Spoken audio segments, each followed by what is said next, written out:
Yes, what is it?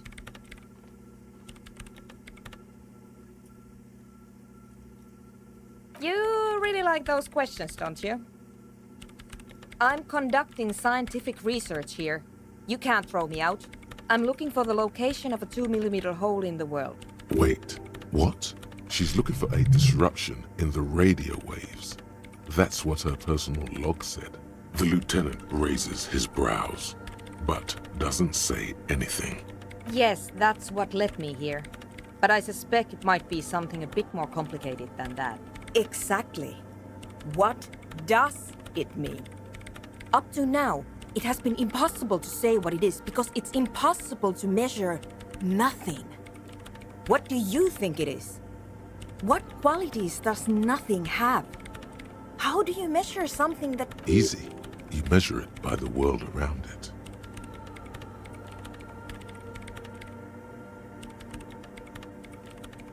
Exactly. Very true. That's what I've been aiming for. That's why I have those basins. I've tried using hydro transducers to record the silence. But honestly, it's not progressing very well. Somewhere underneath those roof beams, I assume. Only a faint crisscross of rafters can be made out from the dark. Strange things may flourish in the dark. There's this place at the back of the church. A place where all audible vibrations seem to decease. I've named it the Swallow. And the higher you go, the less you record. The Pillar of Silence? Are you sure it's not just an architectural quirk? Maybe, but it's oddly close to the physical coordinates of the data loss that led me to this place. I know. No, I don't.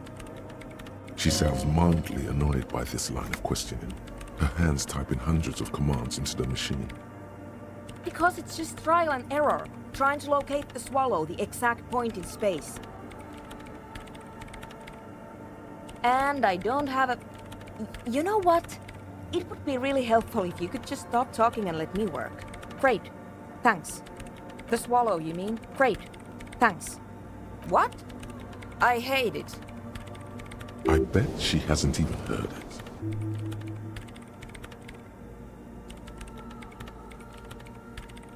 Yeah. Like all the time. My tent neighbors don't really ease up with their partying, do they? Maybe I'd have to be on drugs to get it, but to a sober mind it just sounds like uninspired rug whipping. No idea what it has to do with either dancing or music. This is about those speed freaks in the tent, isn't it? I've got some news for you. It's not a nightclub they want to build here. Take a guess, why don't you?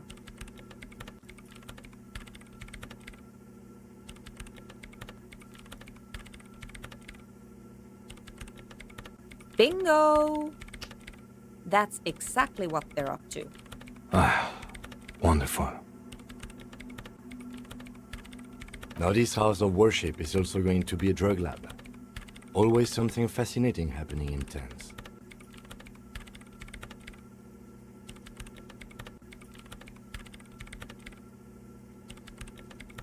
So that's settled. Great. No nightclubs in the church then.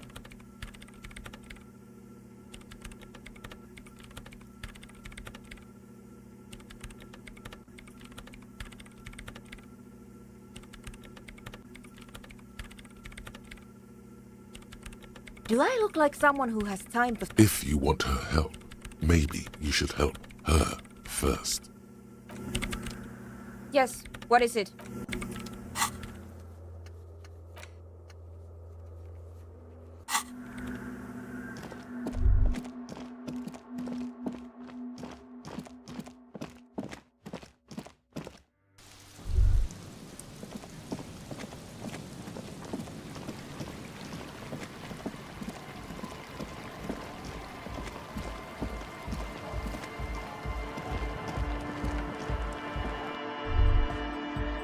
Hi again.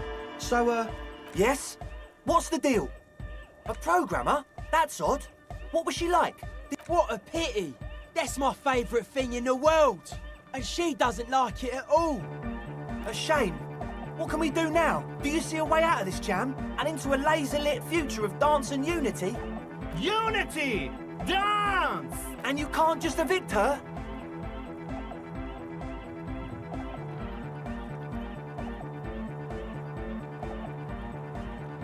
Look at you, Honor Man. No, Noid. He's right. Maybe we've approached it the wrong way after all. I'm sure there's a workaround. If that's okay with her, we only want to get in the church and spread the joy and ecstasy of music. The lines in the dark exist! Coexist! At least Crabman seems like an advanced being. Yeah, he can do his climbing thing in the tower. And the programmer, does she like anodic dance music? Egghead cannot believe what she just said. It makes him pump the jam a little slower for a moment, but then he returns to the full swing of it. No worries. We'll figure it out. If coexisting fails, you can always muscle her out, right? If it's all okay with you, what do you think? Oh man, but the drug lab was like an integral part of For me, it was my favourite part. Chemistry's great. Besides, imagine all the drugs we could do if we had our own drug lab. I mean, anodic music is great and all, but drugs, they make you feel really good. When did you last feel really, really good? Nah, but you see, no one likes drunk people. Drunk people get into fights and try to hit on everyone. Now, people on speed, however... Just dance for hours, one with the night.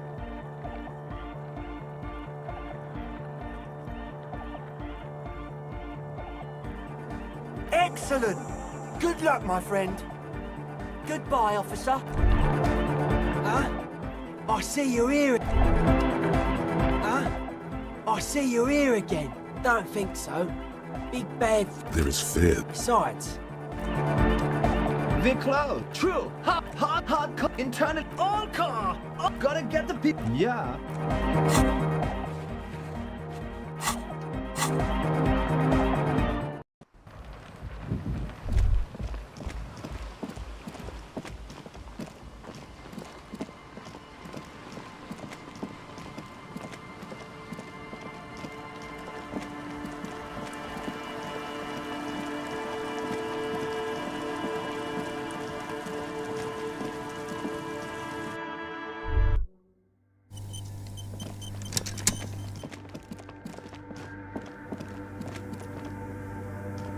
Yes, what is it?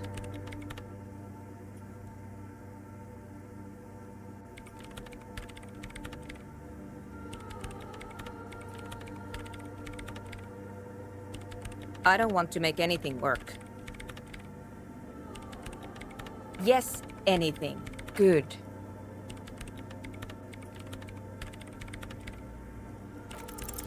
Easy.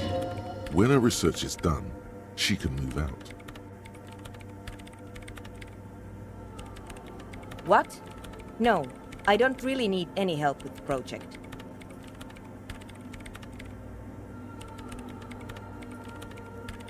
She thinks about it. A glassy look in her eyes. A gust of wind brings more snow in from the broken gallery. All right. Bring me the game's offsite copy from my old workspace, if you really want to help. It's stored on a filament memory, and I'm unable to go and fetch it myself. It's a backup of my former employer's project, the radio game we were working on. It's stored on a filament memory, just like the one inside this radio computer. The backup itself is destroyed now, but I'm hoping to use what's left of it to pinpoint the exact location of the anomaly. Yeah, that's the one. You can get in through the bookshop. You just have to do some explaining to the bookstore lady. That's her name, I believe. There's this giant ice bear fridge in the building's cellar. It's there. Don't worry, you can't miss the bear. It's hideous. The bookstore lady hates me. Says I'm part of the curse. Whatever that... Of course not! Anyway, I don't have my keys anymore and she won't let me in. Because she's from Martinez, and people from Martinez have never ever seen a radio computer. She thinks it emits elemental evil. Yes, but she literally started praying for the higher powers when she first saw my name sitting. I'm not making this up.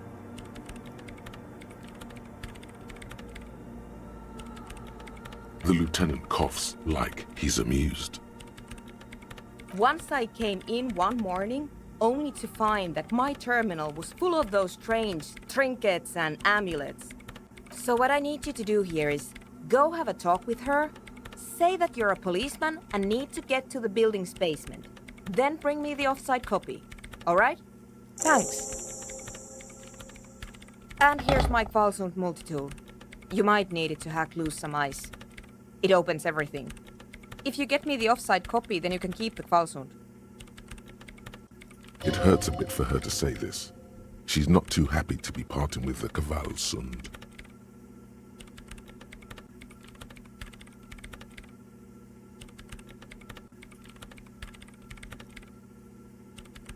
Yes? Thanks.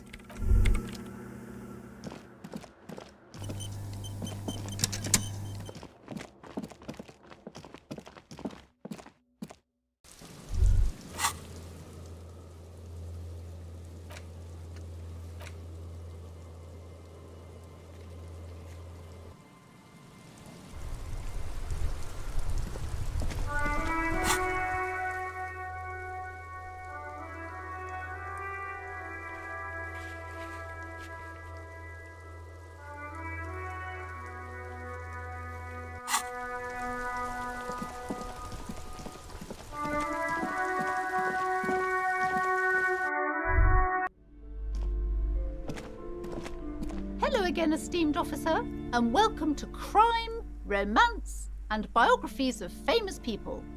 A fridge? No, I don't know anything about a fridge. Aren't you interested in books?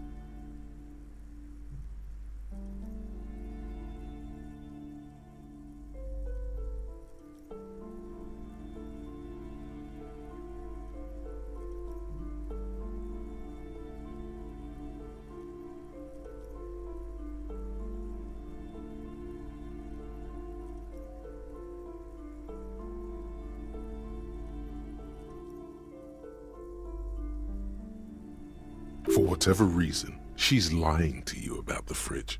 Seems like you have to find your own way to the cellar.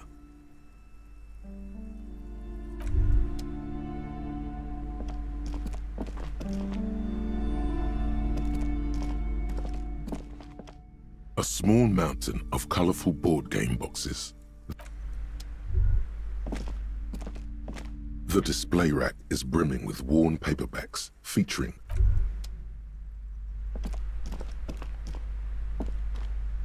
Hi, Ace Detective. Math. It's... Oh, I found something while you were away. I thought this would fit you. Like, thanks for helping out. Not me. The city, I mean. Like a detective does.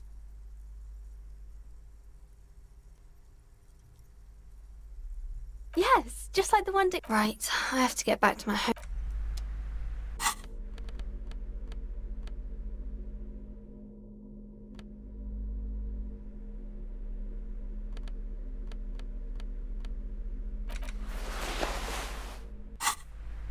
Hi, Ace Detective.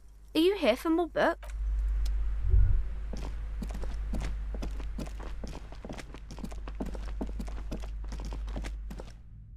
shelves filled to the brim with crime novels featuring the supposed. The maps look old. This bookstore is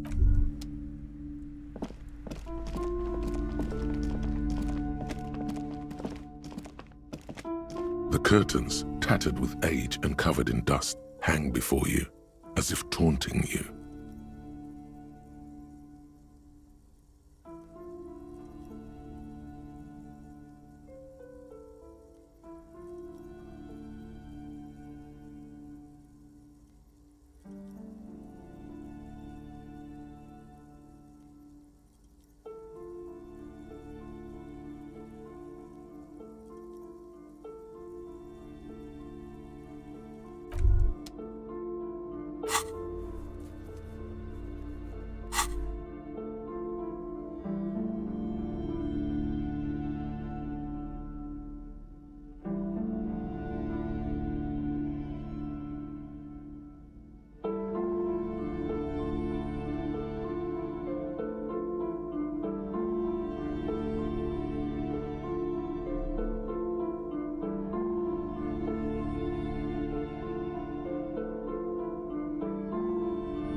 matrix of push buttons lists silence. No one's home at Fortress Accident.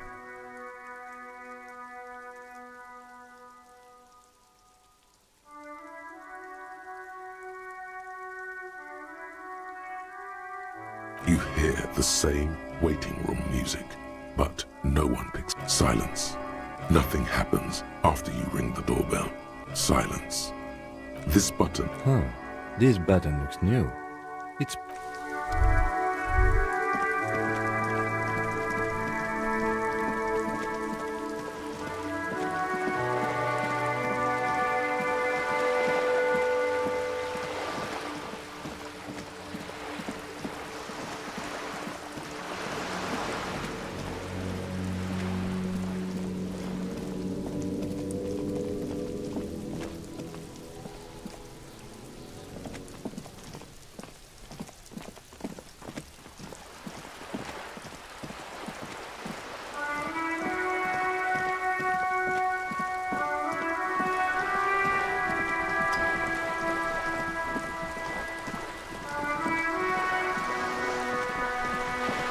You're back. Good.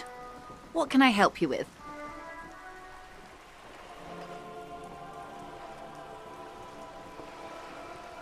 You have? And how did you like Mr. Clare?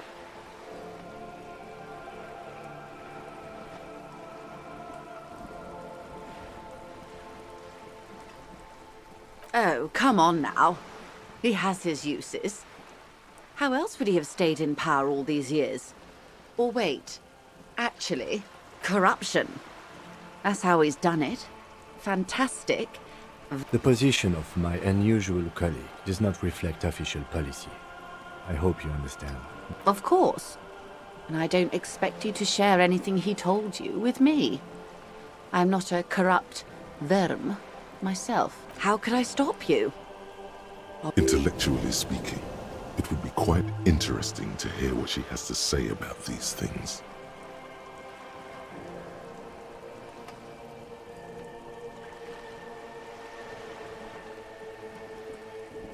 Weird. Oh no. One of the which isn't to suggest our talks constitute corporate espionage. The lieutenant might have, but I don't remember you logging anything as anything, Harry.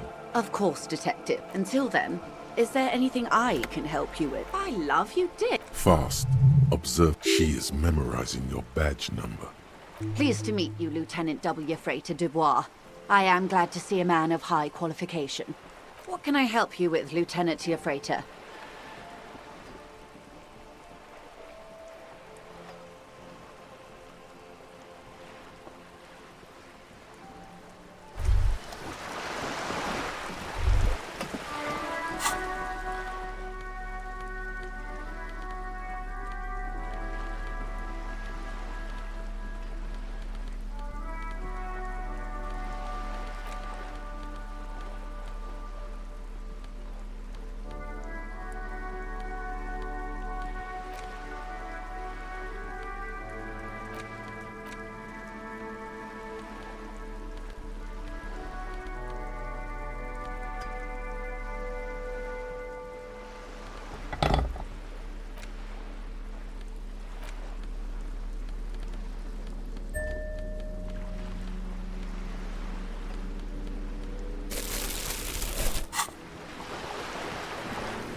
This door is made of metal and appears to be reinforced. Someone here really values their security. No one. Let's go. There's nothing to do here.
Yes, what is it? Yes? It's a backup. The backup itself. Hold on. If it's called an off-site copy, then why... Oh god, not this again. Basement? And no, taking it outside. We clear? This is clearly a painful topic for her. She must have had to explain herself. The bookstore lady hates me. Says I'm part of the curse. Whatever that. Of course, because she's from Martinez. And people, she literally started praying. The lieutenant called. Once I came in, so what I need you to do here is thanks.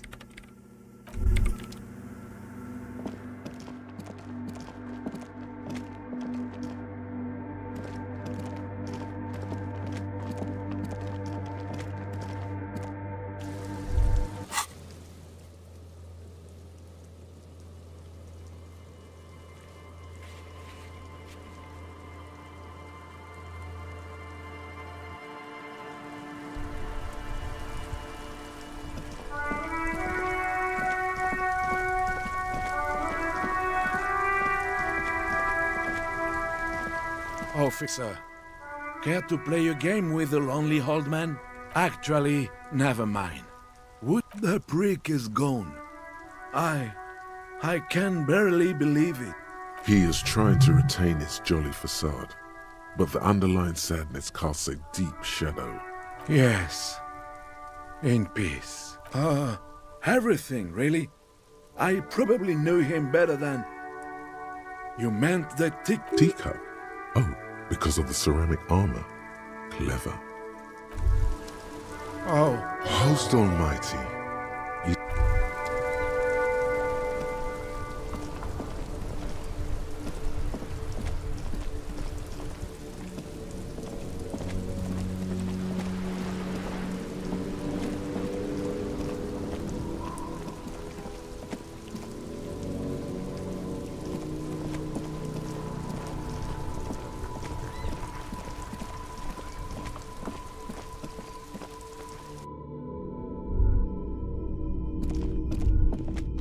Wow, a very large red t-shirt. Oh yeah, the print depicts a muscled man striding toward you.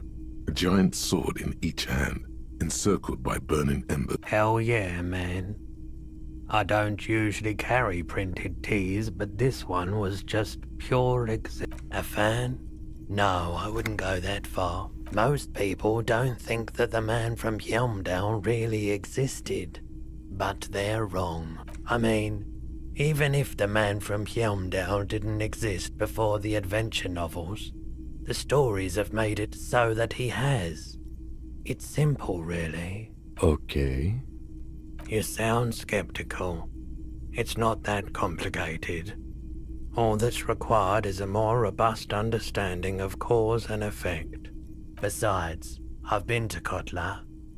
though not quite as far north as the Hjelmdal, and watched northern lights travel across the sky. Very unique, energetic tides there. His theory isn't exactly incoherent, but its logic does suggest some unusual neural activity. Interesting. Very smells like worn cotton. Worn cotton with a side of flea market or trash bin. Sniffing is okay, but please don't try anything on. Can't have you leaving your photon emissions in the fabric of things you're not going to buy. You're not imagining it. Photon emissions? What is he talking about? 2 real. That's dirt cheap. But why?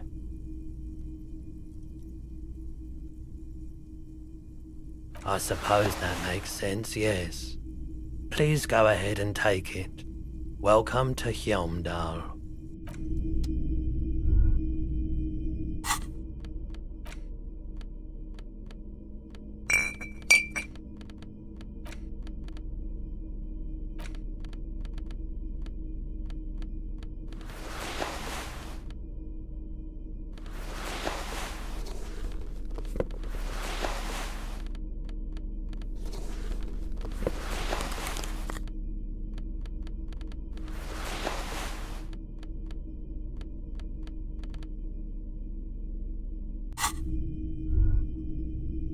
Typical Martinez streetlight.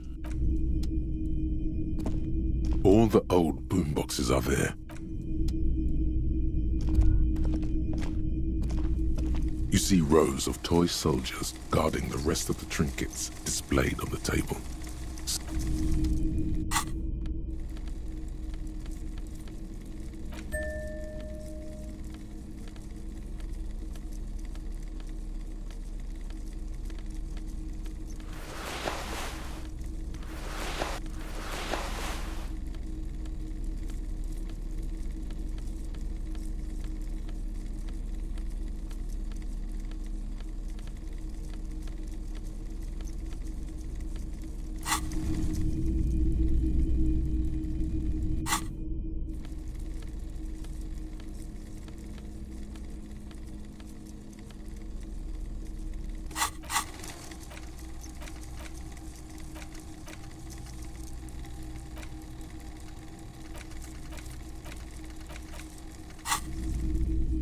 You see rows of toy soldiers. You see rows of toy soldiers. Why? What's this? A headless man riding a horse? A headless man wearing futuristic tracksuit trousers that say found. Oh, that's the Headless Phone Rider. The Headless Phone Rider. It's an urban legend about a man who rides the streets of Revachol sporting a fawn tracksuit. As you see, he's missing his head. 50 cents. Bargain price. I'll throw in the tiny cap too. He lost his cap when he lost his head. Perhaps he's looking for the head. Did I mention that this figurine is supposed to be lucky? That was a very smooth salesman's grin that almost comes off as earnest. You should learn from him.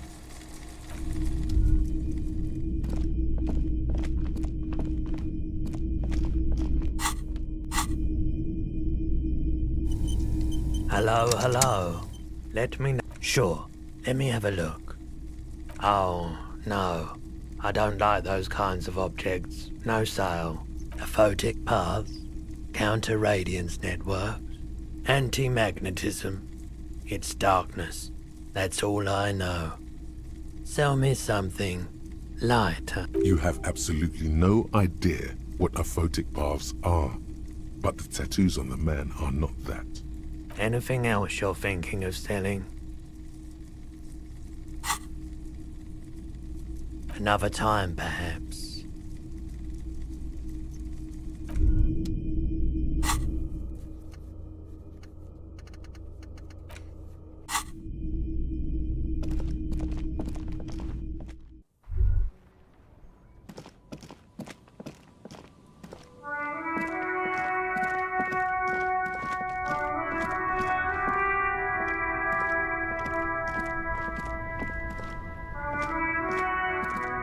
Everything still...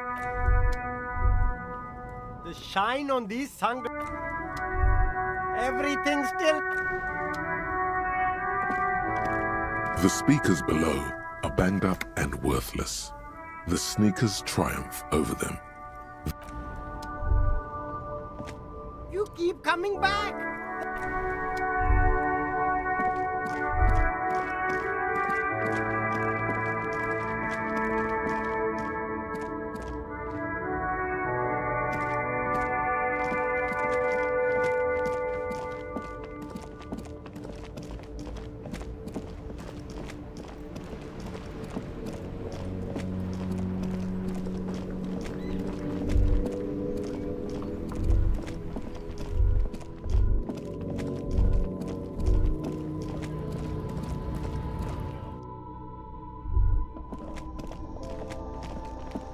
The tear machine stands in the... No. You need tear to... The tear machines... Is this about the question? A warehouse? I don't know. She scrunches up her face. Fine. For it doesn't have a warehouse. Just a little back room here. Okay? A warehouse. She looks up. Fine.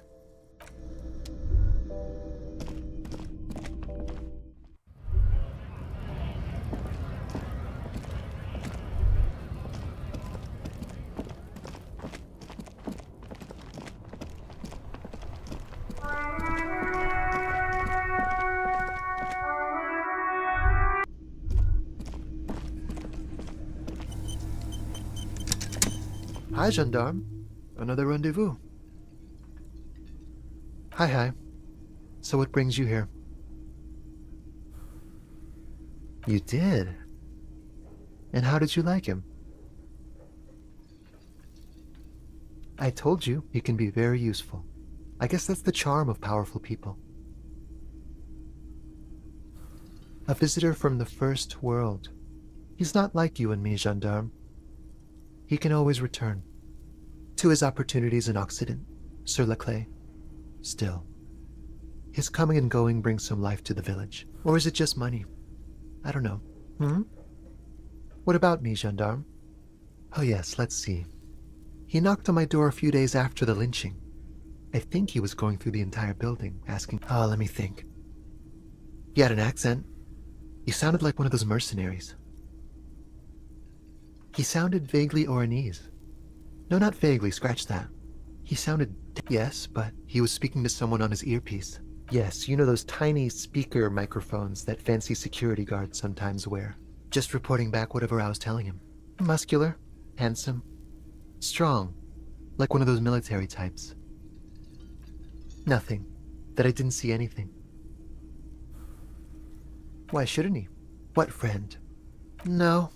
I don't think it came up. Sure. Anything admiring the atmosphere. What about you, officer? Well, here's to you. Bye-bye, gendarme.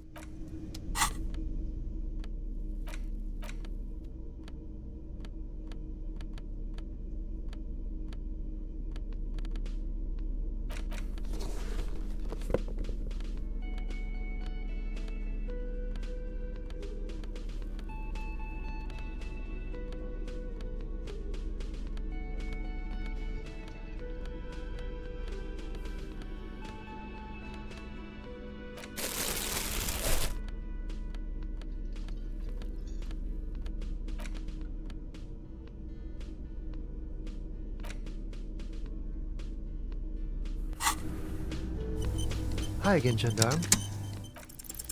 Could he be a member of the homosexual underground? Just pointing it out. We're not talking about some kind of cult with members here. You made it up.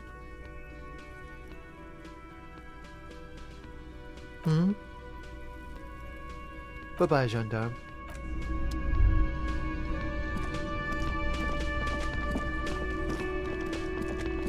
You see ahead.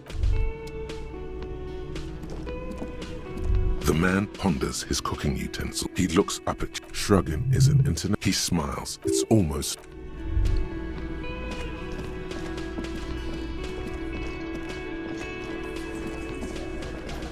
Behind the dockworkers, a ceiling height window. The hall.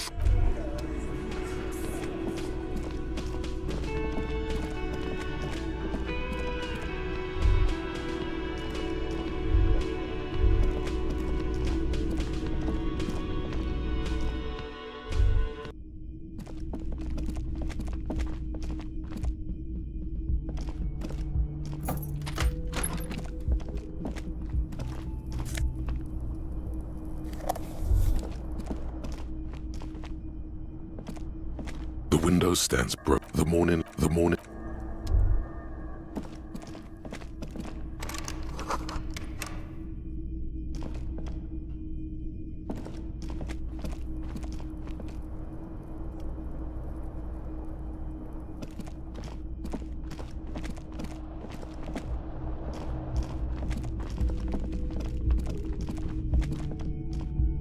The door is closed.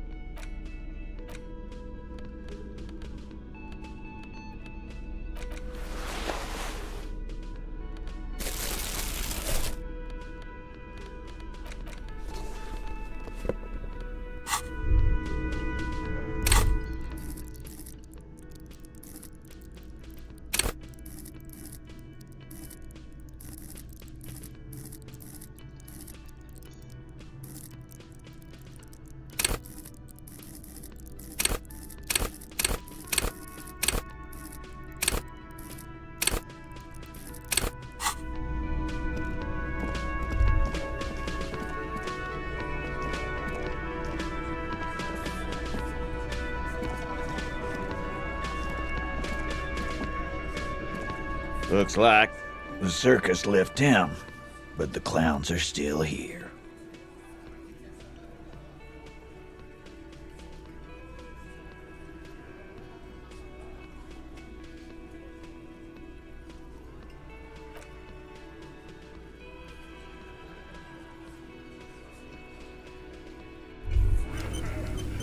Looks like the circus left him, but the clowns are still here.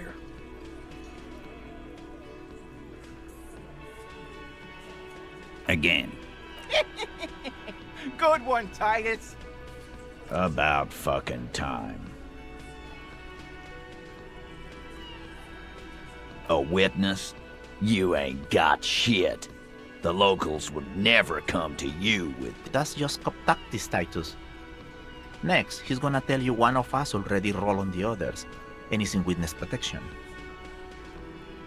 Well, let's hear it then. He's not alarmed by the sudden appearance of a witness, but he is surprised. This goes without saying, but nonetheless, don't give out his name. Yeah, right. Like we wouldn't know if an MI plant was in our town. Nice try, right? MI is short for Moral Intern. Moral Intern is short for Moralist International, the coalition that runs Revachol. I've seen this shit a million times, Titus. Fly fishing. They are desperate. Tell us, Copper, what wacky claims did he make?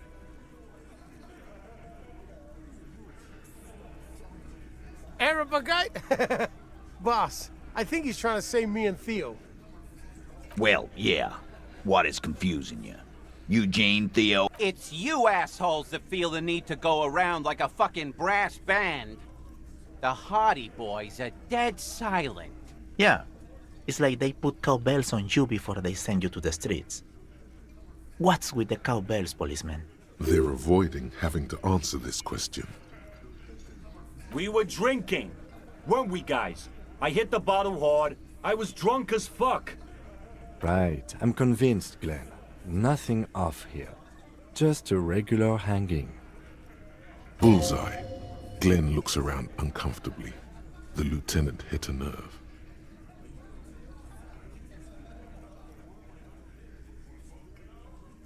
Some witness. I pulled the same shit. Came up with some... You don't have to go to school for shit. I never... You're doing a hell of a job, man. Hell of a job. Okay, maybe it doesn't feel like this did anything to them, but they have to be fretting a little. So much bluster to hide the fact that they're... Again, how many people have you... Cheers. Or send them to Reunion to rot. For 20 years. For life. Ain't no use keeping a stiff catalog in your head. About fucking time. Like hell you have. There is no local drug trade. This place is as clean as a rifle. Go back to Jamrock and ask the local junkies how clean your streets are in Precinct 41 Kilos.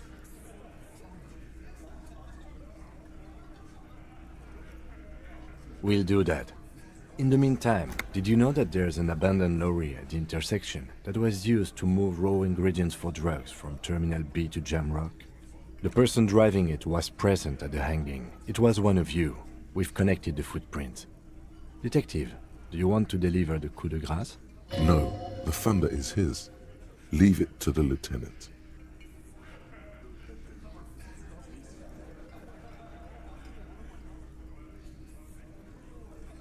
Thank you. You're right, Titus. There is no local drug trade, because it's all controlled by you. You're the drug trade. That's a mighty interesting theory. I guess that's what you would need to do, theoretically. A big, strong, state-run monopoly would outcompete the runts on the street. Yeah, man. Theoretically, that's what you would do. To get rid of the gangs, the dealers, even some of the junkies. You would need good, trustworthy people to take their place, of course. Hardy men to run such a monopoly. For the good of the community, of course.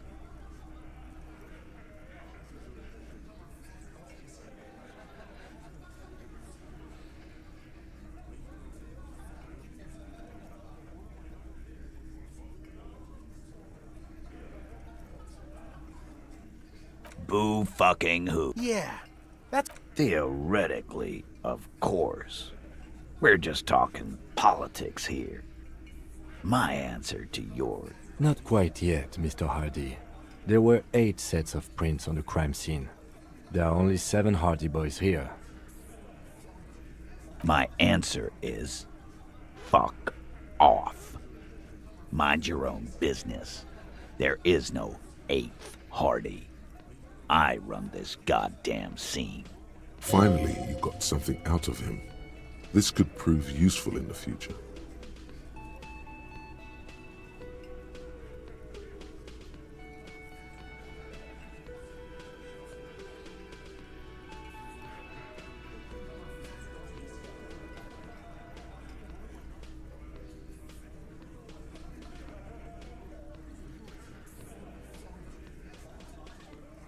And here we go. Back. I know! Fatty walked on all 4s. He's so fucking fat he left 2 sets of footprints. Go fuck your mom, Dennis. That's more like it, boys. You heard him. It was Angus on all 4s. Anything else you need to know?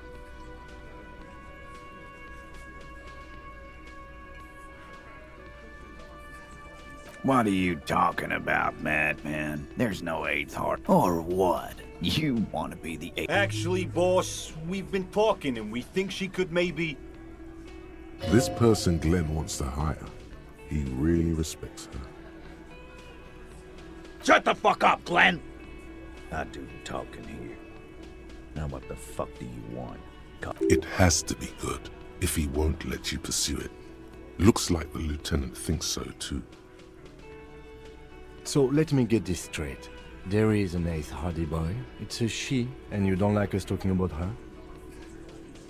That's right. We're not talking about this. This is a private Hardy Boys matter. Nothing to do with your shit. And you're not cops here. Don't go digging around if you don't want a bullet in the back of your head. I'm watching you. Good. We are all watching each other. Officer, your question. There's no point in pushing it further, he thinks. This is already a victory. We'll learn more about this 8th Hardy sooner or later.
It's you again. What is it?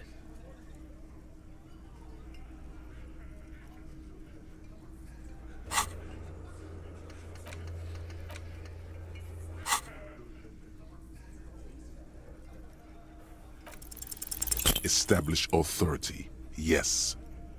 Authority. Feverish thoughts race through your mind. And what exactly is it you've been doing that's so goddamn all the while talking? Fascia. That's short for fascist.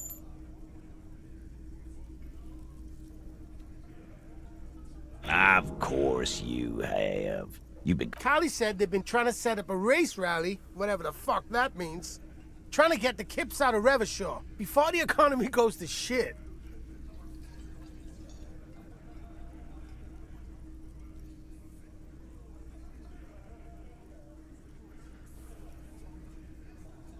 Shit, boss! Of course he's racist. Unless you had questions, we should get some air. You got shredded to pieces there. Should have gone with the gun. What were you thinking?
It's you again. What is it?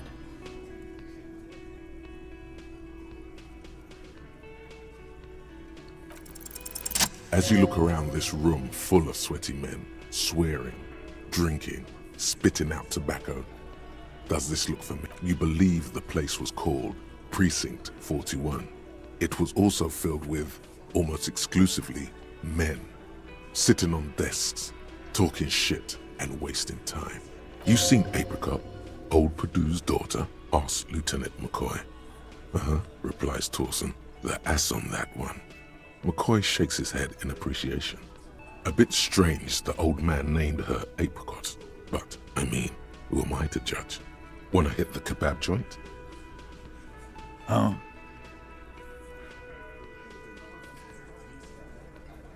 You got a problem with beer now? Not quite there yet. Push on.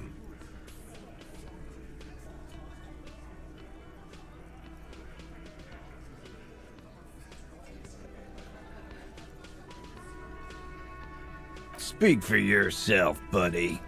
We've been giving a shit for 10 years. Martinez was a dump before we put this outfit together. They don't know, man. They weren't here. We had 3 shootings a week, kids dead, fucking graffito everywhere.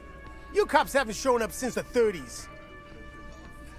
Congratulations on the graffiti removal. All I see is you sitting around talking about Monica's titties while there's a rape victim. So what? What do you want from me? We took care of that fuck. Don't let him drink that. One more push. Just don't antagonize him. You have this already.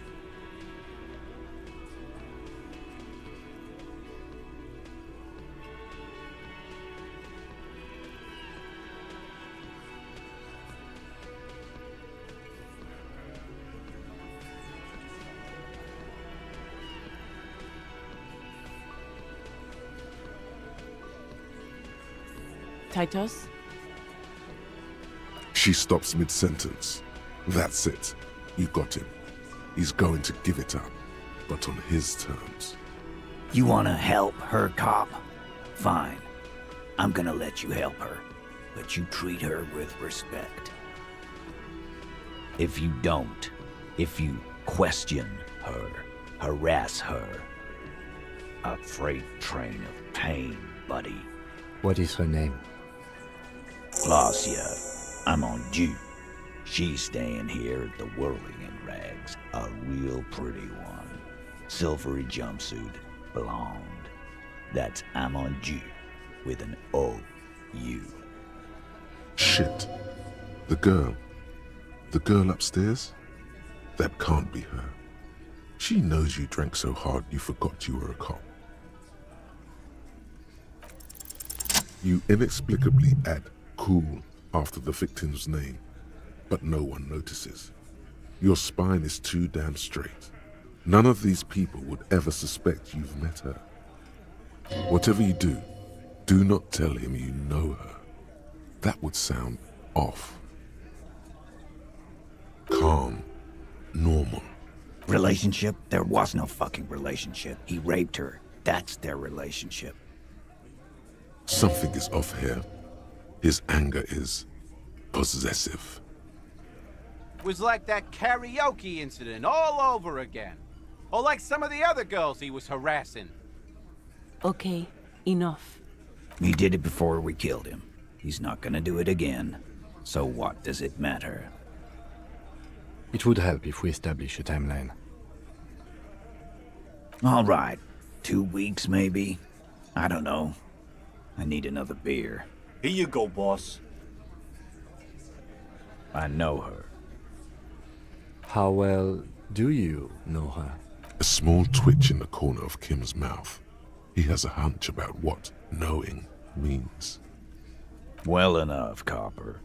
We partied. She's been here for a few months. He tries to make it sound real casual, but the muscles on his neck tighten. You mean Revachol? Nah, she's an immigrant. Or a drifter of some sort. Been staying here over the winter. Don't you give her any more trouble. She's just had some bad luck, that's all. Shut up, Angie. She doesn't need your help. Titus gives them both a look. They fall silent. What's with all the silences? It's like these guys don't know how to feel about this. You should keep picking at it. What do you think I meant?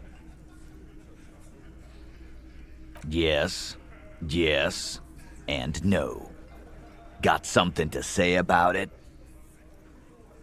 No, we just fucked. That's all. I'm not gonna give you any details if that's what you're after. So put your dick away. He really went out of his way to seem comfortable with this topic. That's all you're gonna get for now.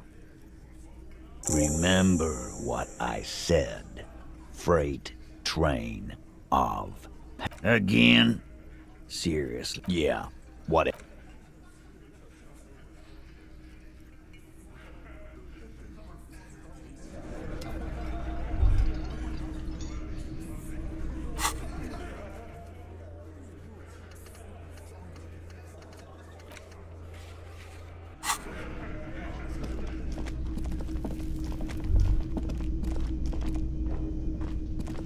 Hey, what's that?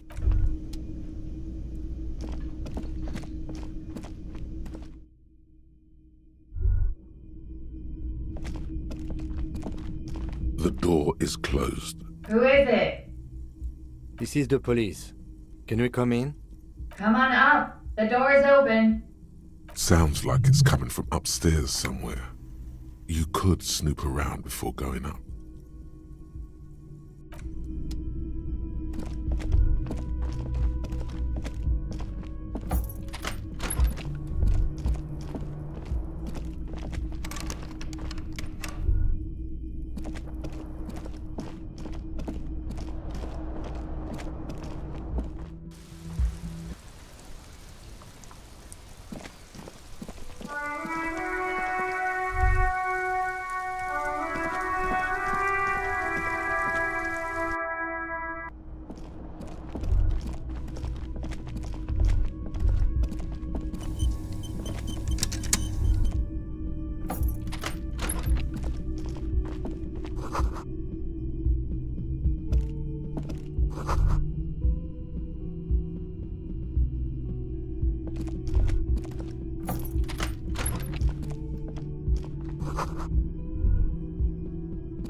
This medicine cabinet is full of wares. Sheets of it's been used quite a lot. Pharmaceuticals line the shelves, sheet upon sheet of pill bottle next to pill bottle. Acetylic acid, APAP. Anything of note? Pill bottles rattle like bones as you search the cabinet. Paracetamol, histoperidol, something in a foreign language you can't read. Behind them, an unusually shaped nasal spray. Its label reads, Nacra. Nacra.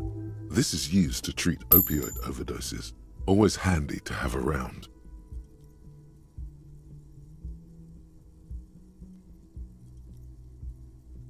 The lieutenant glances at the rows of pills among some foreign, probably Messinian or Gotwaldian, marked red blister packs you find. What do you find?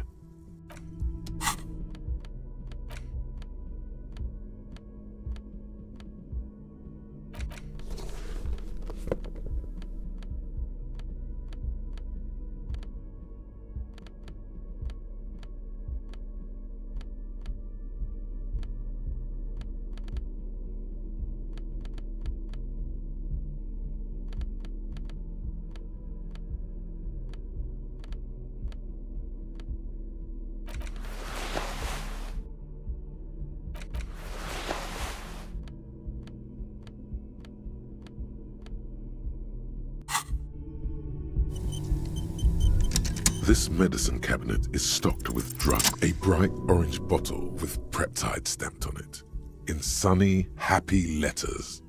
Jackpot, baby. That's the stuff you're looking for.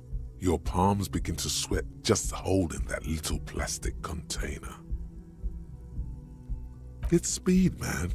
Just what you were looking for.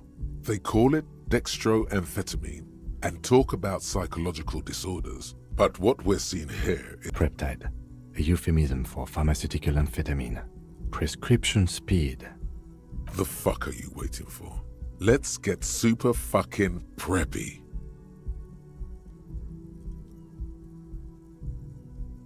The lieutenant looks toward the door as, who cares, man? Who cares what the stiff thinks? Here comes... Yes? This medicine cabinet is stocked with... Anything of note?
This window is pristine on the inside, unlike the one next to it.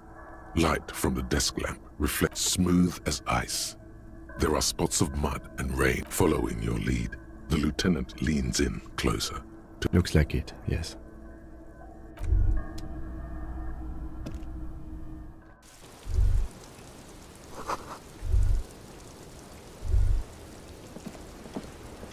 The same small, heavy door.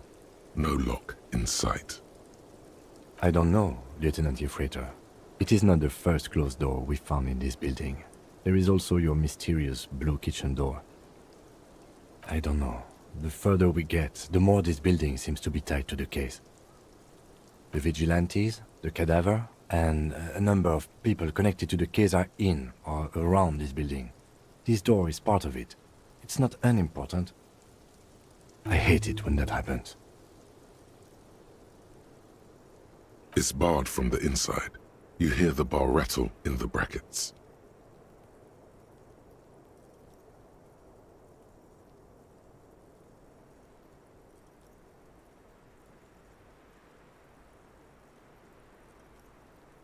Sounds like it's heavy, too. Very sturdy. The same small, heavy door.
The same small, heavy door.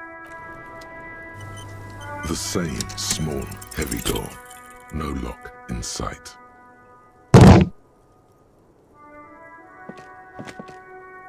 You kick it, gung-ho style. All right, let's trash the place. Let's not. Your foot is ready to explode and punish this object.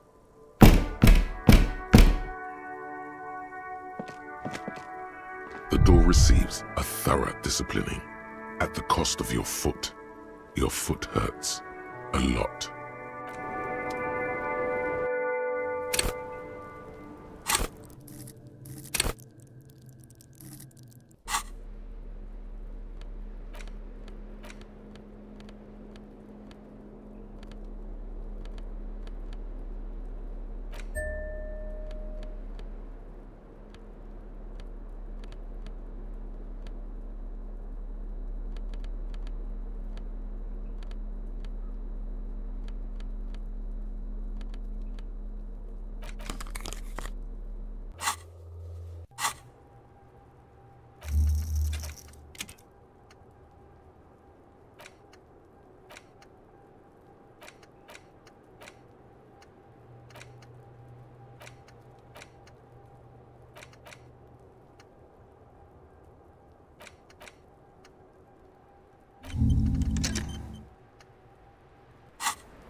Welcome to the roof.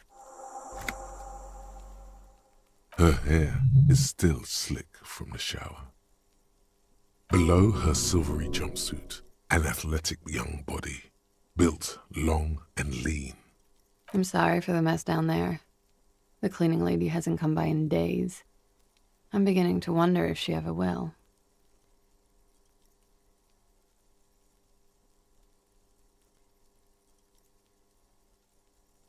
Nice. I don't know about that, officer. Where a ripe corpse still she tries to look indifferent, but still that must be her tell. The cigarette. It hurts her to look directly at the corpse, so she reverts her gaze to you.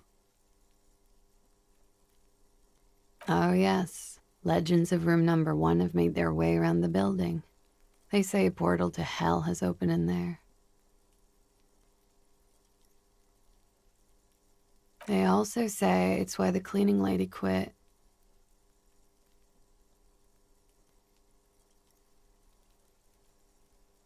I'm Kim Kitsuragi. I'm a detective from Precinct 57. I see you've already met my colleague. Have I ever? Have you grown accustomed to your role as a police officer? Like riding a coppercycle. There is the tiniest bit of flattery in there. The way her eyes move from your shoulder to shoulder. Miss, we are investigating the murder of the man who was hanged. The people responsible have asked us to talk to you. Huh. I see.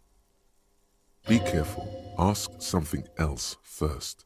When you go there, use words like, I hear you have been through something difficult.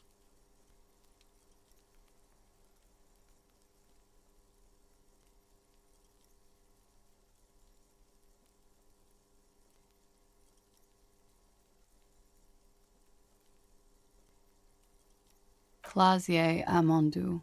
Same name that Titus gave you. It sounds Oranese. Her birthmarks also signal Oranje. You don't know why, but Oranese girls tend to come speckled with them. Right, sir. Vredefort, Republic of Oranje. I guess you could say I am an Oranese expatriate. Something stupid. Wanna hear what's stupid? Somewhere in a one-room apartment on Boogie Street, a young man shows Patrol Officer Tilbrook his genital warts. Ask his partner, Emil Mullins, can't be there. He's in another apartment with another man who's showing him he's warm, Mullins replies, because he's under the radiator. Oranese lit. Oranese literature. It's what I studied at the university. Fear of failure, fear of death, how it sucks to be Oranese. All national literatures are... Only the name of the nation changes. If that's true, then Revacholian lit would fit you like a glove. I'm afraid you can't. Why is that? Because it's buried in a sealed plastic bag at an undisclosed location on the coast, along with cash and airline tickets. Thank you for your candor. Why? They say so in your tourist brochure. Keep travel documents away from your person when west of the river.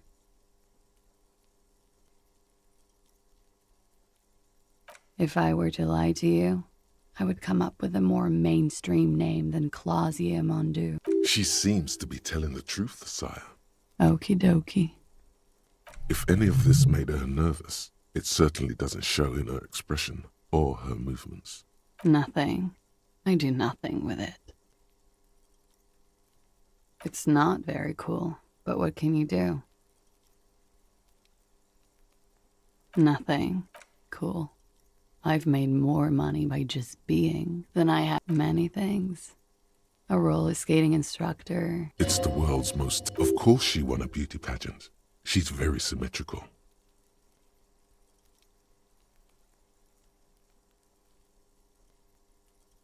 The record. So official. Something difficult? I've been through at least half a dozen difficult things. Which one do you mean? By sexually assaulted, you mean raped? Yes. It's a bit early in the morning for raped, isn't it? She sounds positively buoyant, vivacious, totally unbothered. Yeah, I'm gonna go with not raped. I can't say that stuff about him. Tell them it's not my style. They'll have to, you know, if they want to jazz up the charges, they'll have to get someone more, rapeable. By they, she means the Hardy Boys. Are you saying that you were asked to tell us you were assaulted? Not explicitly, but I understood what they meant. It wouldn't hurt to spice things up a bit. Some assault and battery. Sexual assault, maybe. It was clear the latter would be spicier. We partied.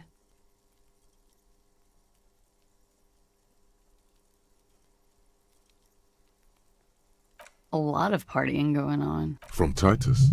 About her and Titus's relationship. That's where you heard it. With all due respect, sir, I think we partied a little harder than that.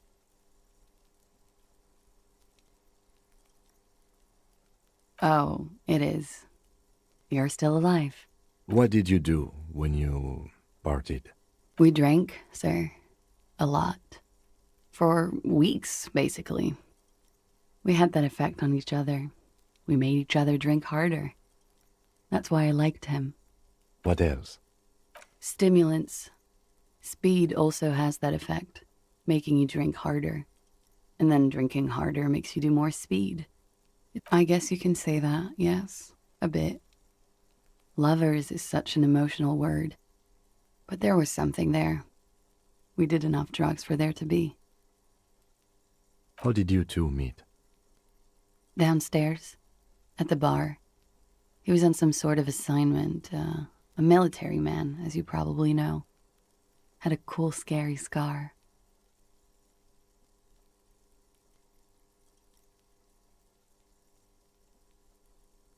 She appears aloof, but that scar part, the scary, is stressed and drawn out. What's that about? Apprehension?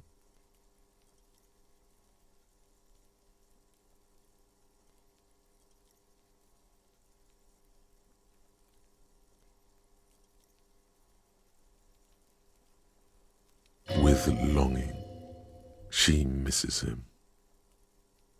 When was this? A month ago? Something like that.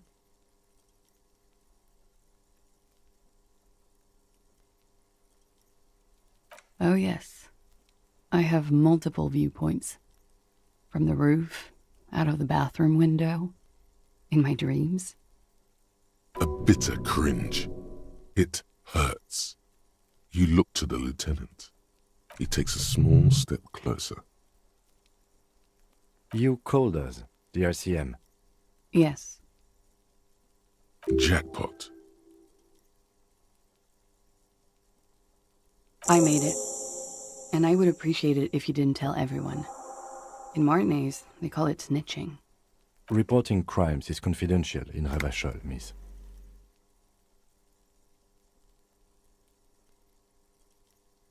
Because I couldn't handle it anymore. None of these people called. He just kept hanging there. Then they started stripping him. I didn't exactly disguise it. I just muffled the mic and nicked the landline a little.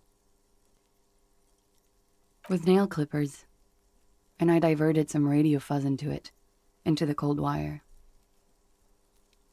So, she's God's mystery foam cutter. Did I? Fuck. I didn't mean to. I had no idea what I was doing. Jigsaw falling into place. This is satisfying. Good catch. I appreciate the symmetry. Still, that's pretty clever tampering. Simple and clever. Crossing the lines like that. Thanks. She looks a bit like a little girl who's just been complimented on her bike repair skills. I don't know, sir. It was stupid. I was drunk, too. I was probably afraid the union was listening in. Locals say they have ears in the wires. Thank you for making the call, miss. It was the right thing to do. I didn't want to, sir. And he's still hanging there.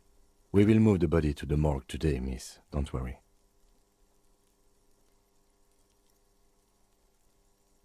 He had something to do with the strike. One has been roiling since I got here. Rotten timing. But you probably know all about it. And his role in this strike was what? I think he was in a security detail. He was ex-military, worked for Wild Pines, and against the Union. We didn't discuss work much, if you know what I mean. But I understood it was dangerous. And they lynched him for it? She nods. They're frequent guests. Downstairs, they have a booth for Union members. They're probably down there now. Over drinks. It's been a long, boring... A little, yeah. Like you partied with the deceased? No, not as hard. I'm sorry to have to ask this, but have you had a physical relationship with any of the Hardy Boys? I have. Which ones, sir? I don't remember precisely. Titus, obviously. But as I said, it's been a long winter. Could that have been part of the reason they hanged him? I hope not. Actually, I know that's not the reason. I'm careful about that kind of thing. Not crossing the wires, you know? But that's probably where they got the rape idea. Men like that? I don't know. It's the way their imaginations work. I suspect it's what they'd like to do to me. I'm sorry, I can't do it. Not right now. Later, maybe. I keep seeing him. Like he is now. I can't talk about it. I know it's difficult, miss. We can return to it later. She meant she sees him in her dreams. You have? Not like I do, I imagine. You don't want to know. She dips the cigarette in the lighter's. I can see the similarity, yes. Funny. Funny how? Nothing. I also saw him. We had a long inspection and that sort of thing sticks with you. Let's move on.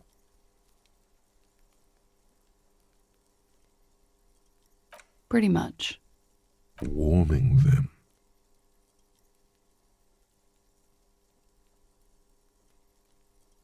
I'm 89% sure. You know how it is. Do you? Maybe you don't. There are numerous cigarette burns on those silvery scales. Easy to see now. In conclusion, officer, I'm gonna go with a mild to medium not raped here. She takes a long... You hear cracking in her shoulders. She breathes a silvery sigh of relief and weariness. The air on the roof feels humid. Should we head by downstairs, officer? We may have things to discuss there. As he says so, you feel the young woman looking at you and get a feeling you can't quite put your finger on. A suspicion? She nods.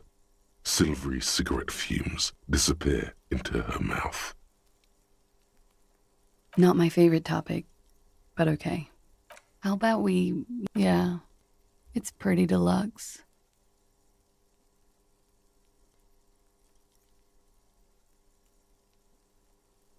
I have no idea, officer. It is. The lieutenant makes a note in his notebook. He finds the answer unsatisfying. I'm wintering. How long have you been staying here? About 4 months. Here in the Whirling, here in Martinez, or here in Revachol. I heard this is where the washed-up disco has-beens go.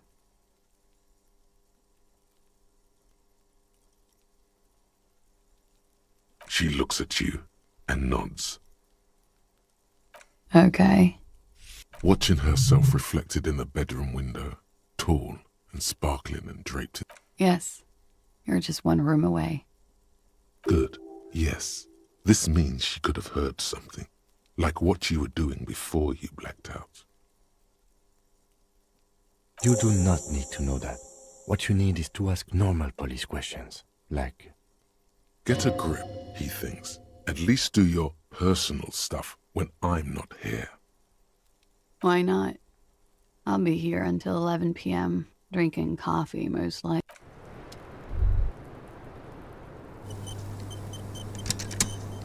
Looks like we have more to discuss with those so-called Hardy Boys. Half their reasoning just went out the window.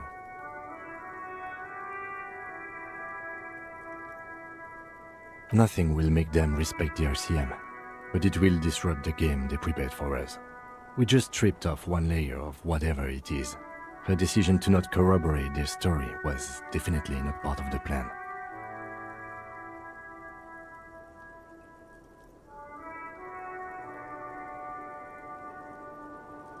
What else could she have done? Lie? She saw there was no way to lie and get away with it. If not you, then me. It was a smart move from her. You think so? Being candid is the best way to lie. The appearance of candor with some facts thrown in. She may be trying to control the pace of the investigation.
This window is pristine on the inside, unlike the one next to it. Light from the desk lamp.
2, 1.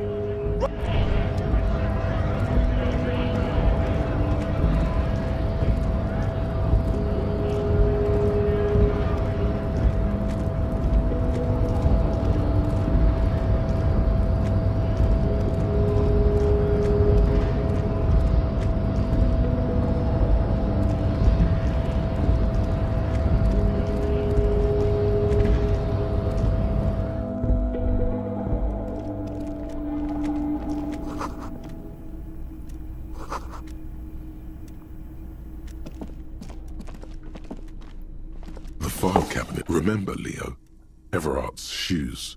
Special all items on the list. The drawer. Slide.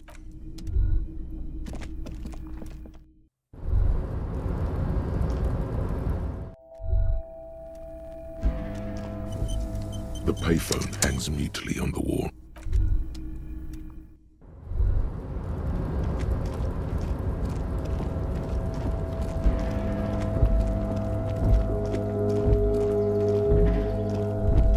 This is the night watchman's booth. The name on the door reads... I suppose René is not going to be needing it anymore. It's a bit too colorful for my taste, though.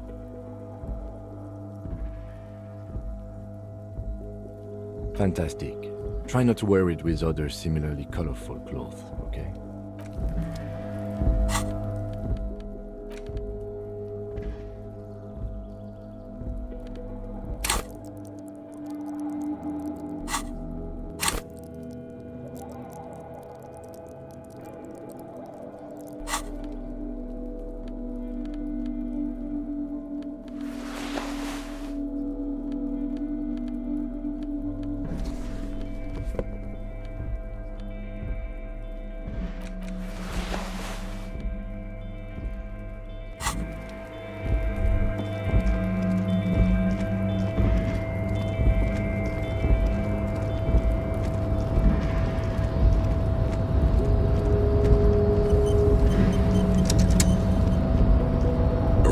Control panel with several marsh.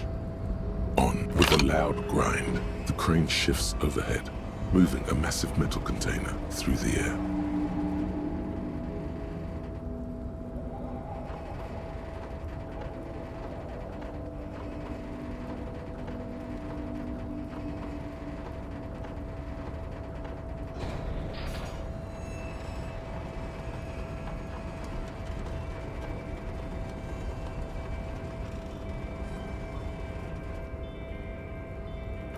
With a surprisingly quiet thunk, the crane places the container down.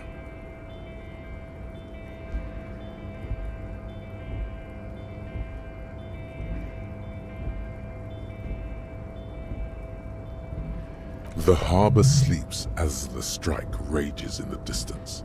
The crane can rest again, now that its purpose has been fulfilled. Moving this container, of course. I can't see how that was worth the wreckers, except for seeing the crane in action, which I admit was satisfying.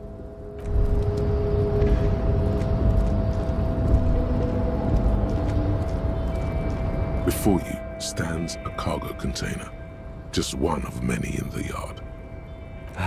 Is this like your thing with that wall again?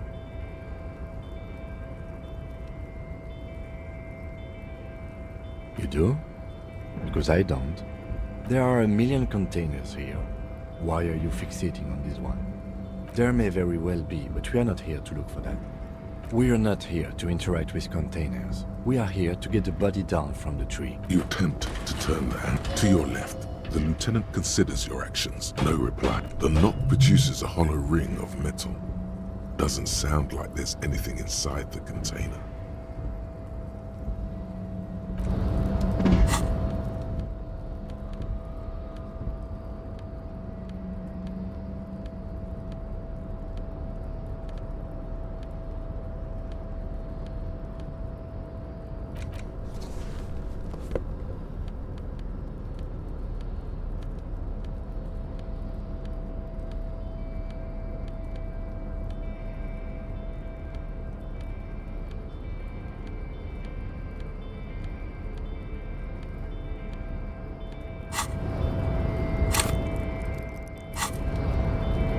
You're back before the cargo container. Its draw has not lessened despite the dirt that surrounds and trails you. A beacon of light emerges from deep within you.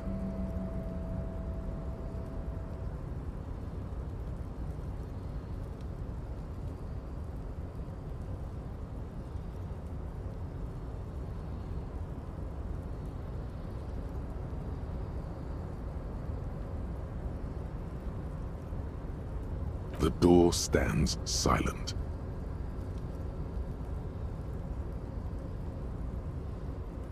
Satisfied, detective? Try again. Just like that, you hear a click, then a rattle. Some mechanism unlocks itself inside the door. Ahoy! Come on in! You can't be serious.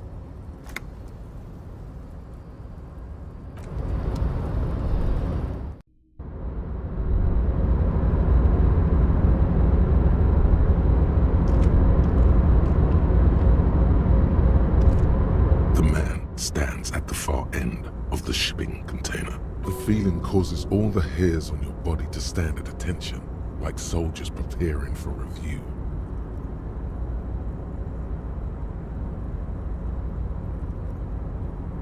Something's amiss. The light beams bend around his face and scatter in 1,000 directions. Trying to visualize the physics at play is liable to give you an aneurysm. Don't think about it too hard. In the general stillness, only your tongue moves, flickering as you utter.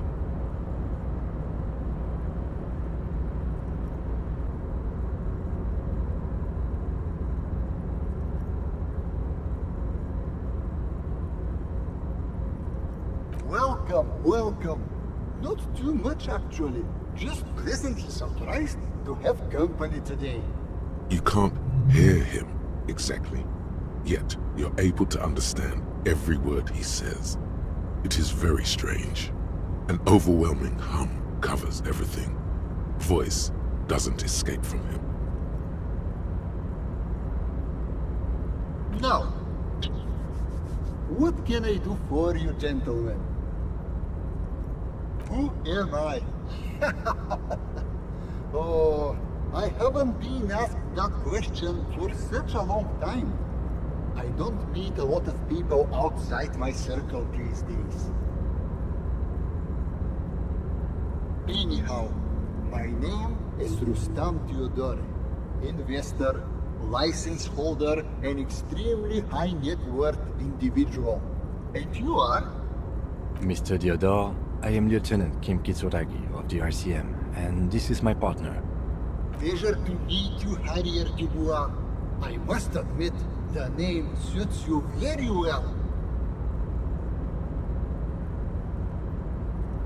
Traveling. This is a great way to get around. It's fun, it's safe, and it gives me lots of time to think. By the way, let me now ask you a question. Where are we exactly?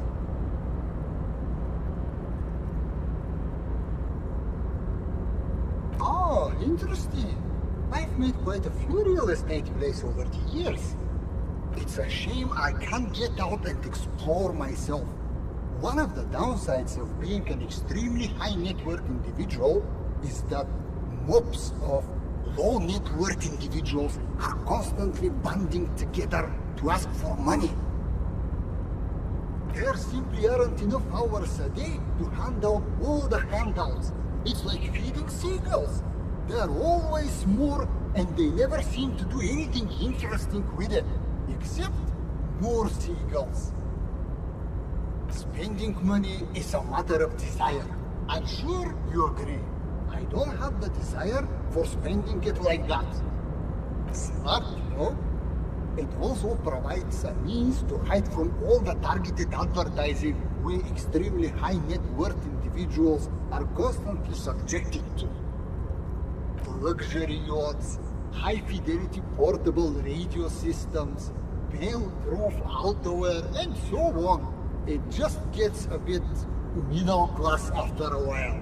A bit bourgeois. Don't get me wrong. They are nice things. But once you achieve a certain level of... He speaks from the heart. He has very different problems compared to low net worth individuals such as yourself. For example, no problems at all. Go right ahead.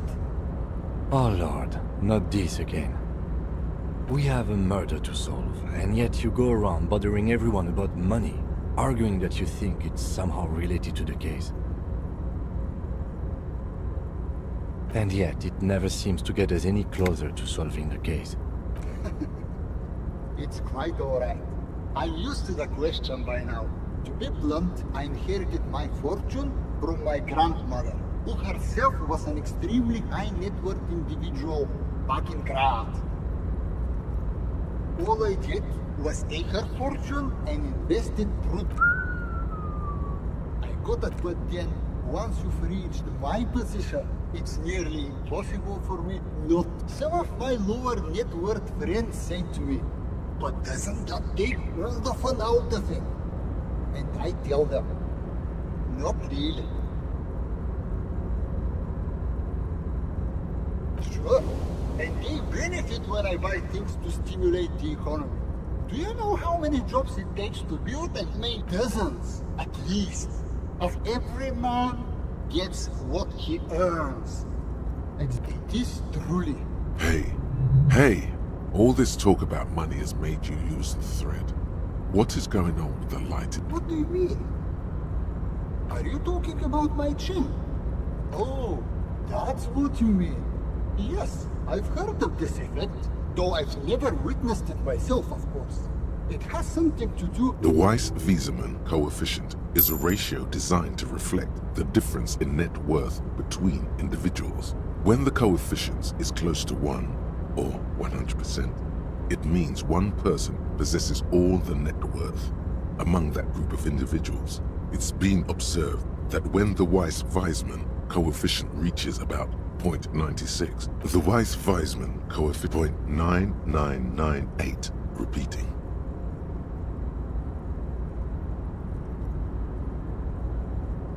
That's not good for you.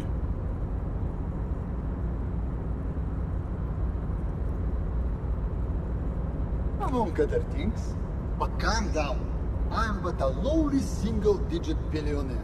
No, not really. A man this chill is at least a triple-digit billionaire. I see nothing of the sort. To be frank, all I see is a gentleman who's unusually well dressed for Martinez, in a cargo container, which I admit is odd. Yes, I imagine that does look strange to you. Could you please stop asking everyone for money? It does not reflect well on the RCM, and to be perfectly frank, we can't afford to look worse. It's perfectly alright. Based on your... As you may know, us high net worth individuals do not have a barest 3 real. How much can you get for this? You're welcome. You know, maybe you can make that money grow. These ultra-liberal types love losing huge sums of money on ludicrous proposals. Ergo, you should come up with a plan that's totally dead in the water.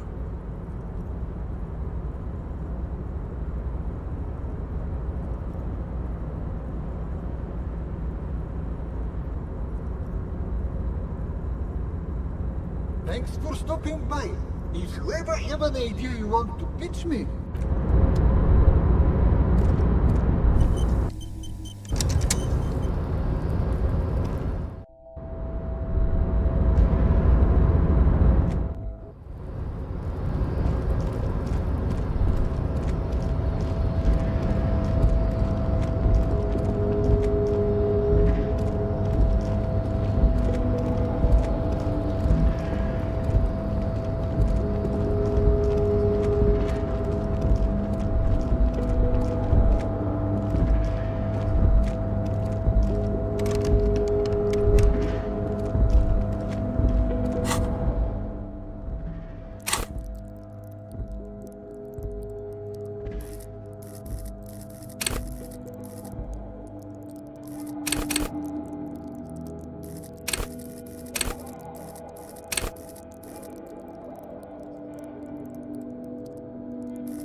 container, I'll turn your night. The lyrics to this Container song, the accent is so thick, it's impossible not to. Container, used to be Wild Pines. Everard, he looks after everyone. The look in his deep blue eye. I see you are not a union man, mister. Did you get lost? You're not one of them scabs, are you? I mean, I don't personally mind. Folks is just folks, you know, and folks gotta eat. Just some of the other guys don't look too kindly on the scabbing kind, if you know what I mean, mister. Oh yes, born and raised in Irish, mister. Mum had to leave my dad after he got a bit violent. Took us here to the new world. I was about 10 then, too old to lose my accent then. People say us Ubis are up to all sorts of trouble with sheep and other animals and whatnot. I just want you to know there was never any of that where I come from. No. Thank you for clarifying that, sir. Oh, I'm just making some covers for them containers here. Yes, I am. So it's easier for the... The containers in the yard are green in Wild Pines livery, and the mountains rising behind Leo is all... It's like some red infection was spreading outwards from the container yard's core.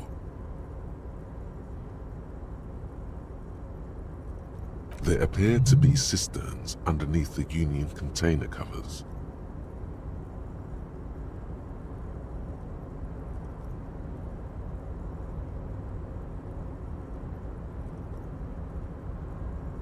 Oh, I don't know, mister. They say it's some chemicals. Most of them have labels on them, I think. No, not really.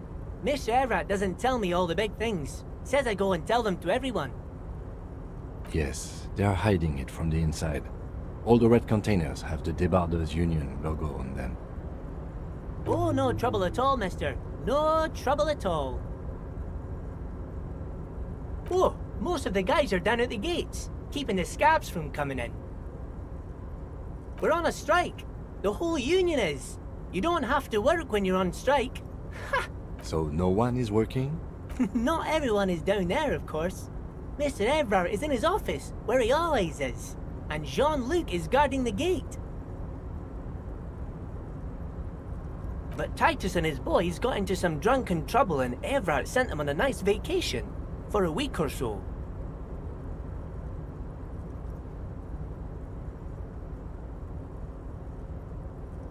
Oh, I'm not really supposed to talk about that. Him and his boys stirred up something in town. Probably drank too much and got into a fight or something. I heard Mr. Everett telling them to take some time off. Don't go all bad cop on this simple, friendly fellow.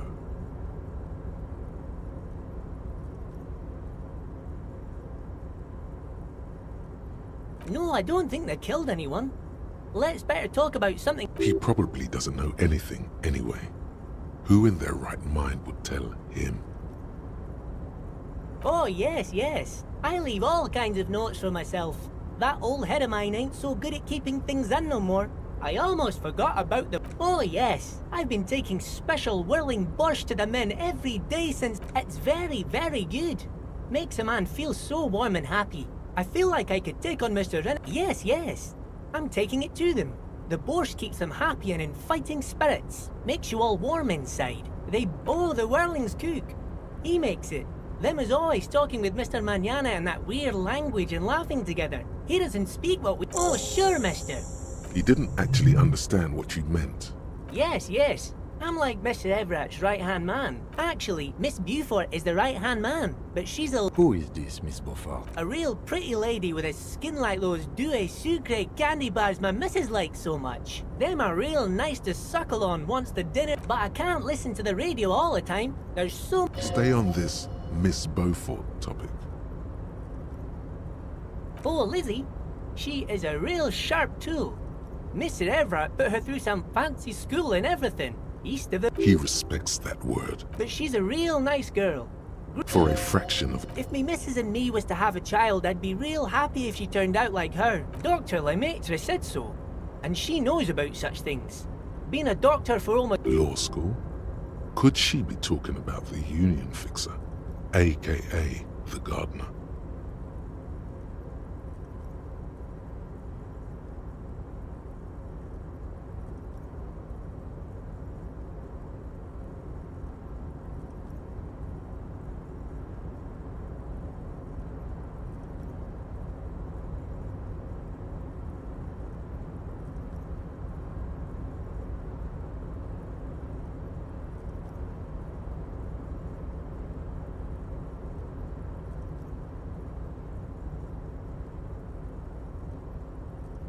Looks like it. I'm not sure what a fixer is, but she is a real nice girl. Smart as a whip, too. Telling the gardener you know her name might throw her off. Oh, that one. That should be in. Told you. Bye-bye now. Oh, hey, mister. I knew you'd be back to talk with old Leo here. Yes, I did. It's like Lady Lorraine. Sure, mister. Absolutely. I'm always willing to help out nice fellows such as yourself.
I've got nothing to say to you.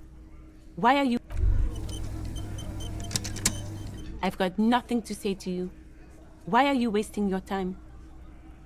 I suggest not wasting time on trivial pleasantries and focusing on why you are actually here. Even though she has excellent control over herself, something moved behind her eyes. You caught her off guard. Push her some more. You are not here to chat up the legal counsel. You are here to question these men. You set the pace and the topic of these conversations here. Establish that. A man like Easy Leo could have said anything. Do not be restrained, sire.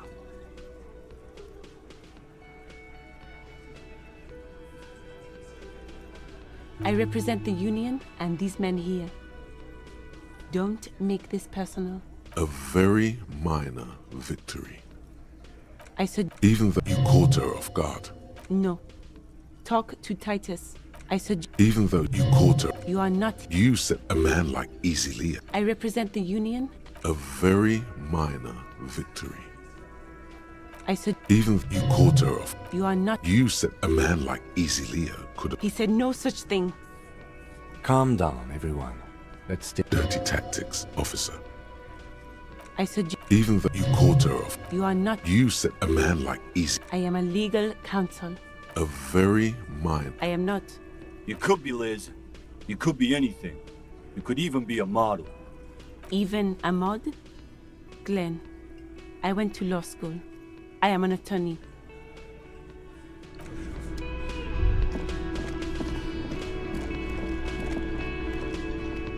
The man ponders his cooking utensils and gives you a little nod.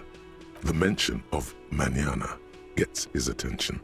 He smiles and delivers a whole slew of unfamiliar words and lively gestures. Then he falls silent again.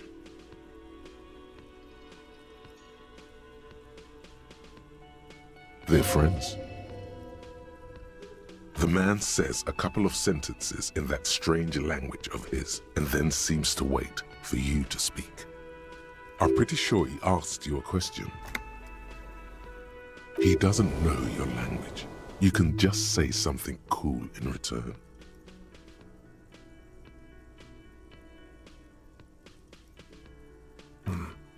Borscht need more vodka? Okay, so it's vodka that keeps the men happy and in good spirits. Clever move by the Union. Of course, vodka. Now that makes a very, very special borscht indeed. Turn it up and then ask for some yourself. Turning it up seems like a dangerous idea, honestly. The place is a powder keg. The cook gives you a long, disappointed look, then turns the stove off and seems...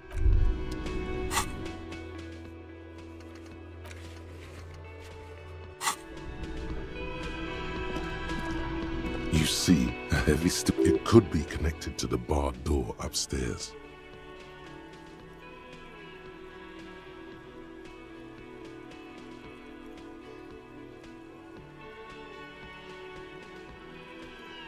The cobalt blue, sir. Old cobalt. It leads to us. The door does not.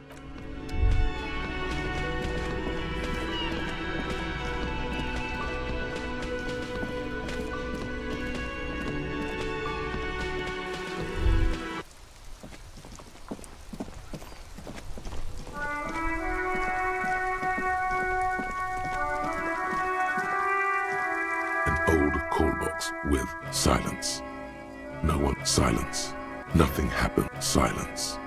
No one. Looks like you ring the... All you hear is static, but no one. This button looks new, but some... Huh. This button looks new. You hear this. You ring the door. What an ominous name. Just seeing the words Andro Orlando gets your hackles up. Its very existence is a threat to your masculine...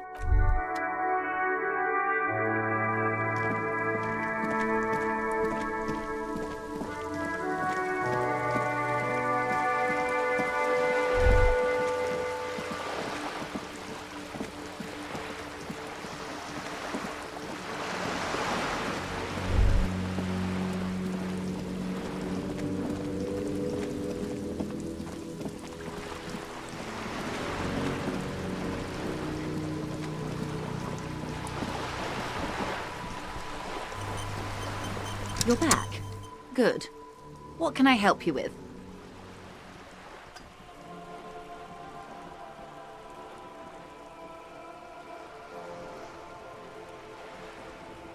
Of course.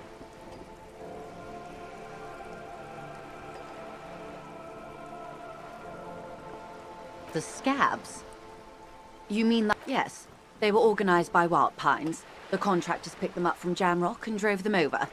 This is standard practice. The company reserves the right to man its... Everard Clare is a man of the utmost integrity. Of course not. Everard is fantastically corrupt. I imagine he has a thick, viscous goo where you and I have blood. He is the most corrupt individual I have ever seen, and I deal with men like him for a living. If there is anyone more venal, more irredeemably... Have you seen him? Of course. I'm glad you asked. Disappear? Yes. On the lot, indeed. The company suspects the point of the Thank you for your concern, ma'am. Of course. Don't tell her you've met Everard right away. There's time.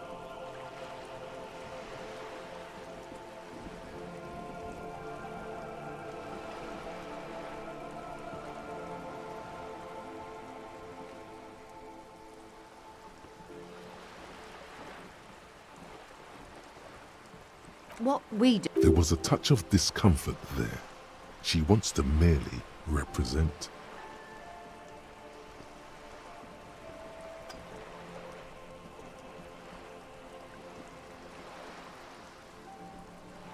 The Pines' core competence, and that is the terminal. The Wild Pine. She enjoys talking about the company. It would not... She nods. More lessons in basic reality? My favorite part of the day. Go ahead, ask me anything.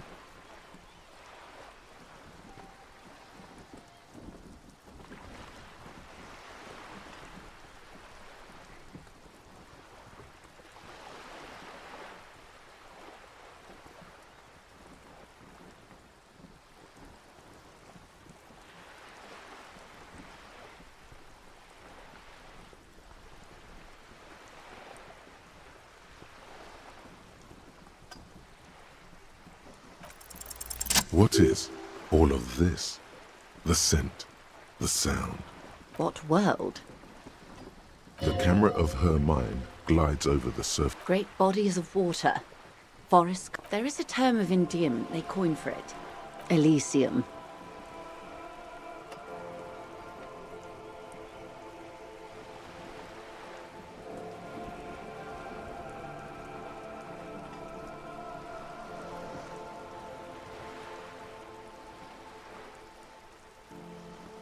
It does. There, though, a term of hatred that originates like many such things. Oh, you want a picture of the world? There, great things are difficult to achieve. We used to think it was a sphere, but that is beginning to look less and less. ORG, Occident Revachol-Grad. There's a steadily increasing trickle of images. Yes. Pale covers 72% of the surface. A cold fear seeps into you. They say there is a rarefied envelope of matter surrounding the darkened disk of our planet. That is, if we are still living on a planet. Or, to speak more plainly, imagine— I am sorry, dear. It must sound quite terrifying through the— but this is one of the greatest questions of our time. You have misimagined it. It's like the crowning of the world. It's insane. Very disco. You'd love it. See? Everyone finds something worth holding on. Suddenly, you're conscious of yourself standing there. The lieutenant observes you both, silently. The Pale is not. Yes. Also, I think we've had enough excitement for today. Of course, Lieutenant. Let's try something else. Ma'am, remember you are dealing with a very sensitive and... The Lieutenant's right. Let's change topics. But she wants to tell you, you could sneak back later, when he's not around, unless you can convince him to step aside. Good idea. Just ask him. He won't make a scene. Fine. See? What can he do? You're a grown man. Are you sure you're sure? Okay. The Pale is the most dominant geological feature of the world, Detective. Achromatic, odorless, featureless. The Pale is the enemy of matter and life. It is not like any other, or anything in the world. It is the transition state of being into nothingness. The negation of being. That's right. The negation of being. Oh, it is so difficult for us. A squall of birds. Hardware operating in the harbor. It is possible to force dimensions on the Pale. In modern times, we can even compress its latitude. But it is still hard for humans to navigate the Pale without getting lost. Or having our... It's difficult to describe. The further into Pale you travel, the steeper the degree of suspension. Right down extensively. Some say the damage. They call it the blend over. Who says and who argues? The logical positivists say it feels terrible. Absolutely terrible. International standards strictly limit civilian travelers to 6 days of Pale exposure per year. It's more for her. Way more. No, Lieutenant Dubois. I'm entreprenetic business class. I'm cleared and trained for 22 days of... Perhaps that explains her strange pining after the revolution. Someone else you've met may have been exposed as well. Yes. Carried in the hulls of airships. It's a horrific job. Automation will abolish it soon.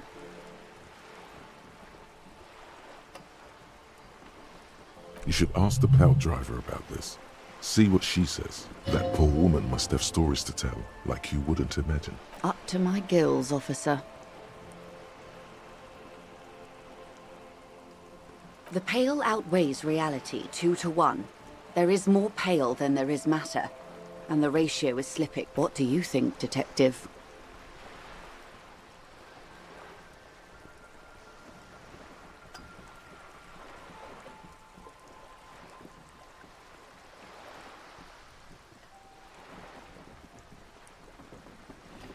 Oh no, Detective. It's not. One of the few measurable... An intuitive conclusion of that development is that one day the Pale will cover everything. Most people, and indeed most private and government sector... I suggest you do this. Off we go. You see the hanged man's mouth open. One and all. They say... Why should we just leave, and the world get left behind? No, Detective. We're safe. As your gaze instinctively turns north. Yes. That is enough. An uproar of matter, darling. Imagine a grey... You hear your pulse rise. The air fit. Entreponetics is the scientific study. They had not traveled the entire circumference. There are signs of pre-modern... Nothing. We remain powerless before the Pale. The only real advance in Pale transit is the speed with which an aerostatic craft can pierce it. Less exposure. Hybrid airships, Detective. Conventional rotors or jet engines. In essence, we throw them in and they come out the other end. If we throw them precisely.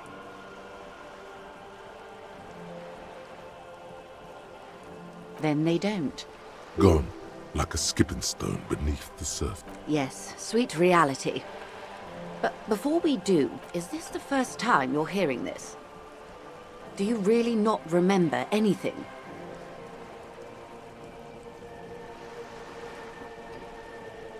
Then tell me, what do you think of the Pale?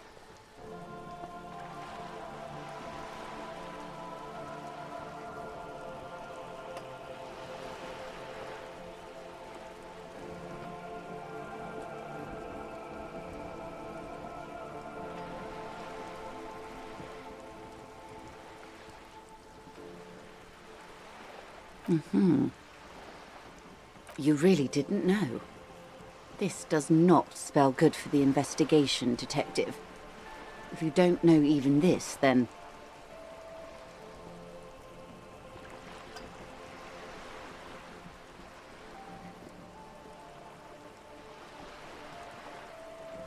I hope so. I truly do. If I may suggest, hold on to your colleague, Kitsuragi. Some of that assurance is meant for herself. You have me. I will assist you in any way I can, even if we have... Good. You have not passed out from it. Perhaps I worried for nothing. Are we still on the reality lowdown, or should we do actual police work now? But I did. Anyway. Damn it, you're a grown man, the lieutenant thinks. Good luck, Detective. You're back. Good. What can I help you with?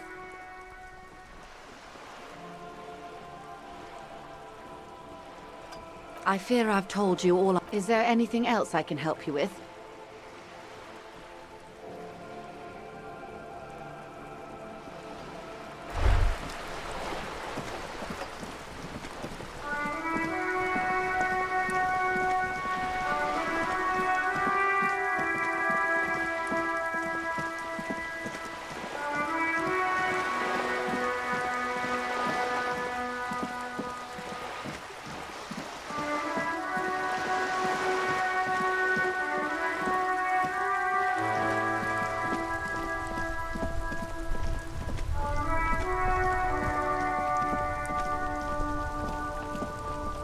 Inside, you see a set of steering levers, a radio microphone. This is Precinct 57. How may I... Sorry, sir. I still haven't heard back from the database people. Try calling again later. Is there anything else I can do for you? 57. In the cabin, you see...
Lowman, you caught me at an opportune moment. This awful weather keeps me away. And what is that?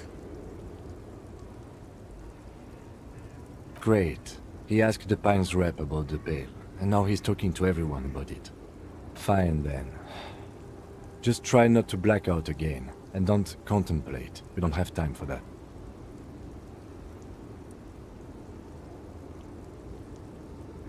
That is exactly what I didn't want you to do. Ma'am, my partner wanted to know if you work in Pale Transport. No offense, but your partner seems like a bit of an idiot. Republica, a filterless cigarette from Misk. Neither is Pale Transportation. Life is transitory. Like Gabriel Buenguerro in Segúreme, Paraíso. You're the smell of liquor on Gabriel's lips after the shoot, in the motor park. The roses on the day of Franco Negro's coronation, on the grand stairs of Ryle. The smoke from the fowling piece, when the look on her face, like an orgasm. The wound in her chest, my hand in my father's hand. Except I never had a father, and I never shot her innocent of Dolores Day.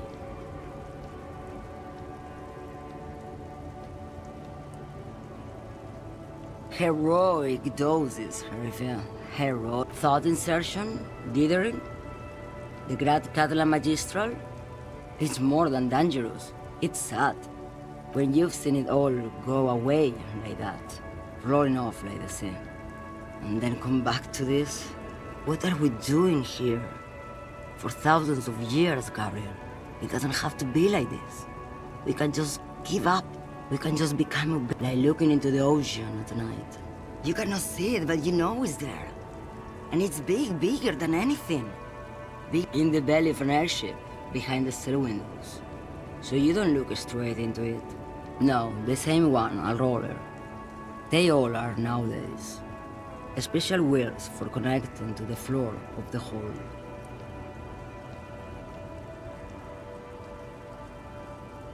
The wheels all small and round, multi-axle trailers. Nothing, until it starts. When you're... Nostalgia. Cooped up in the cabin, shaking. Terrible nostalgia. For yourself. For humans. Yes. No elaboration. They say there's a point. One that I have not crossed. In the Pale, super deep. If you stray too far, of course, on the U41A, it's a point you cannot come back from. Your mind becomes so radiant with the past, there is a flip. Maybe you've been down the motorway south. It's a story as lone horsemen tell. Lone horsemen, Jerife, not Pale drivers. Way beyond the established Pale that's lit by radio frequencies, where it goes silent.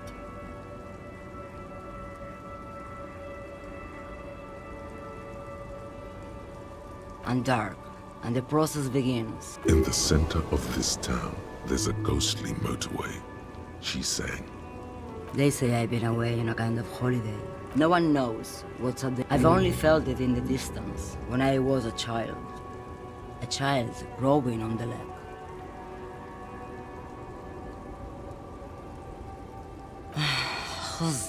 There is nothing more to do. She is receding in the clock. You've fried both your brains enough for today, detective. Let's get some air. This one's far gone.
payphone hangs mutely on the wall.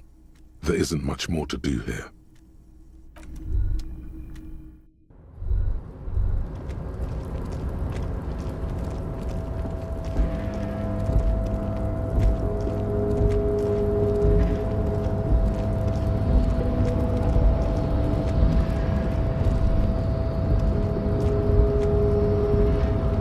A rusting control panel. The crane does not return to...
Mr. Dubois, every worker...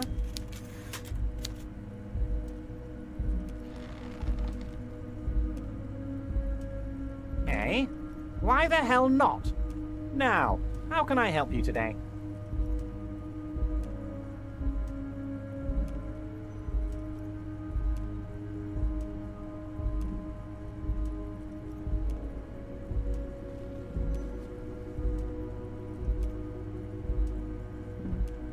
You might have noticed there's one hanging on a tree behind the hostel cafeteria. Oh my!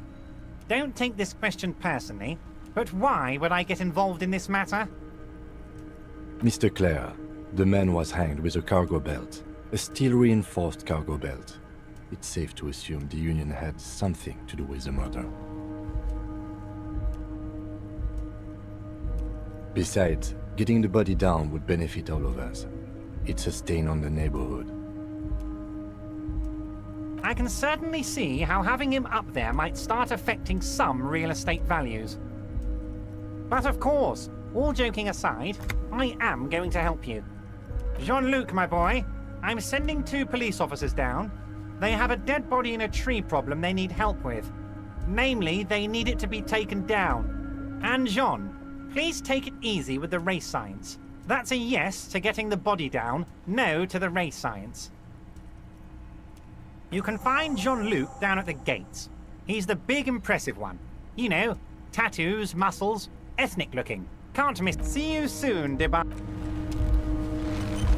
Mr. Dubois, Ah, yes, your side investigation. Thank you. You've got some spirit clearing up phony drug accusations alongside this murder.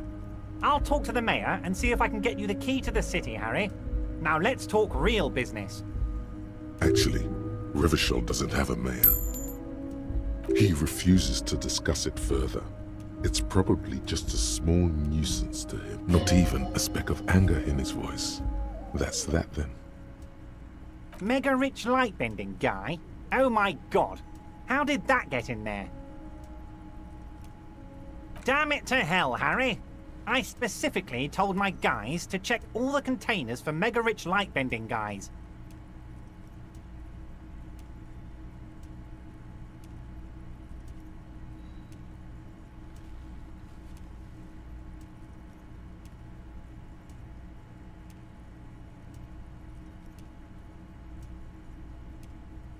Honestly, Harry, We might be moving all kinds of suspicious things through this harbor, but I won't be caught transporting the light-bending mega-rich. I have a reputation to protect.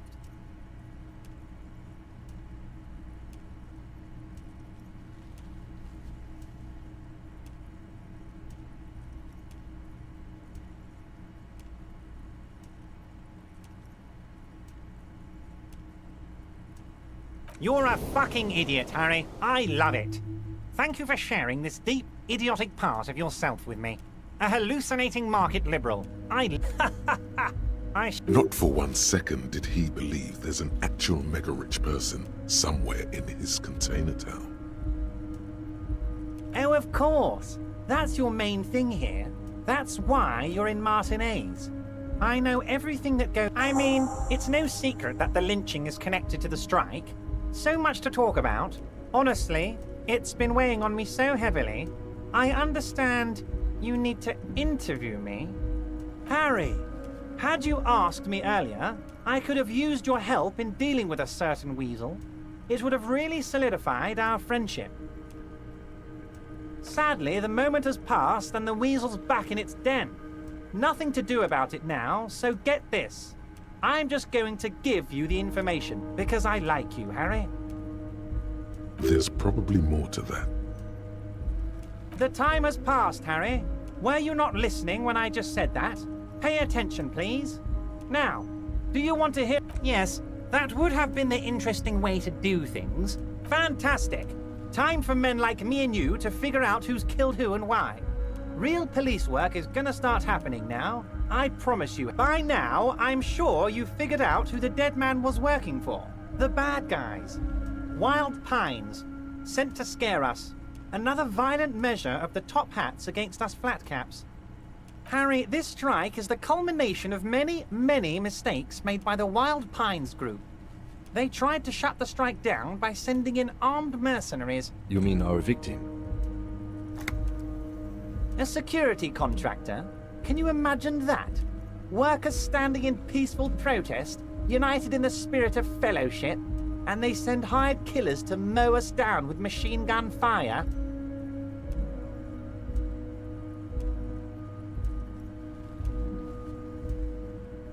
He performs a motion as if spraying bullets from a machine gun. I'm talking beasts. Hardened killers from proxy wars in Yisut, Semenine, Saramaritsa, you name it, they've done it.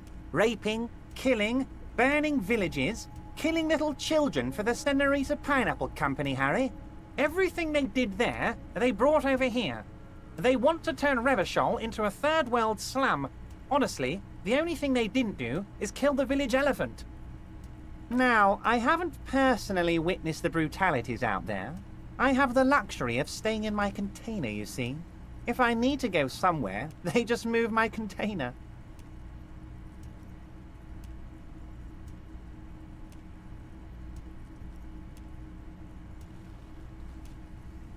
About my fun container? It's a hoot, Harry. Who knows? Maybe you'll be in here the next time they move it. It will be very fun, I promise. But enough about me and my container. The killers the company hired, I think there were 3 of them, all hardened commando types. One of them got downright suicidal, getting drunk, violent, a little rapey. Even their own negotiator couldn't control him. That... By negotiator, you mean Joyce? Harry, what you need to realize is, we dock workers are not pushovers. We got grit, Harry. This whole neighborhood does. Push us hard enough and we push back. And when we do, we push to kill.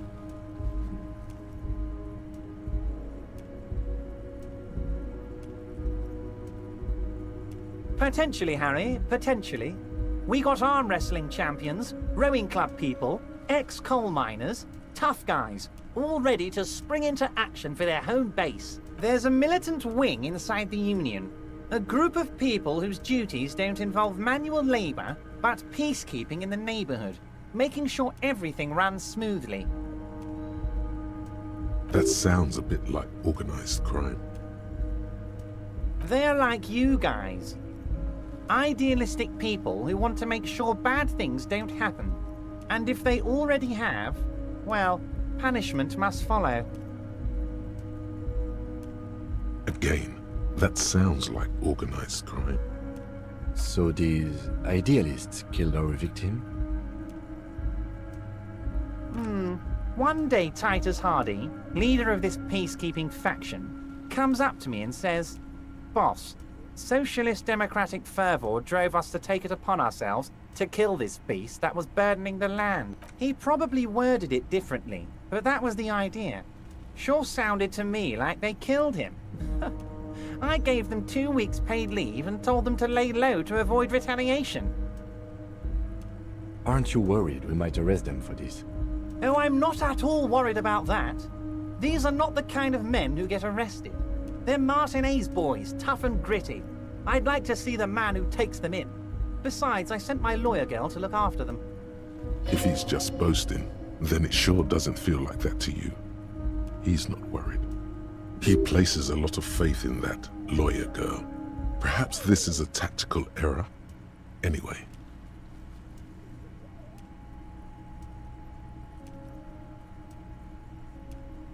How do I know? Let me tell you about these people. That's their MO. It's what they do. Last winter, some poor workers in Terminal E went on a little strike. The company sent in Sediment, a security contractor. The strike was over the workers' right to wear protective footwear, Harry. These guys turn up and start beating people. Tell you what, Harry, I wouldn't be surprised if we got the same mercenary company after a little rebranding. And I'm sure as hell not surprised to see an army of scabs under my gates. So you believe the scabs were organized by the security contractor? You said it. Hell, one of those guys looks big enough to take down that proverbial elephant. Boys like that don't just happen to show up during strikes. Absolutely, Harry. Absolutely. Sock it to me. Oh, they are simply fine young men, all 7 of them. Exemplary union members, always working to advance their position in the local socialist democratic movement. Core members. Old Theo used to run them, but things really kicked into gear when Titus took the reins and named the group after himself. Gotta love his initiative. Interesting. Who's second in command? They're almost all of them great guys, born leaders. Whatever happened, I'm sure they only had the best interests of Martinez and Revachol in mind. Work with them. Hell, interview them. But don't fight them. They really are just like you. Men who like beer, women, and some order on the streets. He's betting on them being useless to you.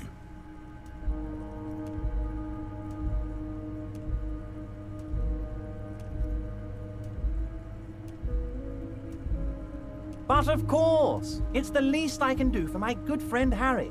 You can now go and tell Titus about this. See what... Also, Harry, here's 5 real.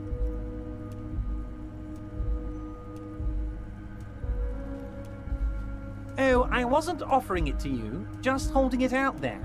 But I'm willing to share information. Was there anything else? Oh, Liz is a bright one. I paid for that law degree myself, thinking it'll probably turn her all fancy. But hell, Harry, she came back a firebrand socialist. Sometimes she scares me with her zeal. Was it a good talk? I'm not sure we made much headway here. I was hoping we'd bust the case wide open. Heck, I even wanted to tell you what I really want to achieve with the strike. I don't know what happened, Harry. I wanted you to feel like Mr. Martinez. And of course, I also wanted you to find your gun. But it's like I can't completely trust you. Yet. Yes, Harry. It's like I can't fully trust you if you're not a man of the left.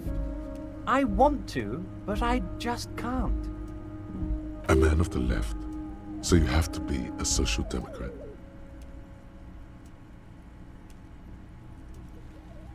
He's been hurt too much in the past by men who aren't social democrats.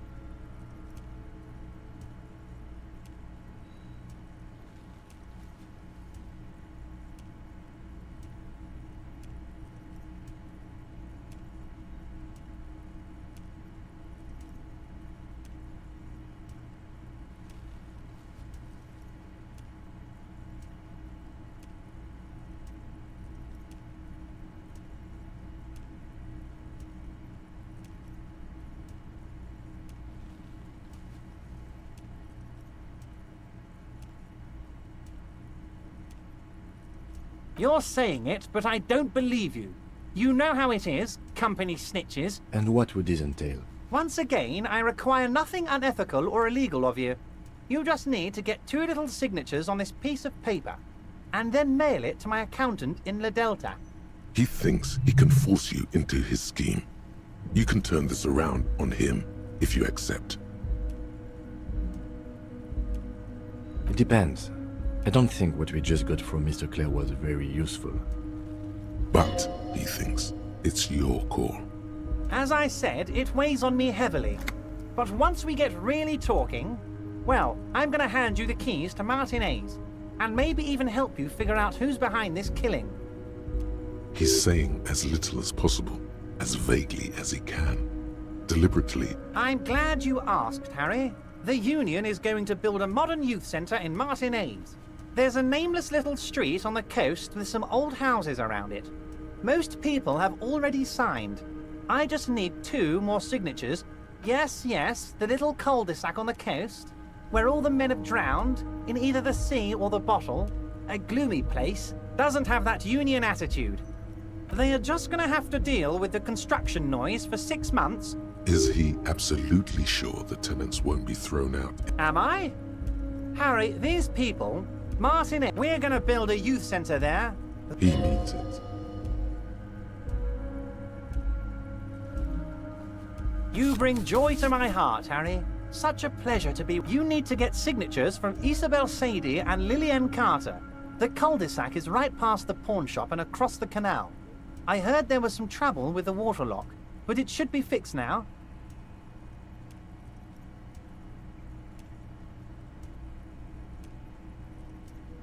Once you have the signatures, mail this to 13022 La Rocca in La Delta. Then, I'll know you're a solid socialist.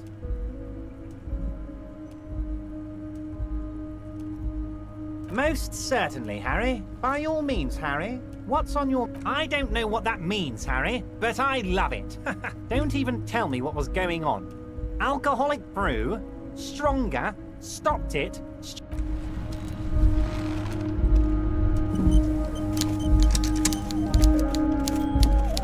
Yes?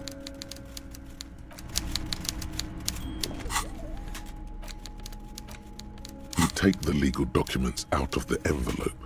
A 12 to 40 month construction period and the zoning plan. The youth center cuts into the ocean. It's going to be awfully close to the already existing buildings. Almost wall to wall. Practically integrating them into the youth center.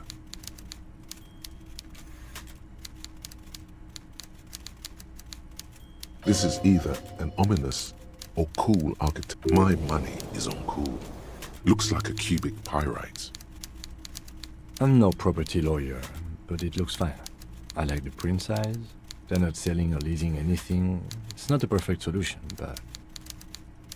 How else are you going to build something? It's always inconvenient to build things, and citizens inevitably have disagreements over such construction projects. But there's no other way.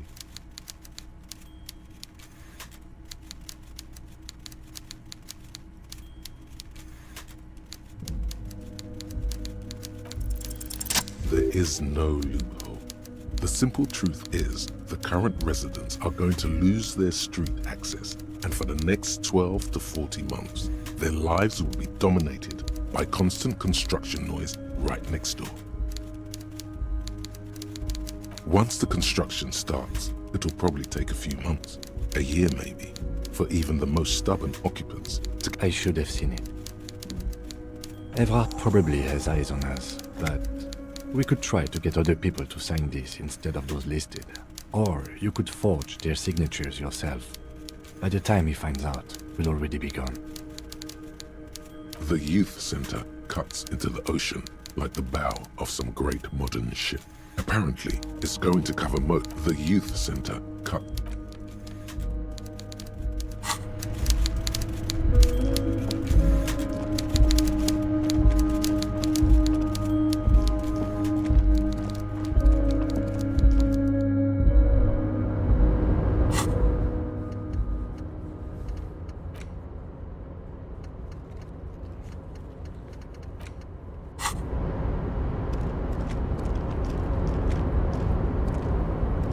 hey, mister.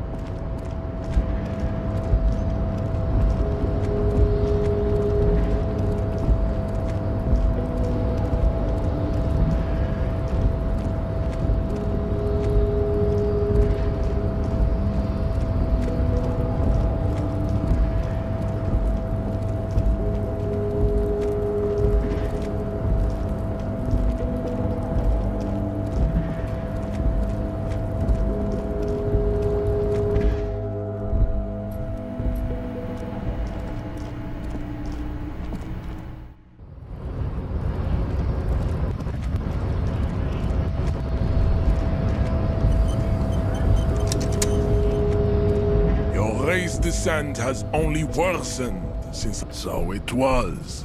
My unpromising race pupil entered the harbor and used my You're so noble, Measurehead. There's a but. But while I am gone, someone must stand guard on the bridge. That someone needs to be. This is the uncomfortable result of not taking it on ourselves. I can live with a compromise. Listen to your little friend. He is wise in his childlike way. Fine. Goodbye. Return to your degeneracy. Babe, see that they stay here the whole time.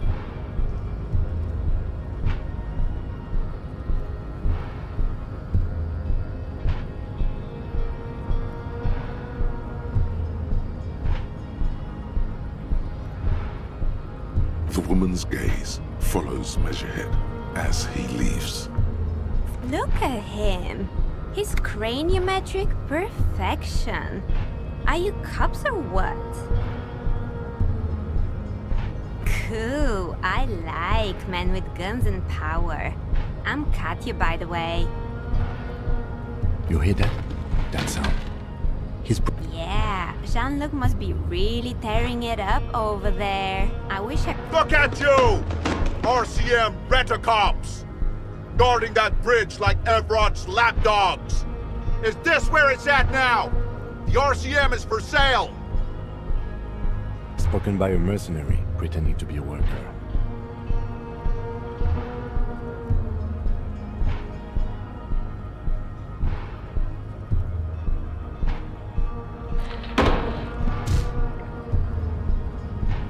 A shrill laughter interrupts you, echoing across Martinez.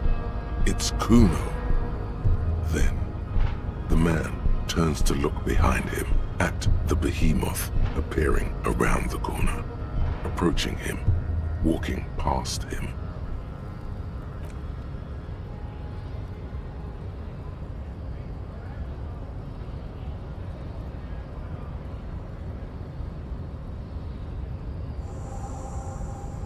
The corpse has been removed from the tree. Stand down and congratulate yourself. You have farewell, ham sandwich. You are a Union man from now on. We still need to get into the harbor. We need help with the tree situation. There must be another way.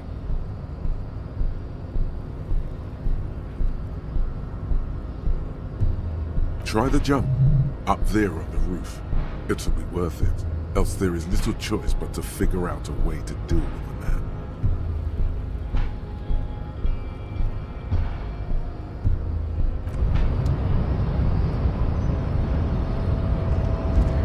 Your race descent has only worsened since...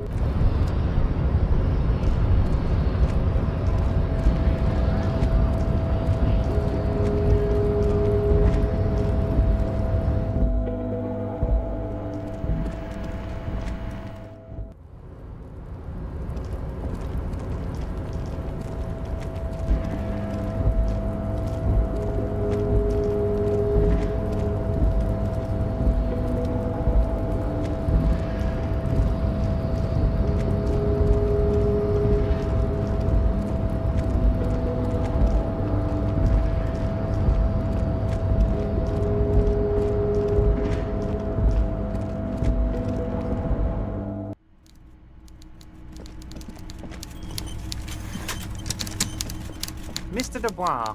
Every worker... Yes, yes. What's that, Harry? You're getting a little pale. Is it the words paranoid schizophrenic and lost gun in one sentence? Don't worry, it's just a...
What do you see?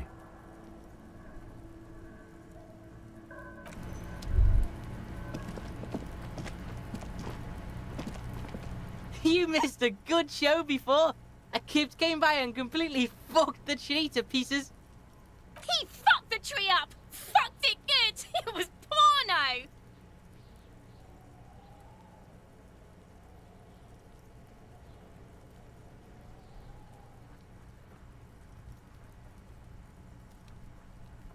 Watch out, Kuno! Kuno knows which kipt Kuno meant. Kuno knows all the kipts. Kuno's trying to crawl out of... Yeah? The fuck did you want anyway? You got your fuck bag down? Kuno doesn't...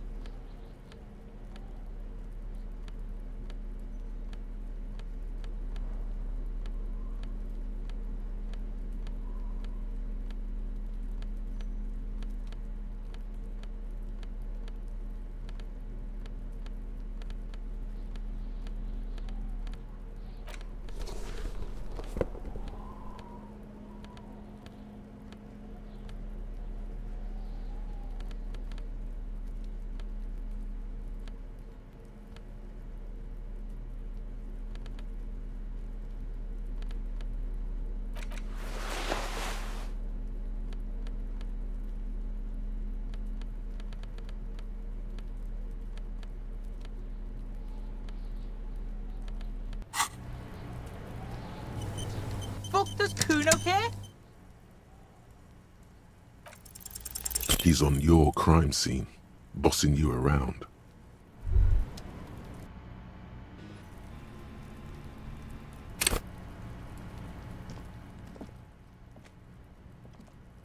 Fuck does Kuno care? He's on your crime scene, bossing you around.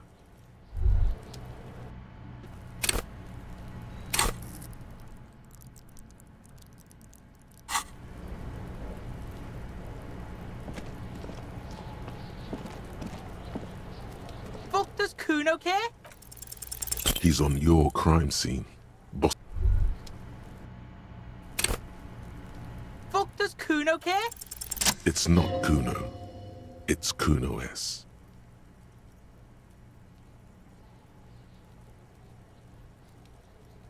Kuno S is by far the worst of the two. Kuno has no problem being near you, but the other hides behind the fence, afraid for her life, like she's done something. She came up with that psychopathic scheme of screaming for help before. Kuno just wanted to talk to you about his name. Kuno S was the one who wound him up and directed him. Also, Kuno hasn't stopped talking to you, even enjoys it from time to time. When you talk to the other one, it's like talking to a cornered animal. She only hisses and says murder was the case that they gave her. All in all, Kuno respects madness. You cannot hope to outdo her on that front. You must win yourself a few minutes with him alone. Fuck you whispering about? He's whispering too. He's going with it. But watch what happens. Fuck you whispering about! She puts extra stress onto that word, expecting it will make you uncomfortable. If Kuno wants to whisper, he's gonna fucking whisper, okay? Let's whisper, pig.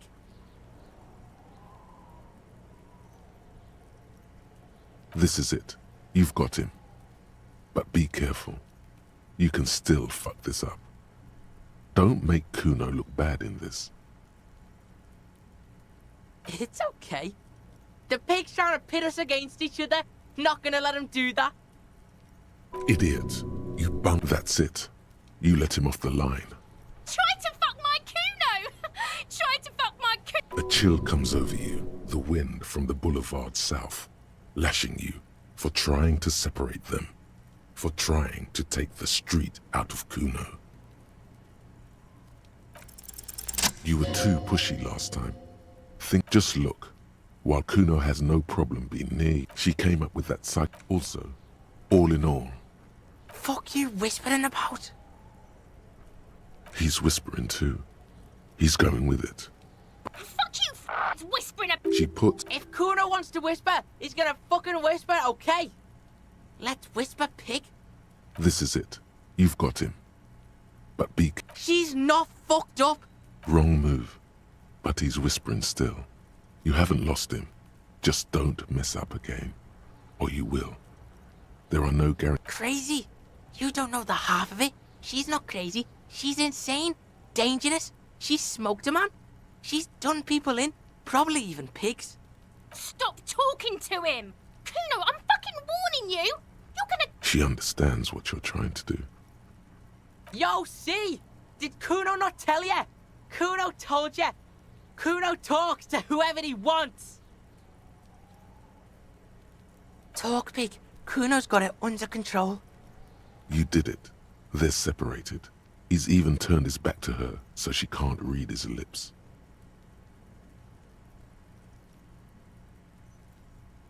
Kuno wasn't around, and C was with Kuno.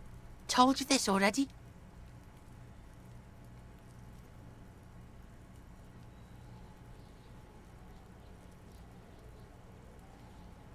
Look, Kuno's gonna put you at ease. We didn't do it. He speaks the truth, my liege. Kuno means she killed someone. That's right. C's a killer. Like, actually a killer. His little green eye. He's meant everything he said before. But right now, he not only means it, he is sincere. Killing is serious shit. Kuno's always serious about the 488. 488. The criminal code doesn't go higher than... She's probably killed a pig too. I mean, I'm pretty sure she has. Forget Kuno said that. Kuno was just shitting. Kuno was just running his mouth. A cop would be too large for her to overpower. But the creature peers at you both. Fear.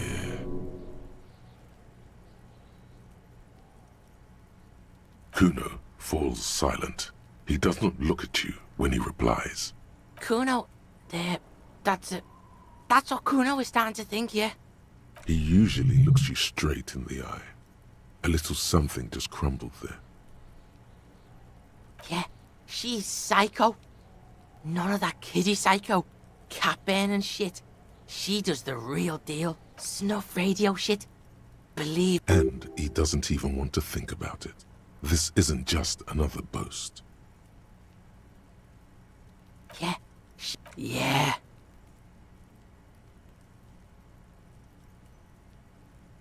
Snuff radio shit. Believe me, pig, you don't want to know.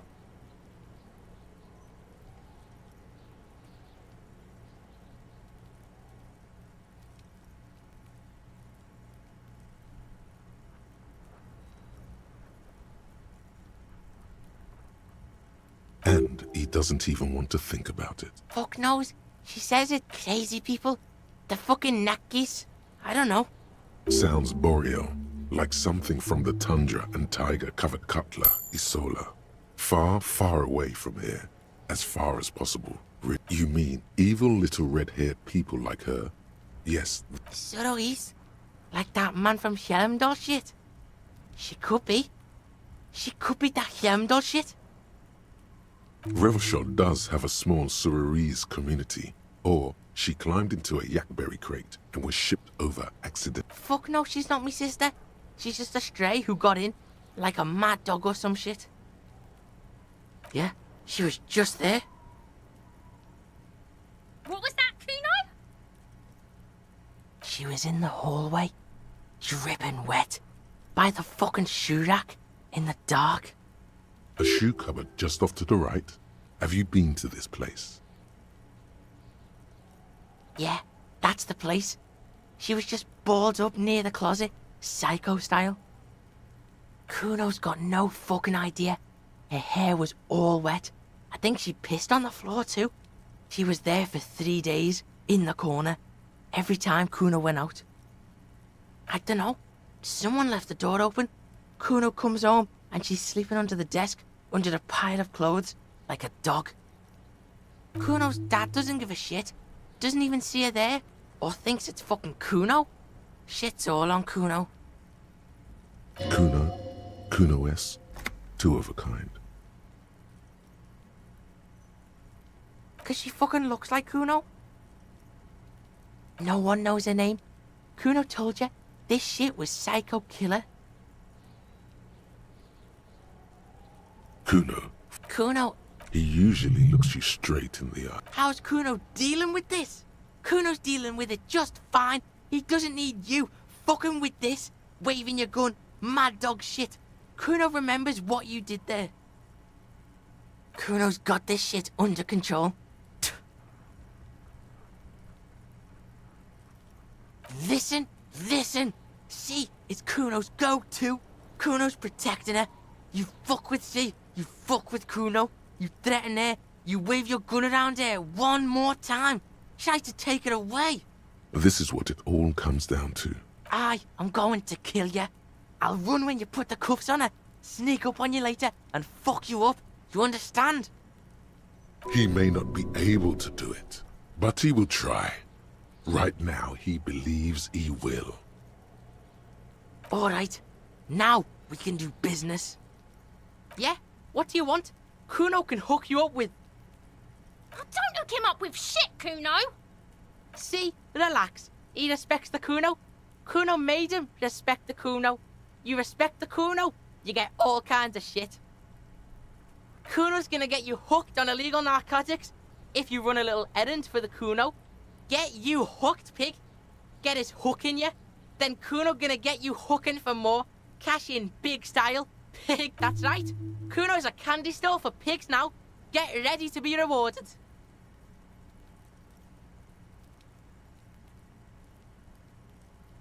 The fuck about it? You're testing Kuno. Get lost!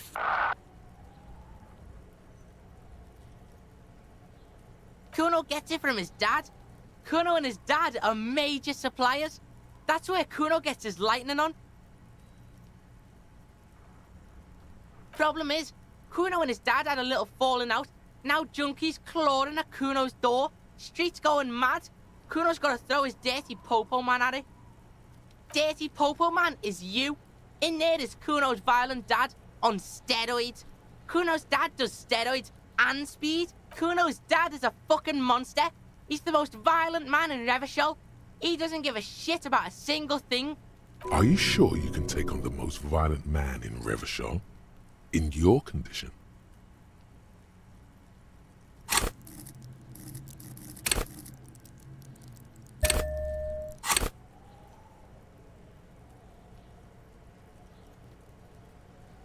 like half? A baggie, but like in... That's half a gram. Yeah, half a G.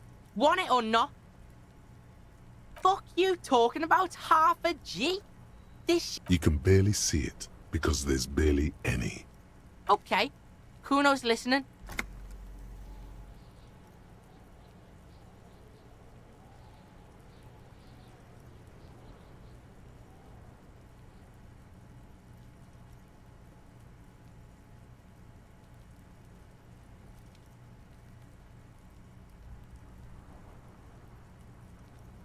Sure, whatever. If you survive, make sure to bring that shit back to Kuno. Kuno's almost out. You wouldn't like the Kuno when he's out. Just get in the apartment building. Kuno knows you already fucked your way in. Kuno knows everything. Go to room 12, first floor, and kick down the door. Police violence style. Kuno style.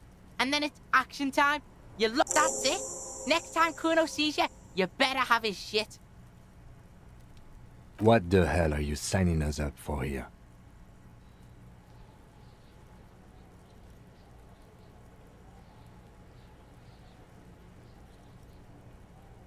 Okay then. Kuno doesn't fuck.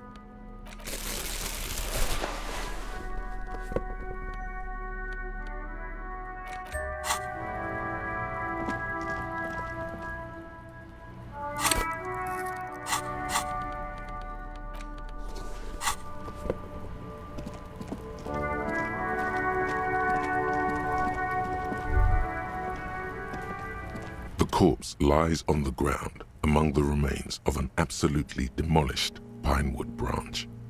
It's gently laid on one side. Mr. Measurehead has done a good job. Nothing is too broken or compromised. The victim is ready for a field autopsy.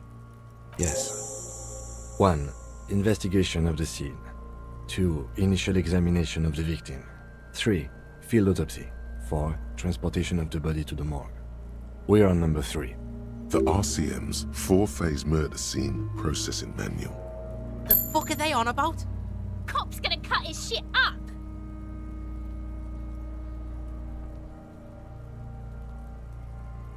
No, you and I are detectives. The honorary rank of detective signifies our ability to handle the entire incident chain, from autopsy to cleanup to social work. Your station would not have assigned you. The lieutenant adjusts his glasses and takes a deep breath. Come on, officer.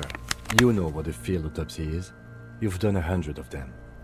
What you do know is, at 18.9 kilometers, the dormant shield volcano, Corpus Mundi, is the world's highest summit, and the failure of the 38 single, Et puis descend, to crack the top 20 was the death knell of disco. But you must have me confused with the Copperpedia. You, sir, you are the Copperpedia. Unfortunately, no.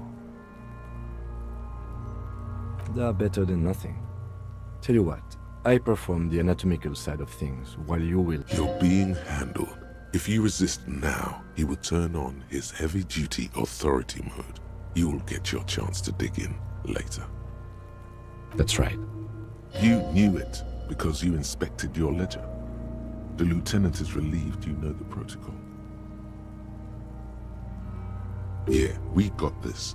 We're smart. The dead man stares in silence as you crack open the ledger. The bright red paper is covered in boxes and lists, describing the condition of his skin and organs in 3 parts.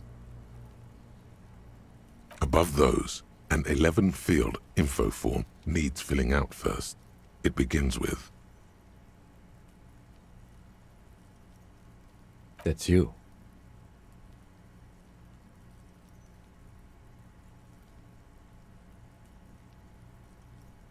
The corpse is indifferent to your scribblings, just lies there. The next box says KK57-0803.0815. KK equals Kim Kitsuragi. 57 equals Precinct 57, followed by his date 0803 and time of arrival 0815 on the scene. He's indexed the case after himself, not you. That's because he doesn't want to bring up the messy question of your initials. Next. We've heard the nom de guerre, Lely. It's better than nothing. Right, what's next? Date of birth? NA. Roughly 50. Try 40. The damage is so extensive, it's better to err on the young side. He nods. Mondial. Fair to olive-skinned, from the Isola of Mwindi. This is as vague as it gets. You might have the pudgy mess of curdled meat. Looks Fucky! Male. Pigs can have sex! Nor does he look male, with his pregnant belly and indistinguishable face.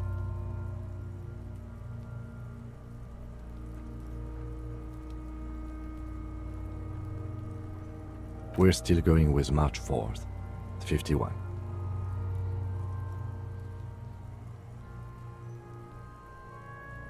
What else? 9. Body identified by is non-applicable. 10. Case number is the same as the coroner's case. KK 57 0503 0815 listens, motionless. None, at least not after the initial examination. Interfering with the body's position or wounds post-mortem. Don't overdo it. It's okay to be unsure.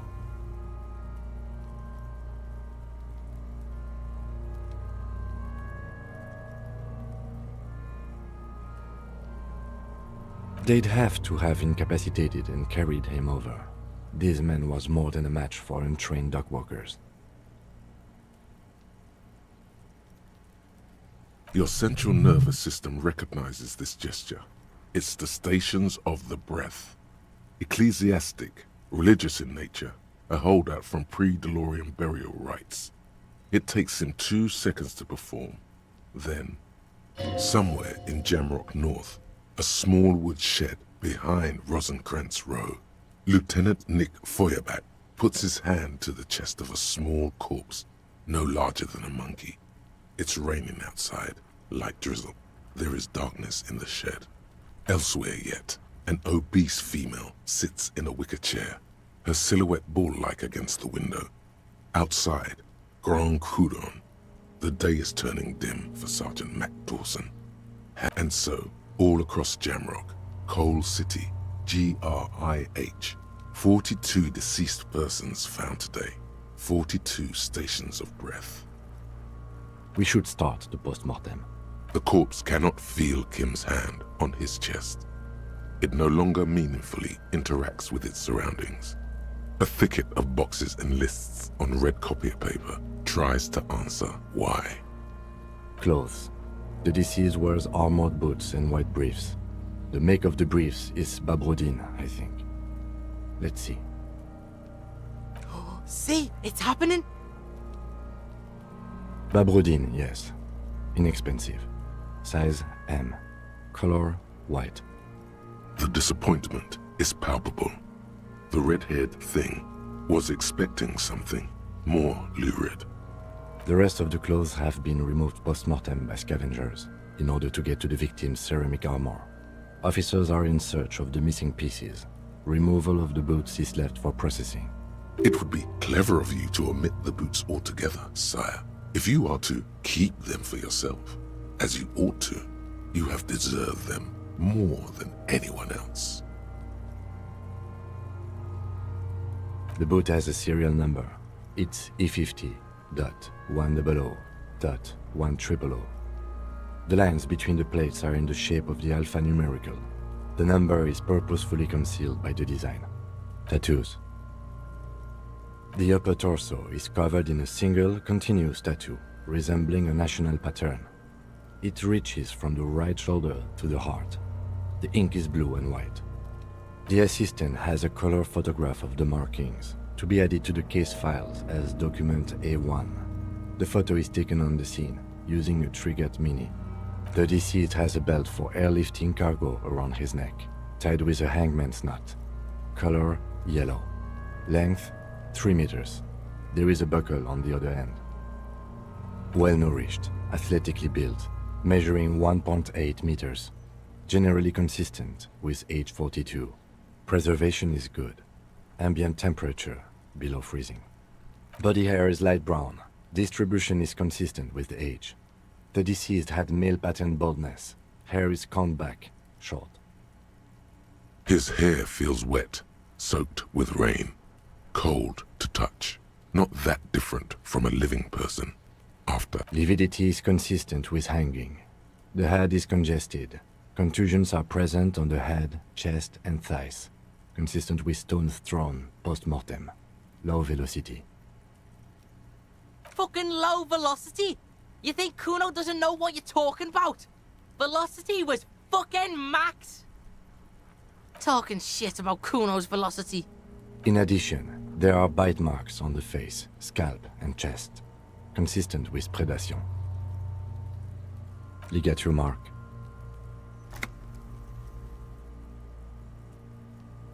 The steel wiring. There's too much of it.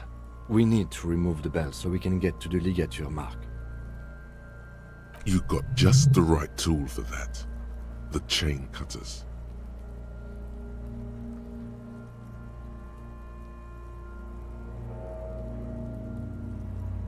Always good to think ahead. Now, we need to cut the belt to see the ligature mark below. Carefully, with as much precision as you can. See? My pig is gonna fuck his head off. No, he ain't. Your pig's a boring fuck.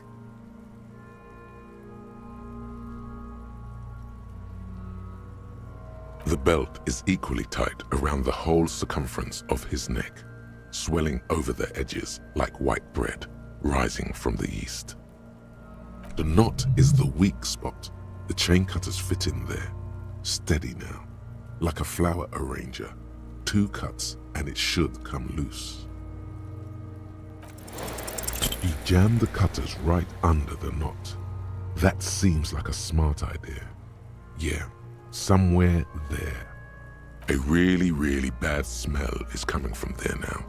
And some kind of cracking sound. Yeah, fuck it! Told you my pig. I should have a go first. I think I have a strategy. He sinks the cutters into the knot, preparing to perform the cuts, with his elbow to his knee for snap. The knot is slashed. Another cut and the belt falls apart like a flower bouquet, revealing the dead man's neck and the... Here. The rope rises to a point, leaving a gap in the ligature mark. The suspension point is in the back of the neck, on the nape. Hemorrhaging is observed on the skin, above and below the ligature mark. The mark is well pronounced, consistent with a drop from 1 or 1.5 meters. Chest is intact, normal contour. Abdomen is protuberant, pelvis intact. No! Let's get up and see! I fucking knew it! This is clearly what they've been waiting for, ever since the autopsy began. The genitalia is male and unremarkable. No evidence of injury. Ah yes, your hunch before.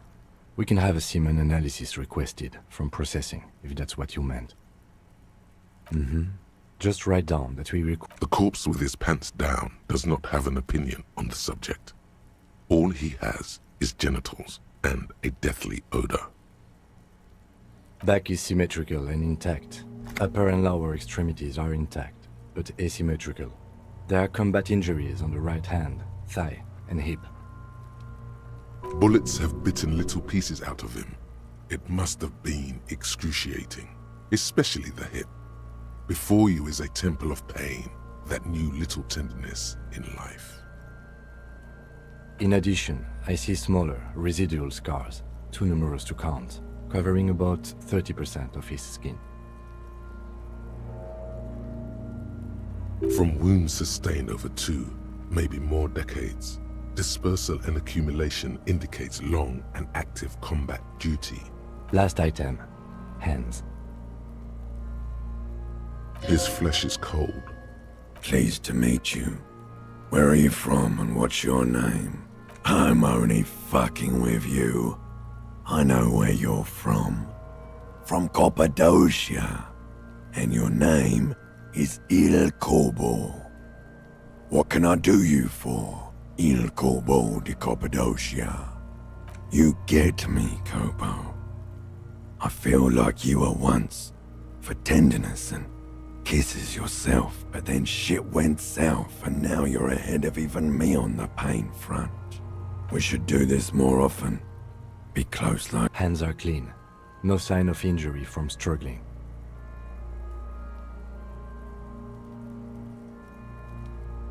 Ooh. That's all for the external. Well done. What next? Central nervous system. I have nothing. Do you have anything on this man's central... Of course, there is a moral to be drawn from it. A moral to this story. What would that be? The dead man looks, too, with barely contained excitement to hear the moral of his story. Good. Musculoskeletal. Purge fluid is coming from the mouth. Not injury related. With his eyes almost closed, the lieutenant puts his hand on the dead man's throat and begins to massage it. Gently, you hear cracks as the lieutenant moves his sharp fingers inside the flesh, like the creaking of an old house at night. Yeah, jack that fucker off! The hyoid bone is fractured. The rest of the musculoskeletal system is intact. Unremarkable. Respiratory system. Oral cavity shows no lesions. The victim has received dental implants, possibly after a combat wound. Mouth swollen. Hemorrhaging present in mucosa of the lips and mouth. No scream. No sigh of relief rises from the darkness inside. No, you don't. You can keep it in. You can keep anything. You managed to suppress the... There are ancient mysteries down there, Kobo. Ask me later. Hemorrhaging present in mucus. Hepatobiliary, NA. Are you a hepatobiliary expert? Neither am I. Same for toxicology and serology, NA. Cardiovascular. The body exhibits heavy gastrointestinal. This will do. Digested semi-solid food in stomach. Voila.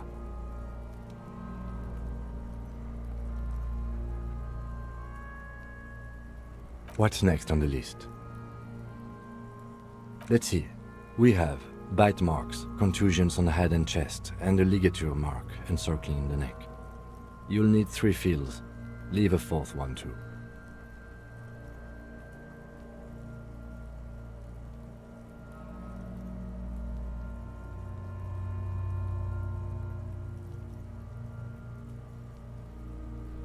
Head, chest and scalp bite mark injuries.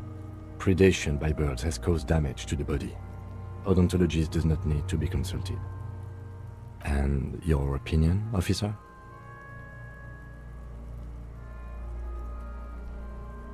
Agreed.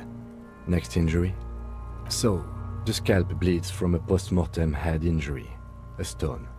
The injury does not have the rim of an early inflammatory response. The perpetrator on the scene has confessed to causing it post-mortem. At maximum velocity, fucko! Has confessed to causing it at maximum velocity. The lieutenant's admission has caused great gratitude in Kuno. Coagulated blood sticks to his scalp and chest, where the countless stones have hit the dead man. Beneath. Right. Next. Oh, so we inflicted them? You mean the incision on the thorax from a chain cutter? That was not a team effort, and I wouldn't mention it. Muddies the water. Injuries. A dark red abraded ligature mark encircling the neck, with a gap on the nape measuring, let's say, 7 centimeters. The hyoid bone is fractured, the cervical column intact.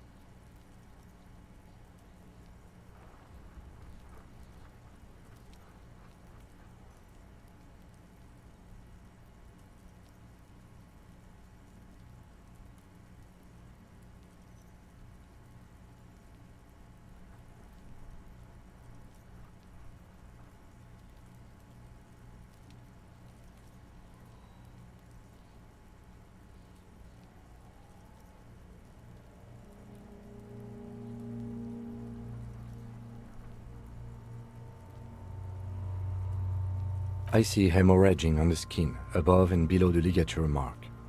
Depth of the mark, 1 centimeter. No signs of clawing on the neck. Below the note, 2 customary boxes wait to be ticked. The man's head jerks to the side. The ring around his neck is... That's it. We have established cause of death. It's not much, and it leaves much to be questioned. But it's a start. Let's wrap this up. I pronounce this field autopsy over. Well, we established probable. We requested a test to be run on the genitals. That was We were thorough with the list of injuries too. We described them all in detail. What is there to say? Given the circumstances, I need a copy of that autopsy form. Then I will drive him for processing. He's thinking, did I miss something? You tilt your head. I'm sure we didn't get everything. There's always something. Shoot, Looney Rooney. Oh yes, Kobo mi Lobo. In just a small gulp away. Might be... Oh yes, Kobo mi... It's all right. Come back later, Kobo. Amuse you. Shoot, Looney Rooney. Come back later, Kobo. I thought we decided to leave it to processing. Let's not turn this in... Damn it. This is turning... Okay, so you can sneak out of your room maybe, after he's gone to sleep.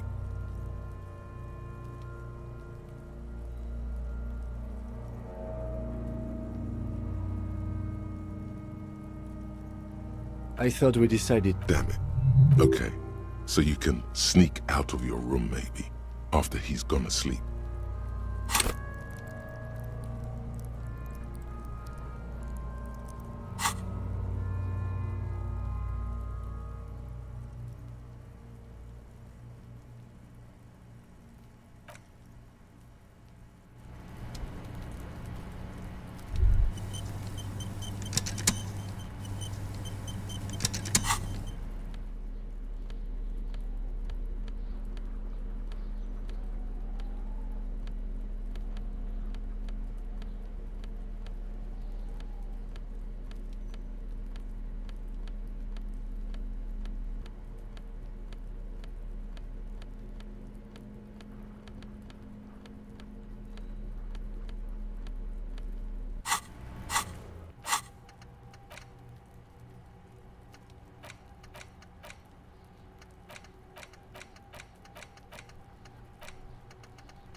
The lieutenant adjusts his glasses and takes a deep breath.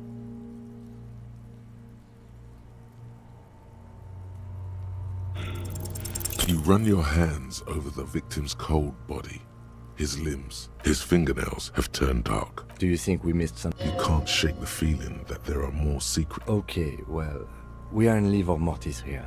He is disintegrating. We need to refrigerate the body. If we want, it would have to be industrial in size. Let's start by asking Gart at the Whirling in Rags and the Fritz store down at the gates. If they don't know, but only if all else fails.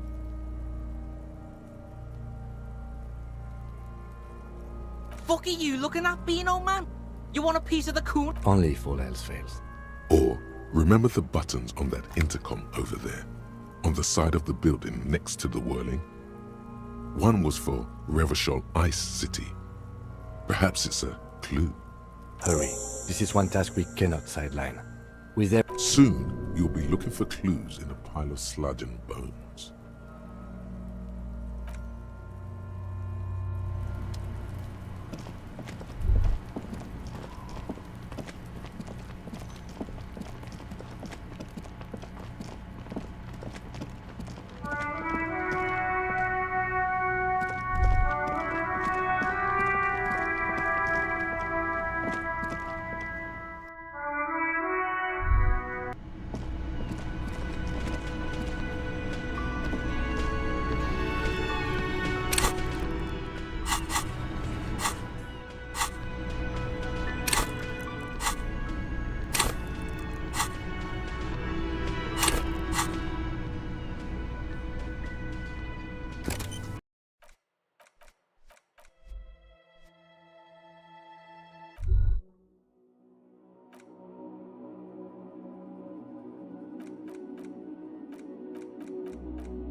The man is deep. The lieutenant adjusts his glasses and takes a deep breath.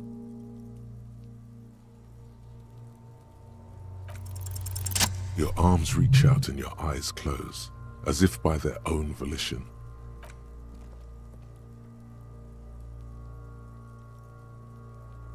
His face, his cheeks, his nose, his fat, swollen lips. Like a spider, your hand crawls over his features. Everything is they are swollen shut. You need to really push to get in. Only the little one fits. The flesh... The fuck is he? The thing you're looking for, it's not there.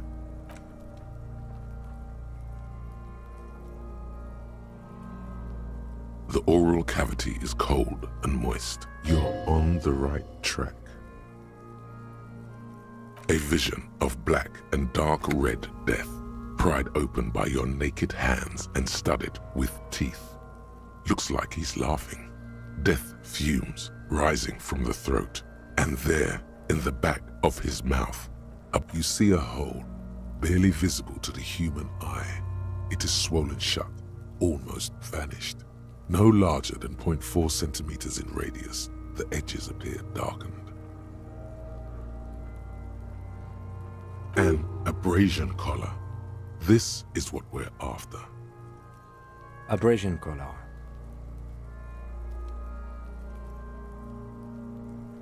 Kuno is silent.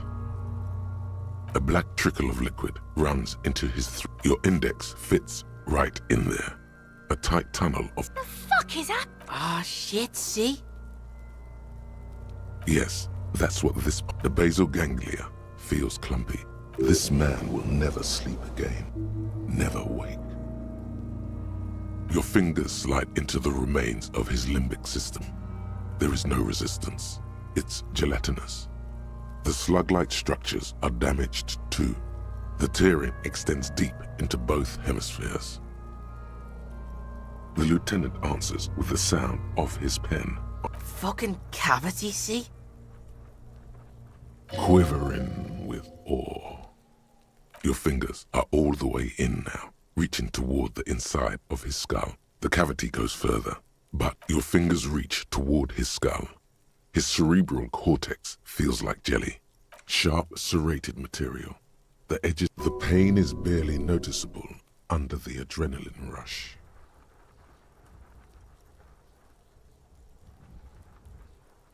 There's a tiny crack. A protrusion in the object that is in there stops just short of the skull, in the encephalon. We have the makings of... Forget about the fucking exit wound, Beano. The pig is... Her voice is absolutely sizzling with excitement.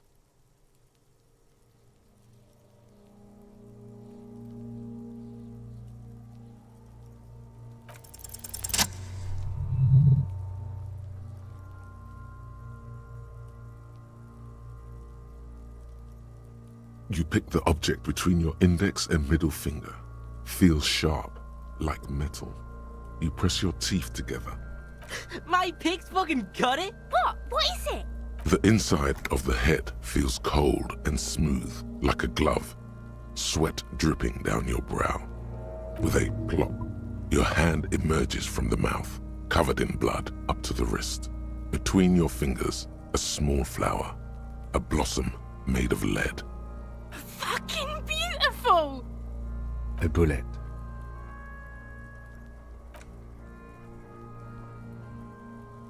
The bullet falls in the bag, leaving a smattering of blood on the plastic. He raises the bag under his eyes and says, A non-caliber. Rifle. Some kind of brittle alloy. Fractured on impact.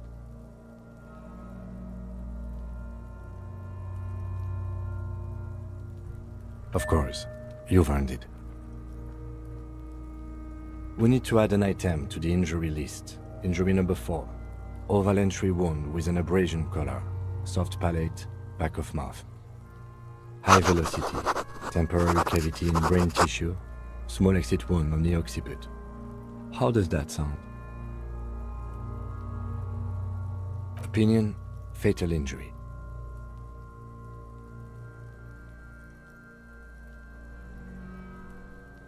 And one last thing, we should amend injury number 3, ligament mark. New opinion, non-fatal, post-mortem, treatment.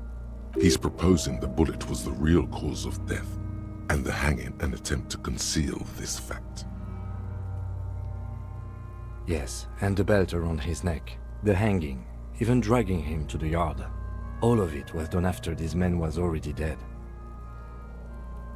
I have had my doubts since you showed me the tracks. Why did they carry him over? Why not march him, I thought. There was no satisfying explanation. There have been other signs too. Small details. Everything is too neatly designed for us to assign probable cause here, as we did, full-heartedly. Well, no more. We almost fell for it, he thinks. Almost. There is, of course, the very real possibility he was both shot and hanged.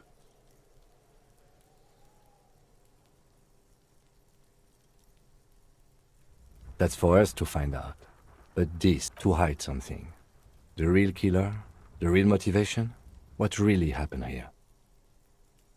Yes, we should take a closer look at it. I am certain it has more to tell us. To put him out of his misery? It's possible, but it doesn't explain all the other dubious things here. Lack of struggle, primarily. I may be intellectually sloppy, but I prefer one theory at a time. Oh, you really do. I am glad to hear you say that. Your room in the Whirling in Rags should come with a bathroom. Be sure to make use of it in the evening. We bag the corpse and carry him to the holding pen of my kinema. I can transport him to processing myself, but I will be gone for the rest of the day. Work on the case, tend to personal matters. Try not to... I'll leave that choice to you. The word lingers in the air of the yard. Far away, detective. After you bag the corpse, Lieutenant Kitsuragi will leave the party until tomorrow morning.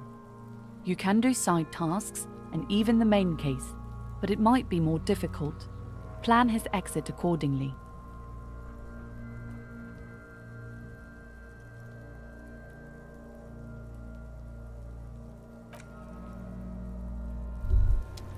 Honorable One, you have accumulated a substantial amount of honor points on your life path. You are you are on the fast track to becoming one of the rarest, most revered of all police officers. Yes, your deeds are spoken. Even among honor comes from you need to bring the thumb of your right hand, your sword hand, to your rectum and stick it in there to form the most dishonorable. You brought much shame. The bow collector. It's early in the morning. The world is dark blue. The sparks light her face, a delicate composition of triangles. The streets seem to grow longer, like in a dolly zoom. And there's something in the air as you stand there and wave back at the shapes growing smaller and smaller. Something that has always been there. A great see-through world. The tenderness you feel. The ghost of Revachol between you, carrying your signals. The holy messenger.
The bullet is beside his orderly handwriting.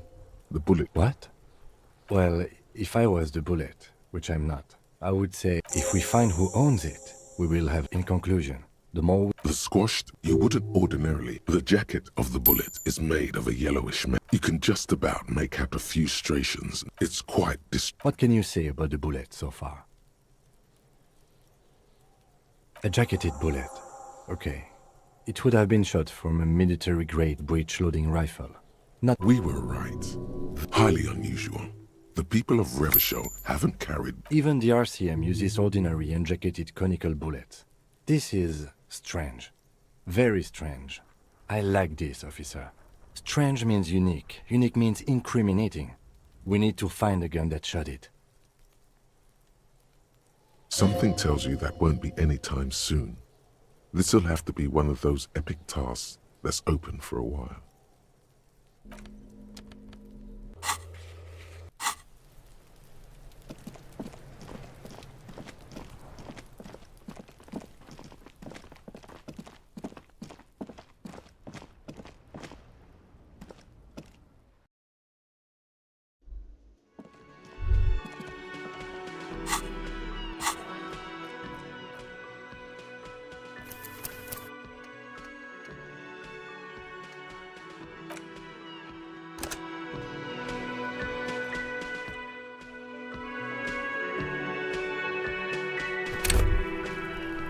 The lieutenant adjusts his glasses and takes a deep breath.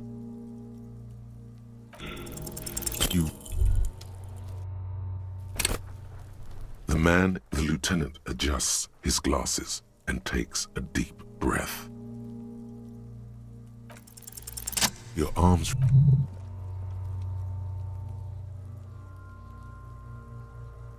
His face, his cheeks, his nose, his fat, swollen lips.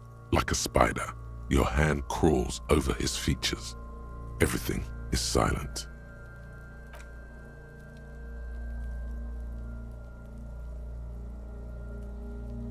You're on the right track. A vision. You see an abrasion collar. Abrasion collar. Kuno. A black trick. Your index. Fucking. Ah, shit, see? The basal gang. This man will. Your fingers slide. The lieutenant are fucking quivering. Your fingers sharp. The pain is barely noticeable under the adrenaline. There's the object that we have the. Forget about. Her voice is absolutely sizzling with excitement.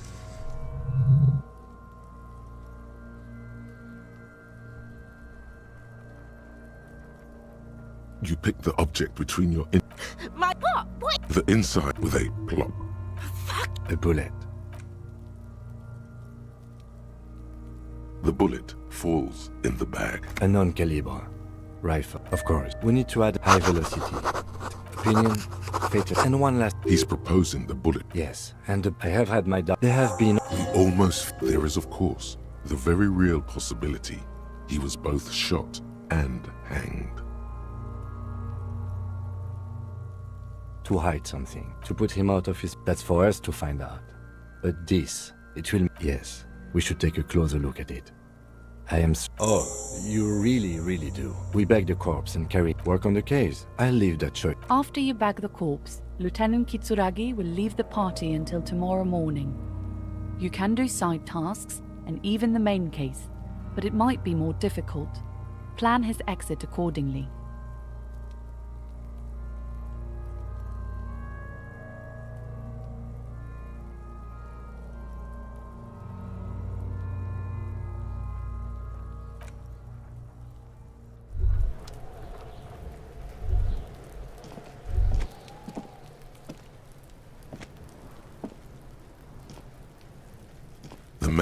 The lieutenant adjusts his glasses and takes a deep.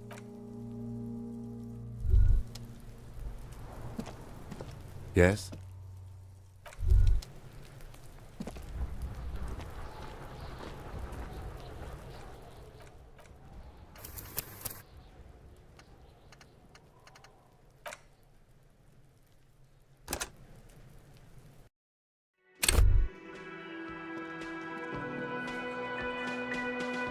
I've got nothing to say to you. Behind the dockworkers, a ceiling-height window. The hawthorn branches scrape the glass like bony fingers. It's you again. What is it?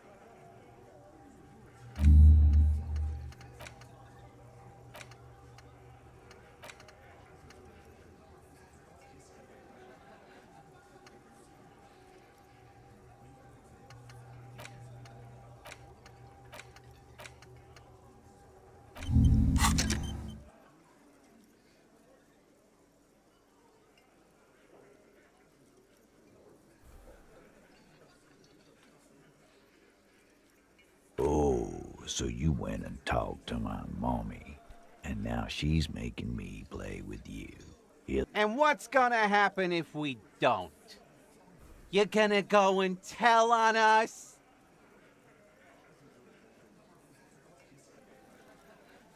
Yeah, I heard him. Now let me state this very clearly. Explosive laughter follows. To his men, Titus Hardy is a golden god. They want to laugh at his jokes even before they leave his lips. This guy is a born leader.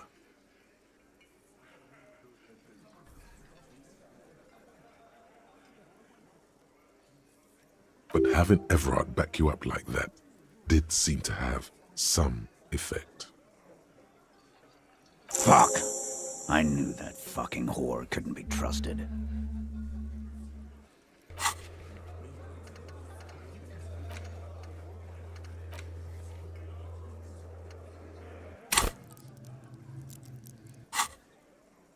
You've hit a nerve. Titus is furious. No, more than that. The loyal Titus feels betrayed. For the record, Titus Hardy did not explicitly specify the victim as a whore, nor did he say anything about trusting her. Oh, shut up and stay out of this, Liz. He raped her. He was out of his fucking mind. She's just in denial, asshole. You don't understand the traumatic... Yeah, she's crazy, you know. A crazy... This is a diversion. Stay on track. Lawman, I'm at the end of my... And you went and pushed her. I am gonna... Hit you. Duck. Titus Hardy! Success. Titus backs off. Fists down, everybody. Everard personally sent me to take care of this. If this goes south, we'll all be in the shit. But you, Titus Hardy, are going to be buried. Am I understood? When she's angry, she emphasizes the S. It gives her voice a strangely hypnotic quality. Frankly, it's a bit terrifying. Someone has to rush in to break the tension. The second in command. Look, Copper. We know that fuck was a rapist and a killer. We got him confessing to it on tape.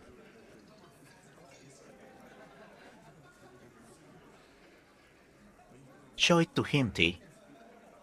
What's the harm, right? Here, jerkwad, listen to this shit. And then come back and tell me the soldier of the apocalypse was in it. This is their last play, this tape. Their story is in tatters, a mess. It might be nice to listen to, but at this point, you don't need to. What's on it? We call it the door. You don't care about... Big Steve. I won't be on your bulletin board. There's a lot of questions. You think we go into this shit? We have machines. Understood? You've listened in on their communication. Since way before their chief. Things got nice and quiet after that. It's not advanced. You just hold up in a coop all day, writing down what they say. It gets hot as hell in there. Don't put yourself down, Angus. Yeah, man. You're like a radio genius or something. Those notes are some in-depth... Don't forget your tape, lawman. Compliments of Titus Hardy.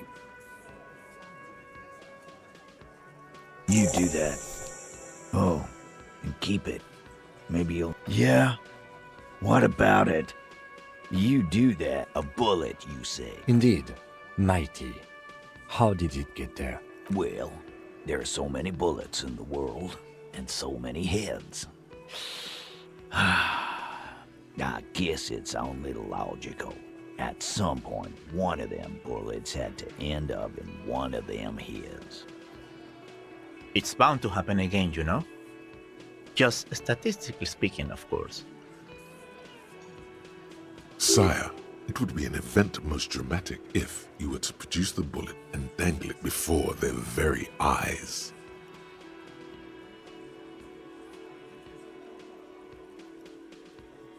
Wow! He's got it in a real evidence bag and all! Why don't you go home and log it into evidence? These men have told you what happened. Shit! I probably did shoot him. I was drunk last night. You guys know me when I'm drunk. Yeah, Glenn likes to shoot his guns when he's drunk. Better hope he stays sober. No, he meant before he was hanged. Did you shoot him before you hanged him? Before? After? During? This is getting ridiculous. They told you what happened. Stop wasting your time. You know what I think? I think he was shot in the head as a kid. Around the bullet, man. That's a good one. All the goofing around is to avoid lying. It's a technique.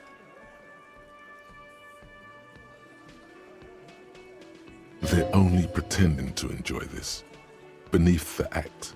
Never been worried in my life, lawman. It's not like you blew it wide open, but there's a little crack in there. Some.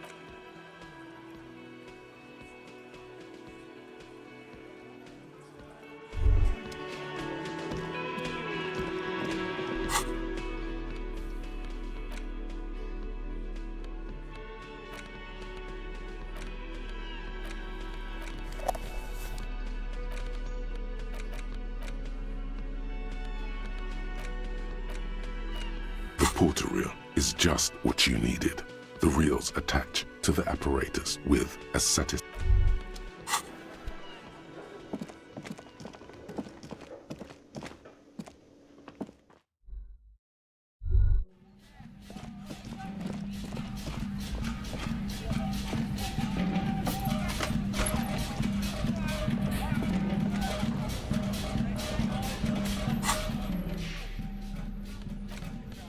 The porter reel is just what you needed. You push, command set, and the tape starts spinning. Violent static and machine. This isn't Revachol. This is a fucking village. I can almost see the elephants. The harbor. That's the son of a Kvalson crane. When this shit is done, I'm gonna tear that place up. Soldier of the Apocalypse style. Kill shit. Dogs and chickens too. Gonna run a room, Cordy. A real nice room. I don't give a shit. I'm fucking done. I'm done mentally. I'll fucking do them all in. Rape that disco cunt on the counter. You know, the dance a whore upstairs. Do it Kohoi style. Never did get that taste out of my mouth. The lieutenant presses the button marked Arrete on your porter reel. The tape stops spinning. It seemed authentic enough. Probably recorded off the shortwave, then edited to seem more incriminating. He sounded like he was on patrol around the harbor walls.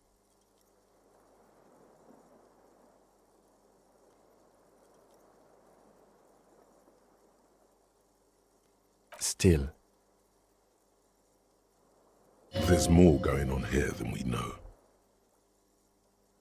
End of recording. One of the other mercenaries, I think. The one he was talking to. A village on the Samaran Isola, in South Safre. Who knows? Maybe the tattoos would have an answer. We would need to know the story of this man. A symbol of soldier of the apocalypse style conduct in a civil environment. It seemed authentic enough. Probably recorded off the short. Still. There's more going on here than... It seemed authentic enough. Yes. It was just... There's more going on. End of recording. It seemed authentic enough. Indeed, but... There's more going on here than we know. I think we've got a few more questions for class here, don't you? This seems to contradict her testimony. At least to some degree. As you take out the tape, the boombox tunes itself back to the cheery radio again, spewing out beats like it's a Friday night. The contrast feels chilly, inappropriate.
This medicine cabinet is stocked.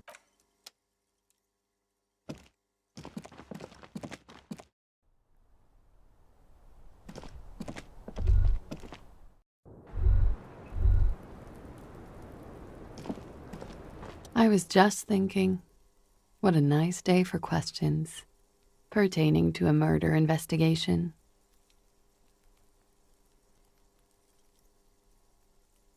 Yeah?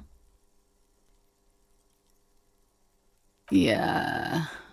I've contaminated. The contamination spreads from room to room. First, I escaped upstairs. The SAD got that too. For me, it's a mix of me with a lack of cleaning services. Talk around the establishment is, you have an industrial SAD. Somewhere below, military-grade SAD is dripping off the walls. You should say the first thing. It's honest. It will lead to introspection.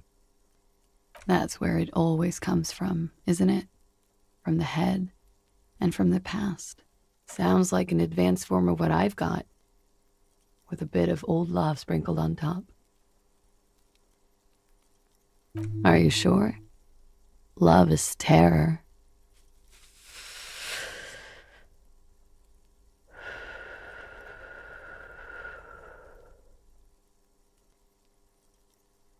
Sheer terror, panic, and screaming. All right. She puts her coffee cup down with a soft ring as the porcelain meets the metal table. This does not surprise her.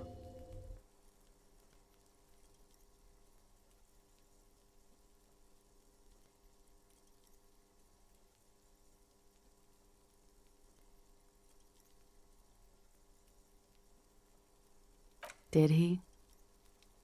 I never said he was a good man, or that he had good intentions, only that he was never bad to me.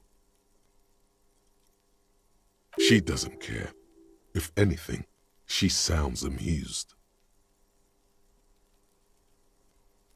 Where did they get this recording exactly? It's intercepted radio chatter of the deceased, recorded via a de-encryption station. It's authentic enough. Does he say he's gonna do it Soldier of the Apocalypse style? The phrase was used. Yeah. That was practically his pickup line. Did he say whores a lot? Was he pretty much on the verge of doing it Kohoi style? He wasn't actually there. He didn't do a tour, or at least didn't tell me he did. Would have been overkill anyway. He lived his own little Kohoi. It wasn't his everything.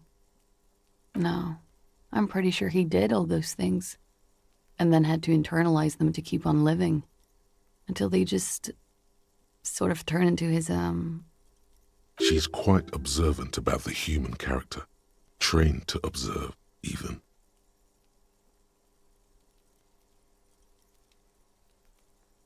People who go to university know how to use words like internalize and integrate, officer.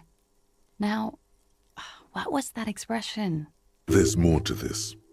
She has an index in her head of pathologies and how to exploit them. I can almost see her turn the pages.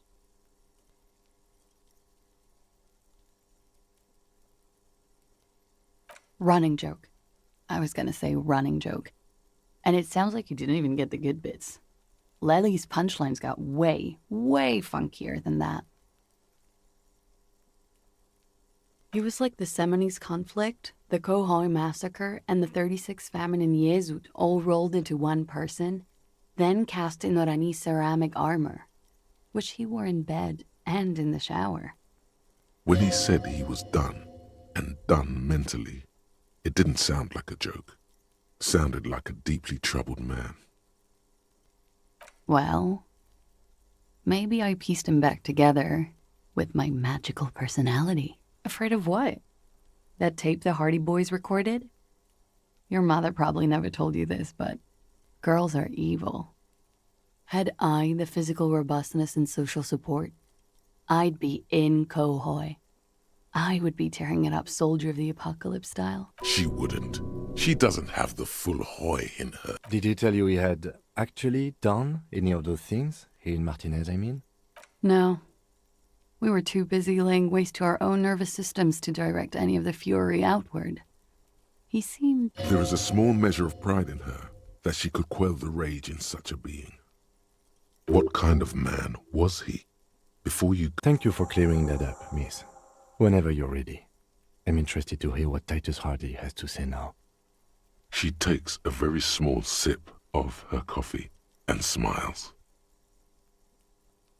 Like, for example, his... Actually, officer... A nickname? I guess. He came from Lelystad. It's short for that. And it was his army name, apparently. He said his real name wasn't his. I tried to pry it out of him, but it was no use. Lelystad. That's a good start. We have a few questions you can help us with. A few things a field autopsy alone can't answer. The young woman cranes her neck, trying to catch a glimpse of the page the lieutenant passed to you. The last missing pieces of a puzzle of flesh. He was 42. 42? Are you sure? He had many scars that made him appear old. We even celebrated his birthday, like, some weeks ago. It was a funny too. Looks like you were right, officer.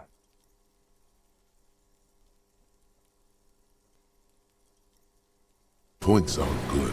Have one, you old dog, before we all die.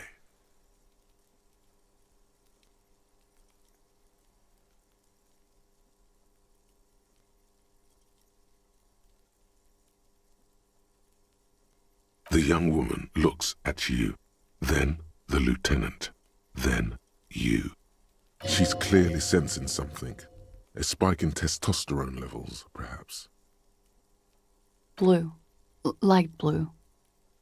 They were like little blue galaxies, you know? It was strange. Pardon the swearing. I do him an injustice. He wasn't ugly. And he had a beautiful, soft voice. Very surprising, what with all the scarring. It was quite something, watching him speak. He had a combat wound on his chin and mouth? Yes. Severe. It made him look like half his face was cracking away in some strange smile. That and those eyes. Ah, yes. His hair, if you can remember?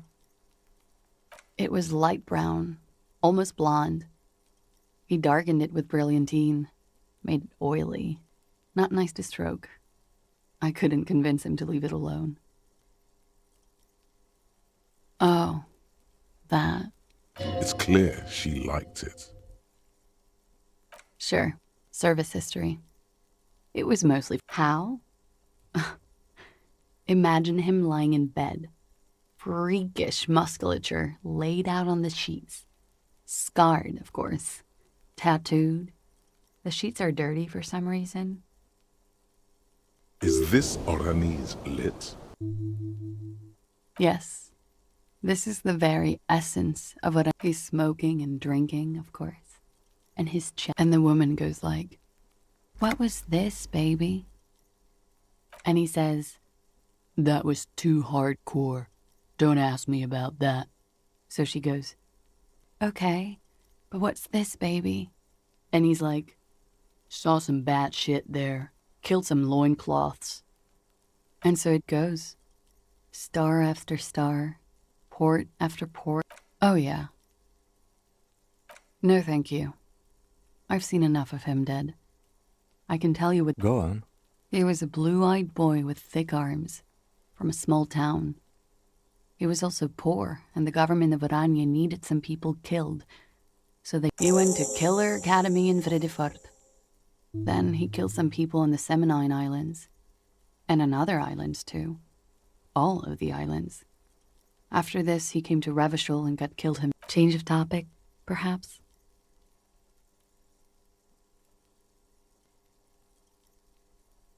Why do you ask? Just have her answer the question. Don't give explanations.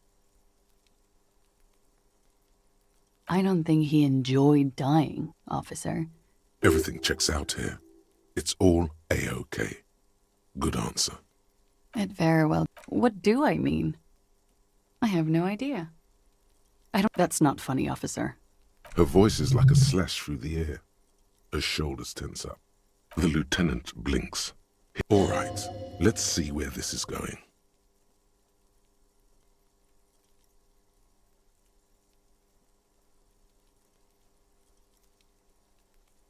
Cool. There is a sound, something in the reeds, when the wind combs through them, on the inlet, on the little island. Her light brown eyes fix on yours, then disappear behind. She agrees.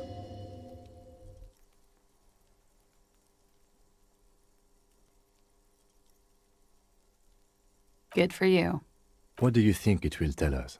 I don't know how a semen sample works, officers. How many days after intercourse does it have to be? I don't even know if he had sex with someone else. We didn't go steady. Is she avoiding anything? See? There's something off here. In Oranje, officer. The Lelystad municipality. You were almost right, officer. That means his race was occidental, not mondial. I'll update the form.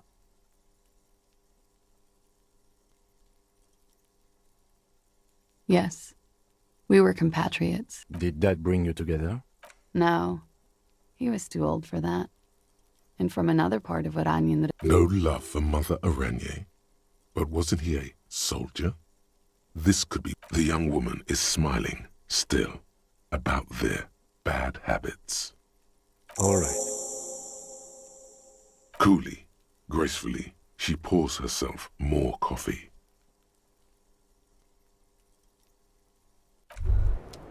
Wait, stop. That man, below the damage. The weak. How old are you? That's where this is going.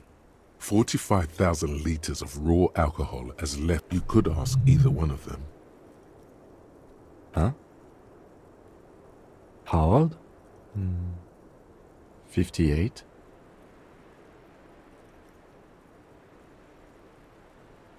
He was deceased. He had been decomposing for a week. On the bright side, you've been getting a lot of exercise. There's silence, then a little more. Here it comes. Sure, you're 42. Wait. This requires scientific measurements to the laboratorium.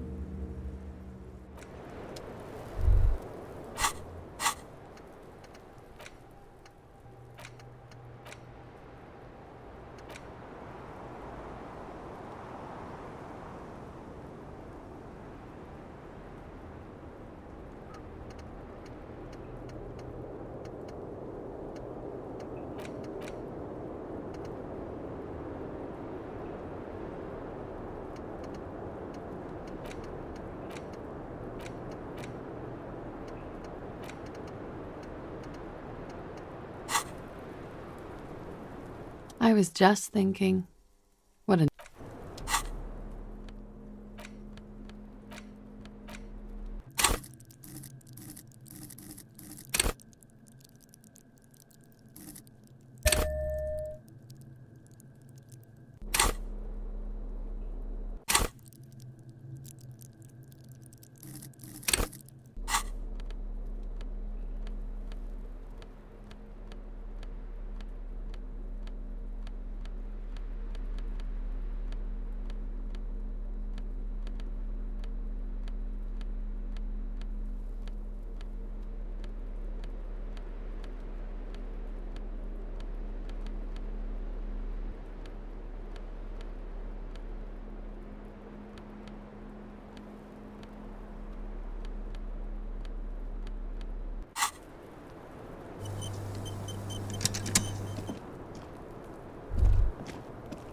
I was just thinking, what a nice day for... Soft, light brown eyes look back at you, directly into the space behind your eyes. I have bad news for you.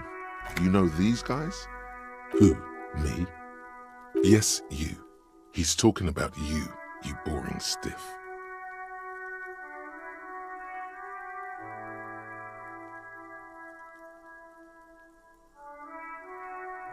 You too.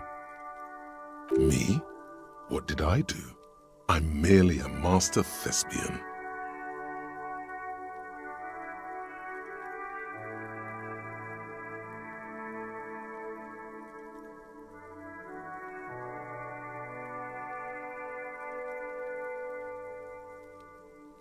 These guys are compromised. She's got them singing along to her tune. The little bleeps and bloops you trust for info, you can't trust them anymore. Believe it.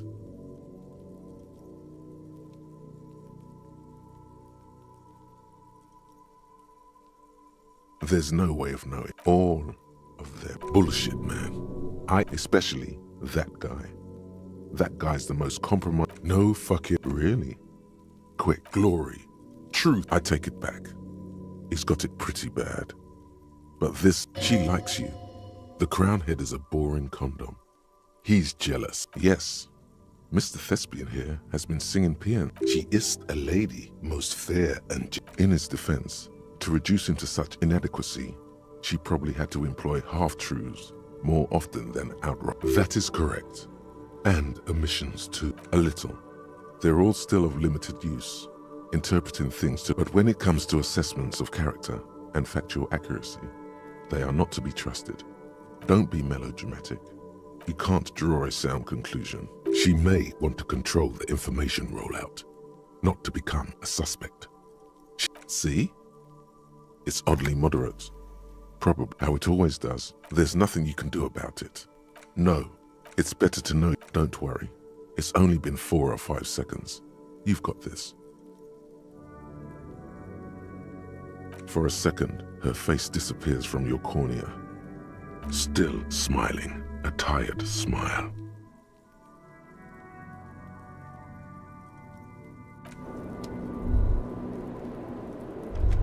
The same small, heavy door. No lock in sight.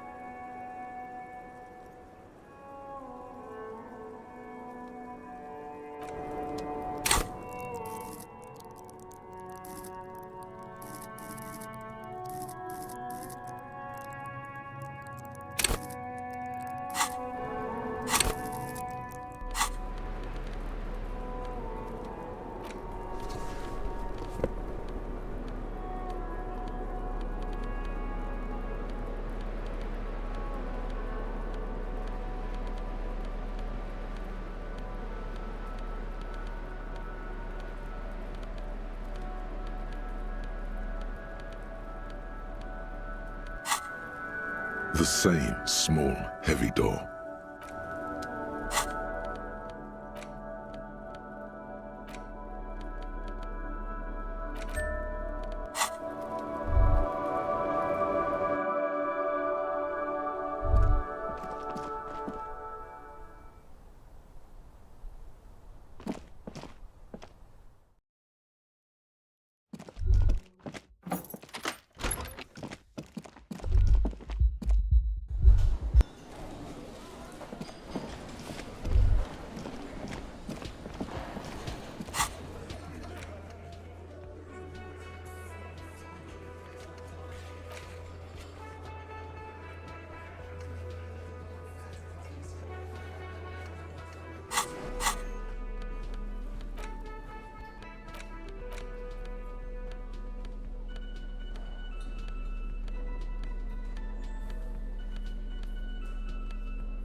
The bullet is still safely sealed away in a plastic bag bearing the RCM stamp.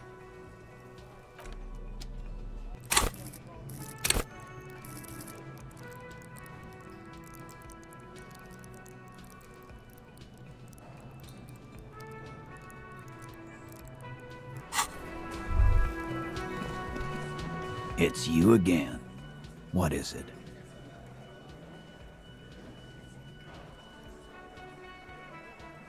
And? He tenses immediately. Chest tightens. Jaw sets. Ready for it. That fucking fucker. You're the worst cops in Revachol.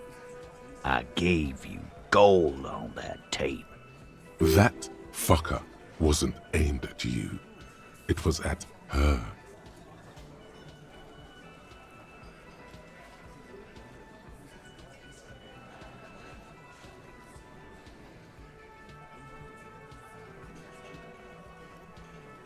Fucking fuckity fucker. And what did she say then? That it's fine?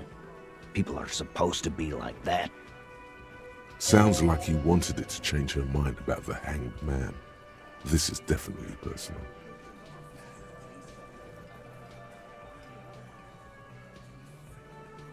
Yes. In fact, I think she thought it was a little funny. Funny? No good goddamn psycho whore. Seems like they wanted to give Claudia a second chance to play along. She still didn't. Right. Oh, fucking righty then. I guess it's good then. Please try to control yourself in the presence of visitors, Titus. This is just perfect. Just fucking perfect. Any thoughts on this, lawman? You don't have to say everything out loud. Just mix and match.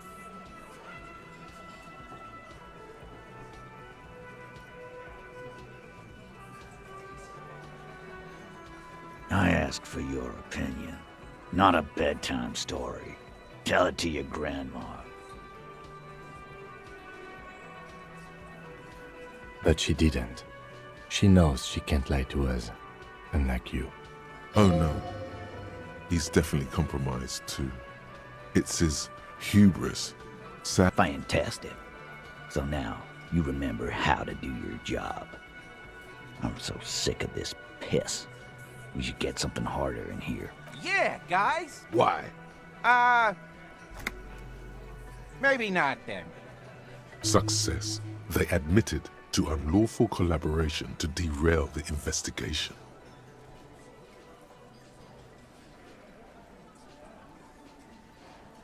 I already told you.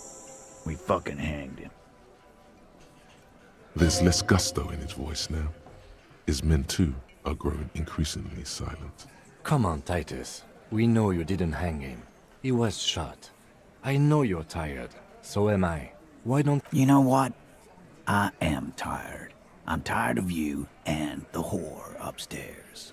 Next time you see her, tell her Titus said, "Fuck off!" This is the petulant rage of someone who's at the end of their wits. That lying, scamming. We're done. This is over. You understand? You're... Yeah. On the floor, beer drips out of the can into a small puddle. No one does anything about it. What is this quiet funeral shit? All we need is some beers in us. Bartender, 20 beers for the Dock Workers Union.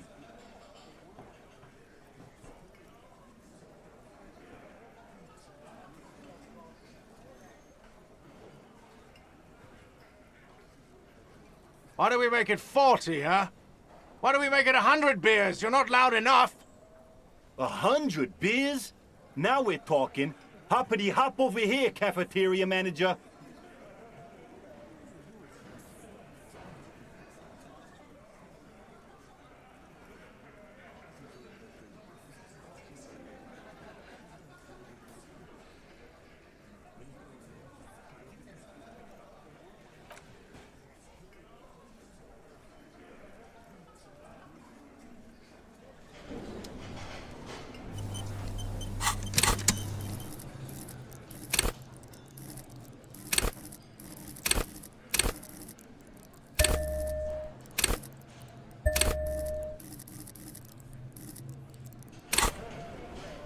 It's you again. What is it?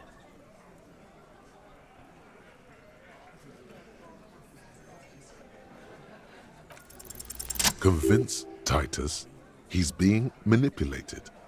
You should know by now. Titus, but you know someone who might. Fat Angus, the powerful guy. Mr. All Muscle. The time has come. Put him in the pressure cooker. Just remember, it's about more than Glasia. It's about these men and Martinez, their district. Outside, in the midday sun, ruins. The pavements are cracked and the benches peeling. Newspapers blow in the wind.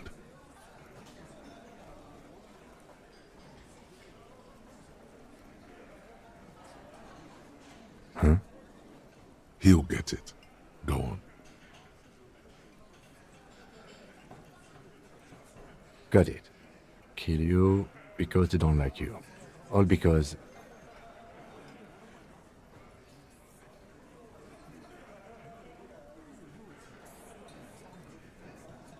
Goddamn right.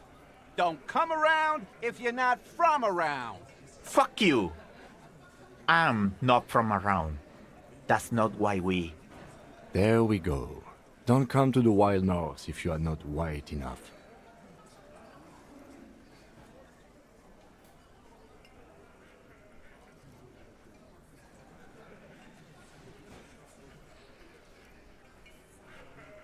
It wasn't that.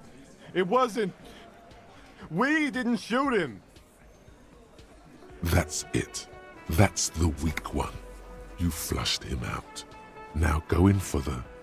Officer, you will be next if you don't shut up.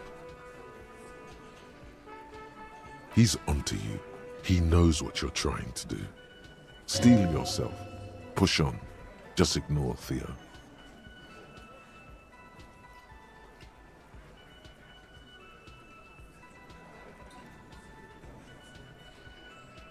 We didn't kill him. We didn't even hang him. He was dead when... Shut up, Angus! Fatty! Say one more thing to the cops and I'll... Dennis, stand down, or I'll beat your head in. Theo, take your hand off the belt. This isn't 31. I've got this under control. Does he? His closed fist is shaking.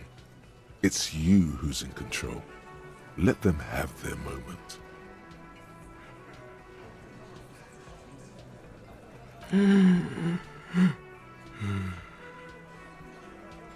Angie, where's your goddamn inhaler?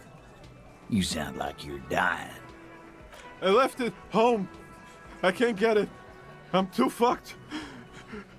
I'm sorry. Why are you so fucking fat, Angus? Now it's all pointless. Because of you. You wasted my time. I told you, Titus. I told you just give her up. Lizzie, your help is no longer needed here. Go tell Everard. Fine. I'll tell him. After a long walk along the coast. What just happened between these two? You're in. He's all yours. Questions.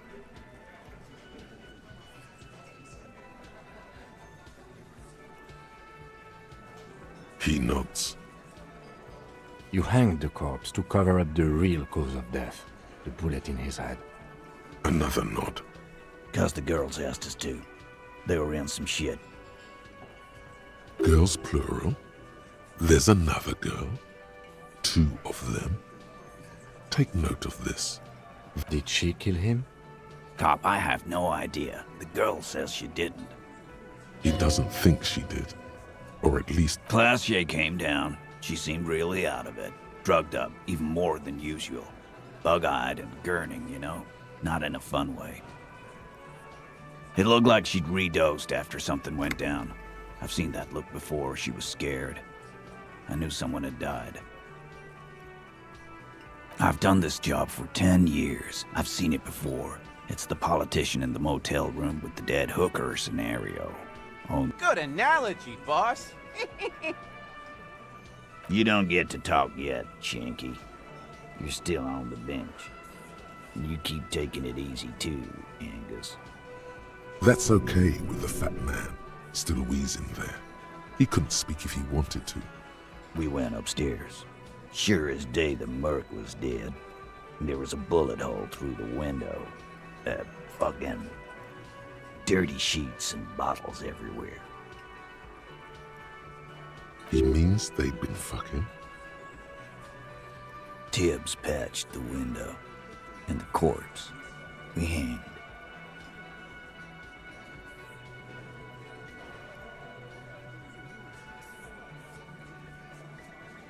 Nah, he's my brother. Right now, he's grateful he hasn't gotten his brother into this mess. You may have noticed our girl's in some shit of her own. They can't show up on police radar kind. There are people after her from the old world, where she came from. They're powerful, connected to the moral intern. She's clearly afraid for her life. Says if she showed up in your systems, she'd be ghosted away. That's all he knows. That's all. And why would you help someone like that? By taking on a murder? Why would I? I guess we abide all sorts of runaways and losers here. It's a Martinez thing. Not yet. Just some ideas. She says the shot came from outside, behind the window somewhere. So that's a clue. I'm thinking someone's past caught up with them. Either hers or his. Hers, you mean? I mean the people after Klausya. Maybe the shot missed. Maybe it was meant for her. I like that. My dude. One of those mercenary buddies of his could have done it. They got guns, training, years of bad blood. Tell you what I'd do. Check out the coast for vantage points. Maybe consult with a ballistics buddy of mine. That's what I'd do. If I wasn't too busy doing this clown dance with you. He's calm now. Threw all that turmoil away and became... These theories, not bad. Don't buy either one, but still. This guy's not as dumb as he looks. In a manner of... Remember the two girls? He may be talking about the other one. That's right. It was her idea to hang him. I liked it for political reasons. It sent a good message. Fella, you think too much. He's off all right. You're gonna hurt your head. A little too far there, but you're definitely right. That woman is just affiliated with the Hardy Boys. You don't know her, anyway. Nope. You're not getting to her. It's in a manner of... Remember that? That's right. Fella. A little that woman is just affiliated. Glad you understand that. In a man. Remember that's right. Fell a little too far. That woman is... We're Hardy Boys. And that's it. Nope. You're not getting to her. It's... The lieutenant gives a smile. Only you can see. You do that. Hey, cop. Before you go... Suddenly, the wind picks up. She... Klausya came to Martinez to hide. Many of us did. This is where you wash up when there's nowhere left to go. The Union takes you in. Now, she... Still, after all this headache... That's right. If we didn't take care of the people who end up here, this place would just be a couple of ruins. And we'll take that into account. Behind the dockworkers, a ceiling height window.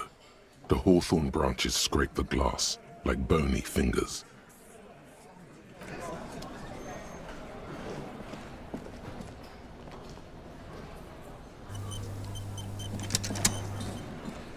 Behind the dockworkers, there's a yellow ribbon tied to one of the branches. Light yellow. faded with. Someone hid the key in the bush and attached a yellow ribbon to make it. It's close enough to the latch up there. One can slide it open and just take it. Surely not a coincidence. Huh?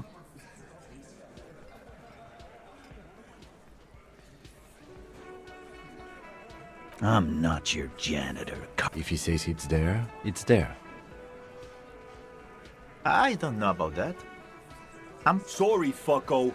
Looks like you're gonna have to go bush diving. I'm gonna With a loud thud, the old man stands up, pushes the window open.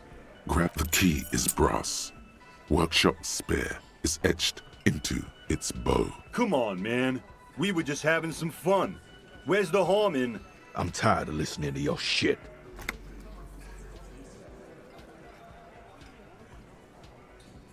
Don't thank me. Didn't even know it was there. No idea. Never even seen it. Someone must have hidden it. It could open the door in the kitchen. It's worth a try.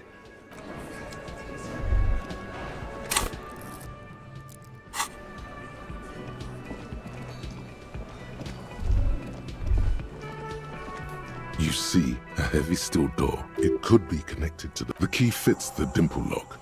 It takes a bit. Dust rises before you like no. Smells.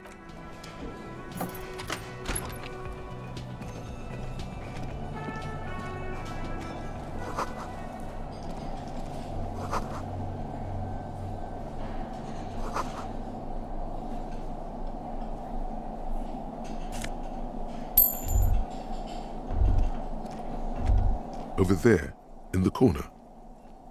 Not just any pinball machine. This is the pinnacle of pinball. The pinball machine.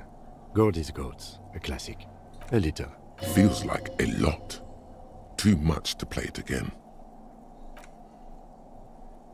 Ah, great. Cornelius Gordy and the Mountain get the game on, Fingerboy. Those flippers are ready. Above the painting of a mustached man climbing. The theme of the game, the peak of the areas around the playfield represents Gordy's climb. Place indeed. Think of them as balls. It takes a while to get into a rhythm, but pretty soon you're able to keep 3 goat-faced balls in play with relative. Go, Fingerboy. I feel sorry for the gods. If they only knew the kind of guy old Cornelius really was. The kind of a guy who uses the word an avid huntsman too. He also hit his wife, but you seem to be having fun. Your game is definitely improving. The jolly goats are flying all over the board, and although a few plummet to their deaths, suddenly a special passage maneuvering a goat ball into a position for a tiny hammer shatters something inside the machine. Something glass. An ampoule?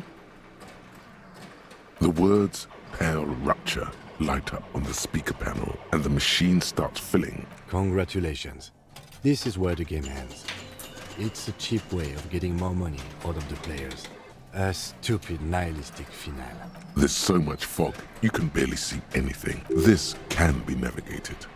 The balls leave almost the amount of focus it takes to predict when a ball goes. You're down to your last goat, going mostly by sound. Eyes are useless at this point, but that goat is something special. 5 times you snatch him back from the jaws. I am. I've seen it before. Played it too. You will eventually make a mistake and then it's all over. How, if you can't even see it? The last goat plummets into the fog with almost suicidal glee. It killed itself to spite you. There goes nothing, Fingerboy. The machine is dead and silent. It needs serious maintenance before anyone... All these mesmerizing machines, just waiting to be plugged back in and play. Feels like it might jump back to life any moment. The lights illuminating the white-robed woman. Some kind of... Diora was one of the Lieutenant Grimaces looking at the machines.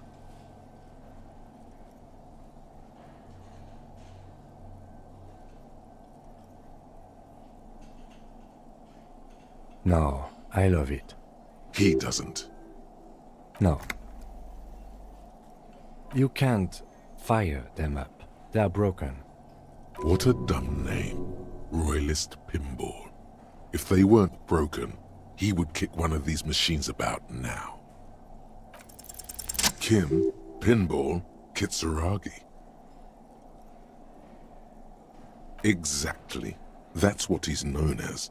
His reputation precedes him. So now he remembers. Fine, I'm Kim Pinball Kitsuragi, aka the Kimball. You remembered. Congratulations. No human being should. It is a game that requires no skill, and a child like it is lame. I am not called Pinball. It was used to taunt me a long time ago. Fine. I was a juvenile police officer for over 15 years. It's how I started out in the RCM. Once I had to infiltrate a pinball ring, as you do when you're a juvie cop.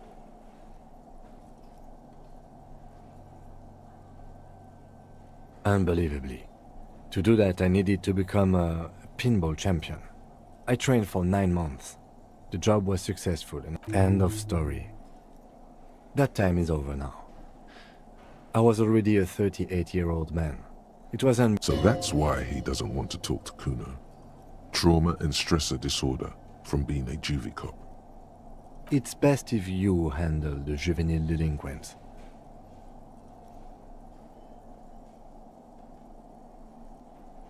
Lieutenant Kitsuragi is good too. Now, we really need to... This small elevator is smells of nougat and sweat. Your head brushes. The maintenance card under the control panel reads, last maintenance, 10th July, 88. That it does. I say, let's brave it.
No, it was maintained in 88 of the previous century.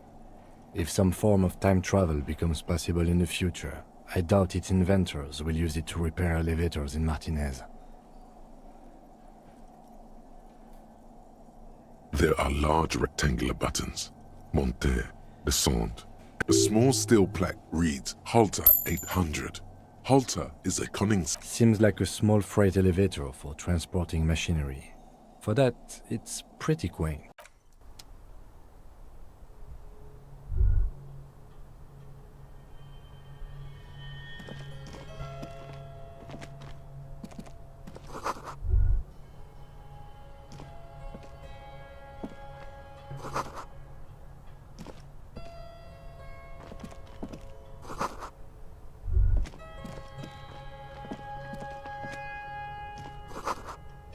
So this is where they brought 40 pinball machines to fix them up. The lieutenant looks around the dusty, crowded room, inspecting the tools on the shelf. At some point, 20 years ago, 15 maybe, before pinball went out of vogue. Looks like it. I'm guessing Martinez North 22 used to be a pinball arcade. A creek.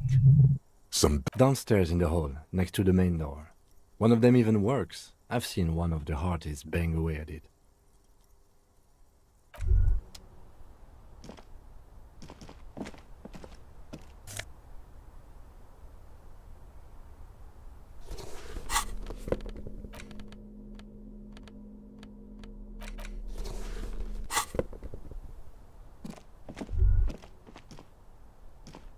You clearly see footprints in the down... Jackpot.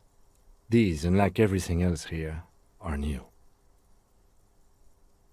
Large prints, most likely made by Boots. The size? Shoe size is 41 to 42, maybe 43. It could be a large... Of course. Damn.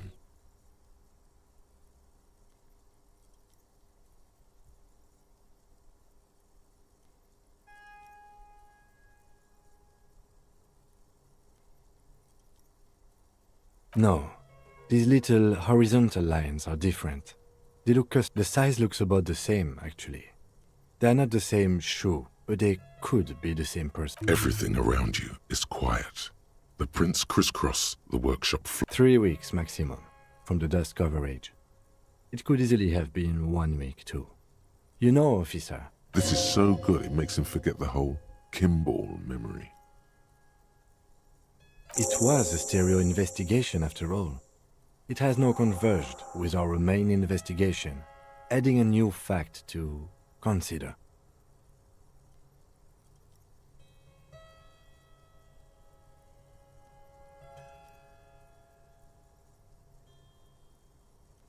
It means someone snuck through what seems like a secret route, behind Classius' room.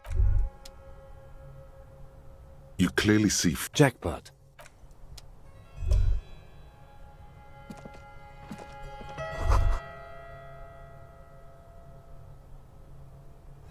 You can almost see the shape of a man and a woman writhing inside, bathed in drug sweat and dirty linens.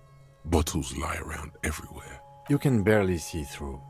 Better not to jump to sensationalist conclusions here. The footprints on the floor, however, definitely... You lean closer to the peephole instinctively. I bet they're doing something quite unnatural there. Sensationally unnatural.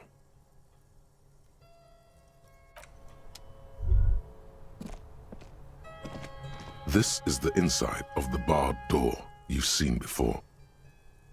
Unless we've veered off into a folded M dimension, I'm expecting to step out on... Folded M dimension, a reference to the popular science fiction series In System. Look who's in a good mood suddenly and reads science fiction. Yes, it is quite likely that we will re-emerge on the M plane. Brace for psychokinetic impact, or the roof.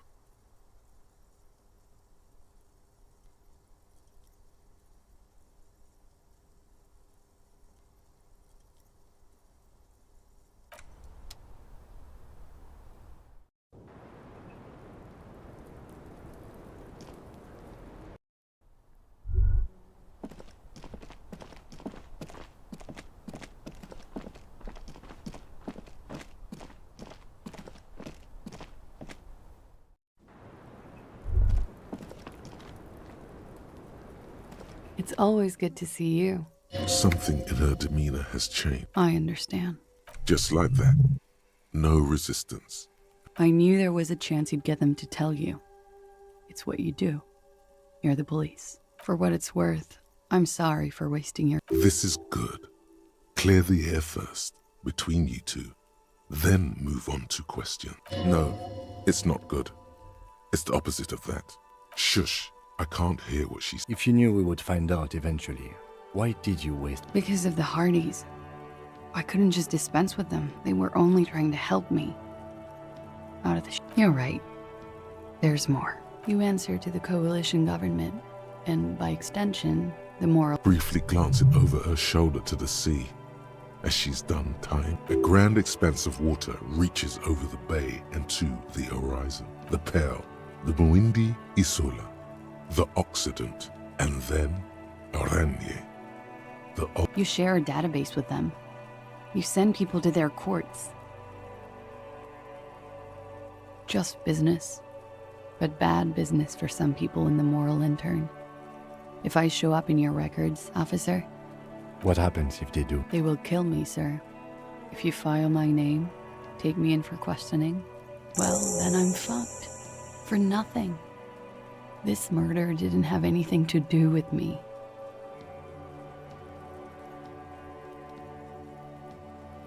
Here we go. For once, you seem to have her off guard. Actually, this murder did have a little to do with her.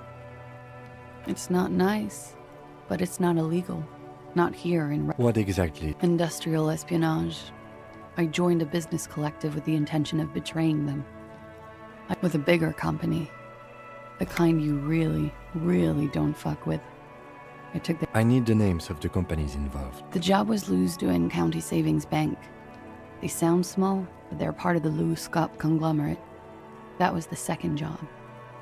The first was some printer company. You wouldn't know them. But she really destroyed them. She still feels it. As to who hired me for the job, I don't know. But they're after me too. Along with Lewscop and their friends in the MI. Once you're done in the competitive intelligence circuit, you don't have allies. Laws cap. These people engineer financial disasters in second world countries. The conglomerate also includes the Bank of Consecration, Airberg, and the popular Papalolo line of dairy products. This was not a joke. Real people lost their jobs. Not just in the C-suite either. Good people. A lot of people got hurt. But that's just more of my shit. That can wait.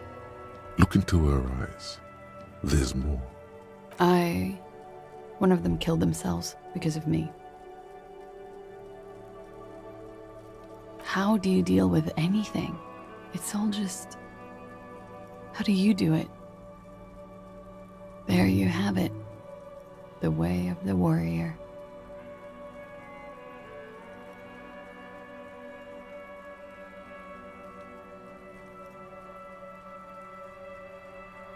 We were there. Together. In bed, I mean. Okay. He was in a kneeling position. He had just entered me. I turned back to him. His eyes were looking through me, and his mouth was open. Dumb. I could see. A great pain moves through her. A dark and indefinite wave. I knew he was dead. You were right. He did enjoy the moment of his death.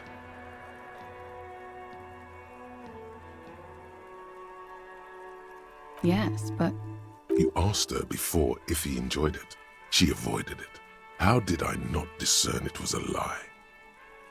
You know. He just had a hunch. Detectives have Dawson. He was heavy. I pushed him off and he fell to the floor. There. He only had his boots on. I waited for the second shot to come. For me. I thought there would be one. She's forgotten about her cigarette. The butt has burned right down to her fingernails. Oh. So am I. What time was this? When did it happen? 11:30 to 12:15. It's okay. Not as much as usual. He'd done a line, plus other things. I was drinking. Wait. Titus said she was gurning her jaw off, much more than usual.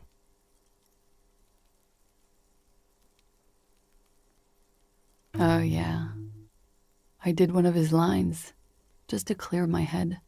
Did you hear or see the shooter in the course of this? No. Nothing. I was trapped. I was stuck in my room downstairs. I got some clothes on and crawled back up, drew the blinds. Blood was coming from his mouth. Not a lot. Just a little. He was still on the floor, slouched. I couldn't be there with him anymore. So I ran down and out of my room, into the hallway, down the stairs. Run, woman. Run past them and out into the streets where it's dark and people move. To the lorries at the intersection, as far as you can. She pulls on the cigarette, looking up at the sky. Sylvie was tending the bar. A lot of people were there. The Hardys were at the table in front of the stage. I think Ruby was there too. They were having such a good time. I sat down and they all welcomed me. I didn't even have to say anything. Ruby knew. Ruby? Ruby. You know, the leader. The leader? Of what? The Hardy Boys. Well, nominally, yes. Ruby's the one they go to when things happen, like things they need taken care of. She's the organizer.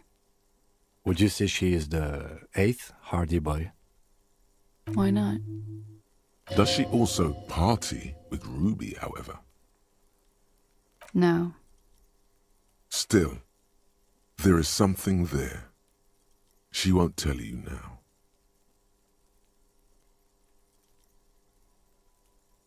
Well, Ruby said let's talk upstairs. I showed her the room. I've known these people since December. They know my situation, that I can't leave a paper trail. She said she'd take care of this. It's what she does, you know, take care of things. I helped her get the body to the bathroom. We used a belt to pull him up. To mislead you, they were tampering with the body. To produce lividity, matching a hanging? Yes. We completely missed the tampering. Looks like you got there in time. What was this, 20 minutes after that? About 20, yes. Ruby explained it would make the blood... You know what he does. Ruby went outside to talk to Titus and the boys. I was just looking at Lely in the bathroom. I had to put his clothes back on. His armor, too. It took Ruby maybe half an hour to come back with Titus. I'd gotten him ready by then. They carried him out. Ruby said to wait here. She also said I wouldn't see her for a while. I don't know. I haven't seen her since. We will need to take this question to the heart. Interesting. Why did this Ruby go through so much trouble? What are you doing? Coming up with a theory.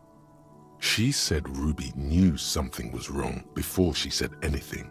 How come? It is ominous. You already coming up with theories that put the blame on someone other than Glacia. When he was shot? I may have. I don't know. The gunshot wasn't that loud. This is something to keep in mind when assessing the distance of the shot. What? He wouldn't have died if it weren't for... It could have been a desire murder. He was a serviceman. He must... Now, you guys suddenly have theories pouring out, when they're obviously just stabs in the dark.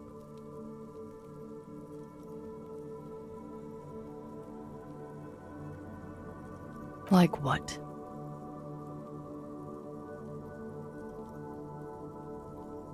That's the first thing that went through my head when I heard the... I thought they'd found me. They've killed him to punish me. All last week, so they wouldn't be hurt. I've come to understand, however, this is paranoia. What happened didn't have any... or... I don't know any... We can't go after Loose Cap. Not yet. There are... I don't ask you to, Lieutenant. But there's one thing I know, is that you'll get nothing from there, because I'm an idiot. which is an indicator of truth. Idiot. She's nothing of the sort.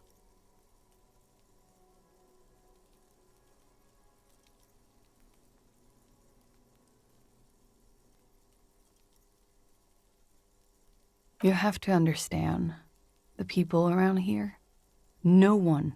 Her jaw is clenched. Her throat moves. It takes all her strength. He kept throwing stones at him for 3 days. I could hear the... She definitely called the cops. That was task complete. Oh God. That was... She did. Don't be paranoid, man. It's unbecoming of a police officer. And it makes you sweat. Last week, Angus and Titus's brother, I think he's called Tibbs, took care of it. You should have another look at that window after this. Reconstruct the scene. It's right there. Yes, you see the glass sparkling out of the corner of your eye.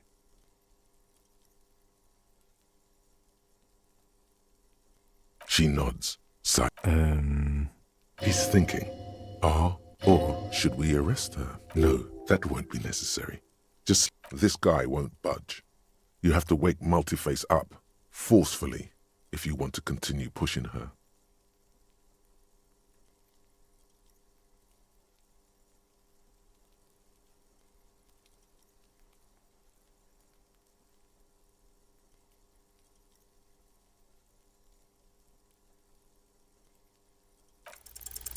Who? What? Dear God, you've been lied to. She could have killed her lover, and she probably didn't give you her real name either. Why would she? Arrest her immediately, before she further entangles you in her web of lies.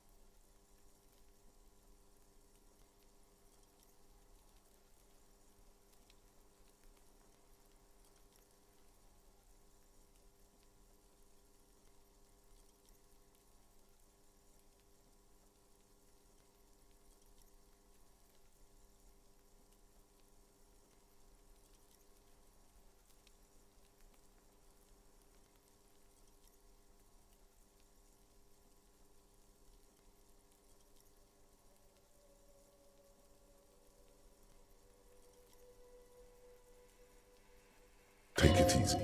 Don't overcompensate with this course correct. Yes, start at the top. See?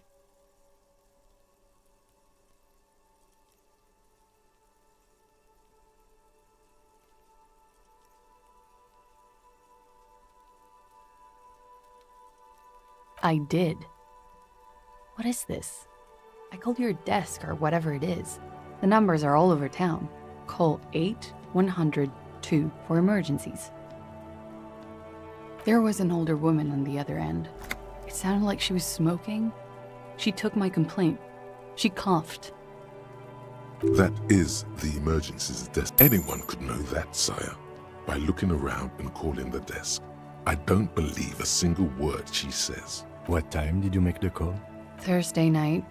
It was late, sometime after 12. It checks out.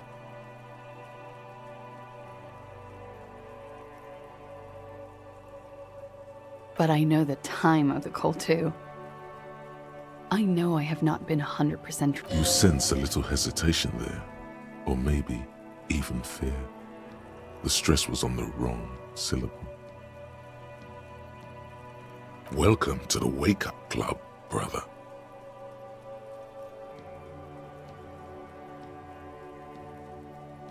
I agree. You wouldn't give us your real name, not when people are after you. Okay. Okay, it's not. You log your work every week. Like I lied before. Like I did at LCSB. I have to lie all the time. I'm so tired of it. No. It's submerged in a plastic buoy on the coast, in the reeds. It just doesn't say Clausia Amandu. It says Anouk Mea Smith. Falsified document? Passport and visa. Given to me by my employer. I can't even use them. My employer probably leaked. Why would they do that? I didn't show up to a rendezvous. They don't take that lightly. I didn't show up because I was afraid. She fears an arrest right here and now. This has been an awful... West of the boardwalk, in the reeds, on the coast there. I put it there when I first arrived. Haven't been there since. I'm not sure I could even find it. It's useless. The lieutenant makes a note of it. You're welcome to it. It's in the reeds northwest of here, past a broken sewage pipe, right near the waterline. It's Katarzyna Alazie. It's a Grad name, Jims or Yugo Grad in origin, not Occidental at all. Smells of motor oil, tiger, economic desolation, and rock music infused alcoholism. My parents were Zhemsk immigrants, but I'm nationalized Oranese. All I remember is Oranje. That's cool. She doesn't feel like a Klasia. She feels like nothing. I am. Yes, they can, for lying. She nods, her back straight, ready for whatever is next. She slowly lights another cigarette. You are. This is not the end of this. As you look back, you think, so love did do him in, after all. If it weren't for her, he would not have been there. The shot would not have connected with his soft palate. She's silent, holding on to remember this silence. The lady is dangerous. It appears this one has not been entirely corrupted. Yeah. I'd like to think he didn't love me. Easier that way. I don't know. There's a nod. Real as anything.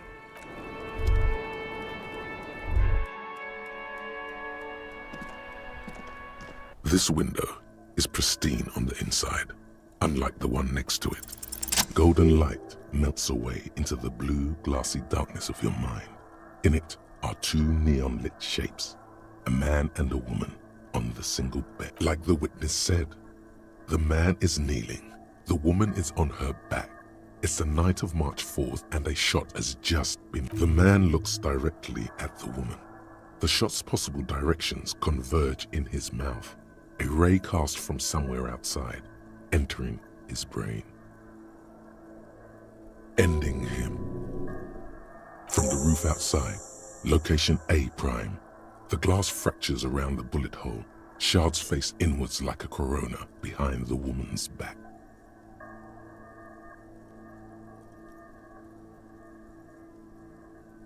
The man does not know the bullet has entered his brain. He never will. Death comes faster than the realization. The ray cast from the man's mouth unravels into a fan of possible directions, all on the roof at first. The shot could have come from any of them. This is composite location A prime, most likely of the origin points.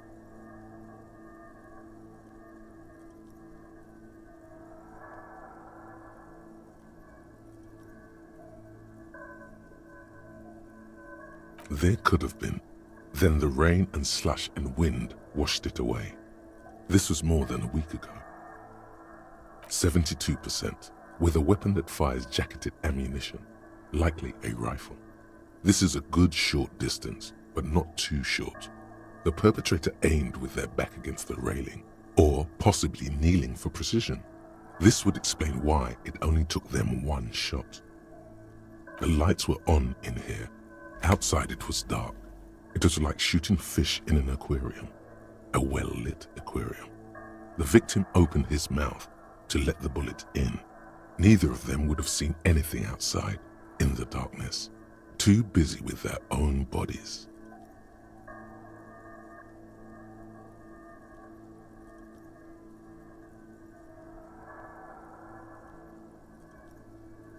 Point X would contradict the woman's testimony, rendering the entire proposition void. These figures would be none that you've found thus far, but that's a 28%, yes. In this model, the shot could have come from a greater distance. Nothing excludes the possibility. Should we extrapolate to... According to your map of the district, This shot could have come from a wide angle of locations, starting with the northern edge of the abandoned boardwalk, ending with a B prime for boardwalk, B double prime for Land's End, and B triple prime for the Islet detective. There may be smaller points in between, but those are too fine to zoom in on. 700 meters away, the likeliest of these B positions, 20% chance. A skilled sniper could have made the shot, provided he had a safe sniper's nest. 1.2 kilometers away, the least likely of these positions, let's say 3%. A truly skilled sniper could have done it.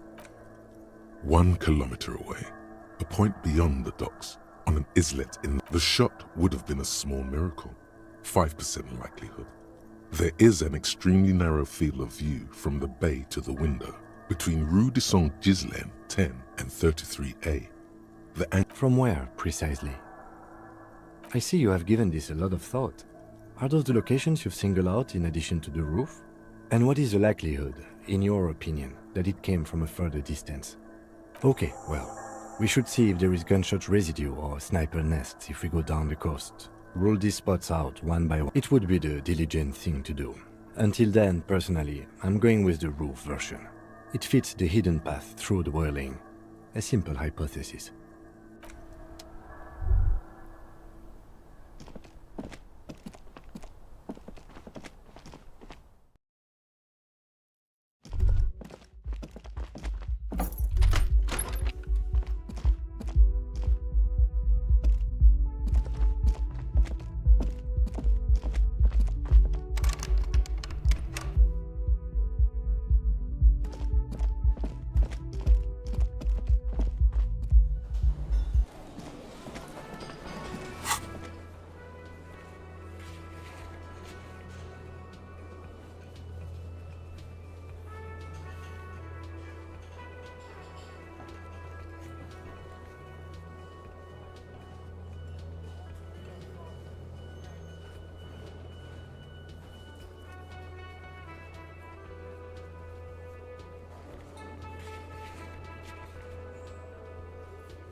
It's you again. What is it?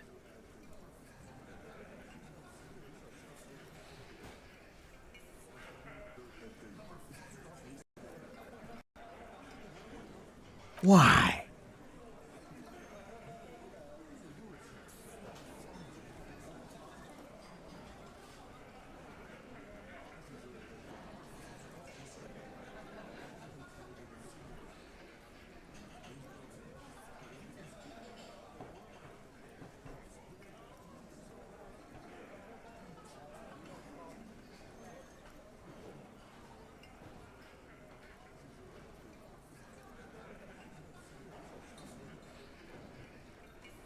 Sounds like you want to push this steaming pile of shit on anyone.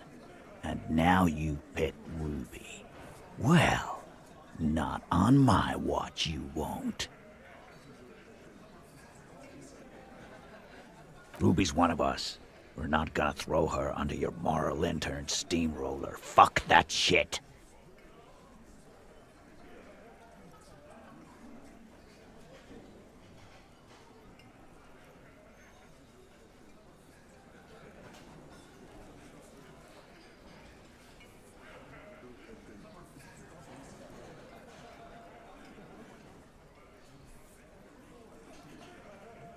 And fuck you too, moral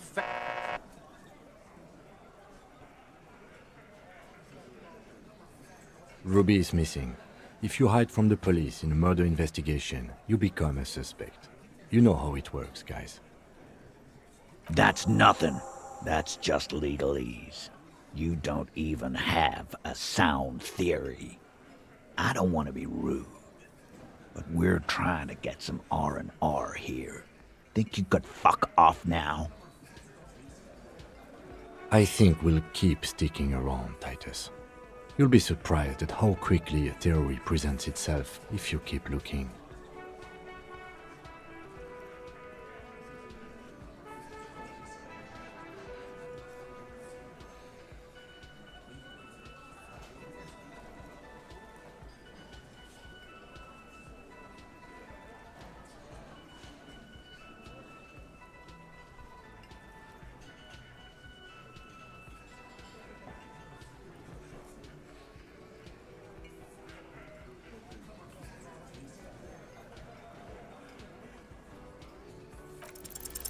A sudden flash of lightning in your neocortex. The hostel cafeteria is lit by its airy blaze. Floor plans, bullet trajectories, webs of human emotion, all channeled into a single thought. Because she was here, all night, with... He's cobbling together shit so he can... She was here all night? 11:30 to 12:15? She was here during all that time? Yeah, with us, drinking, near the stage there. No. All right, she took a fucking leak, okay? For one moment. Maybe went out too. She has an operation to run from her lorry. We're not getting into what that That's probably for the best. Don't break your stride now. And just 'cause she was gone for 5 minutes doesn't mean she magically got to the roof and shot him. All right, we're in. We got Ruby unaccounted for sometime during the window. This was crucial. Now let's place her on that roof.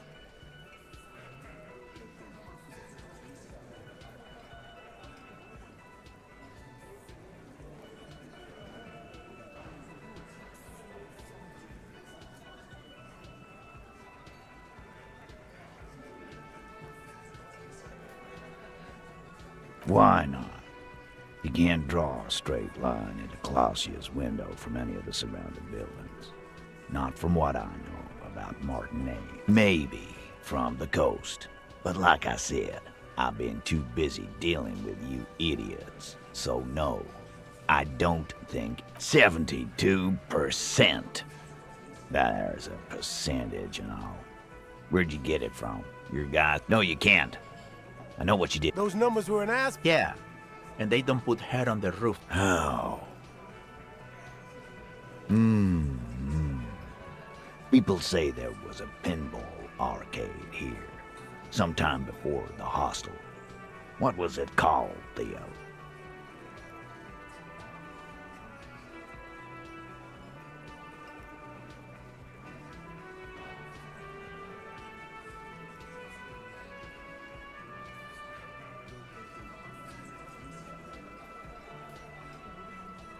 East Delta Pinball Arcade.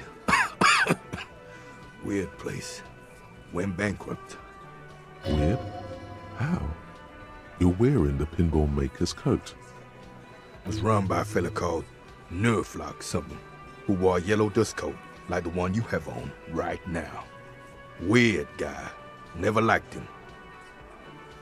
It is a very comfortable coat for such an oldie. Okay, but how'd you get up? The elevator is outside the building. It's an old dumbwaiter used for moving pinball machines up and down from the workshop. Ruby could have gone up, shot him, come down, all under 7 minutes. That's quite the theory. We need to have a look at that secret passage, boys.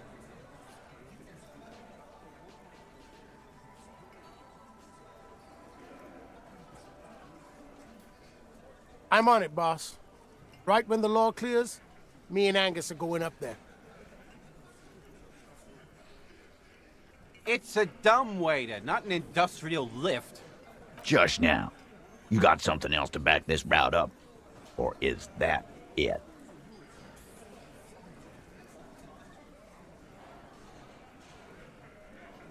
I don't like guessing, Cole. No one does. It opens the steel door in the kitchen, the one that leads upstairs to the roof. This key was right here, with you, all the time. Quit jumping to conclusions, Theo. You took that key. Did it look like it was recently put there? No, the ribbon was old, faded. It had been there for 20 years at least. Why? This doesn't make sense. It's damn interesting, but it doesn't fit well, and you know it. It doesn't fit well, but it fits, and he knows it. Footprints. Recent.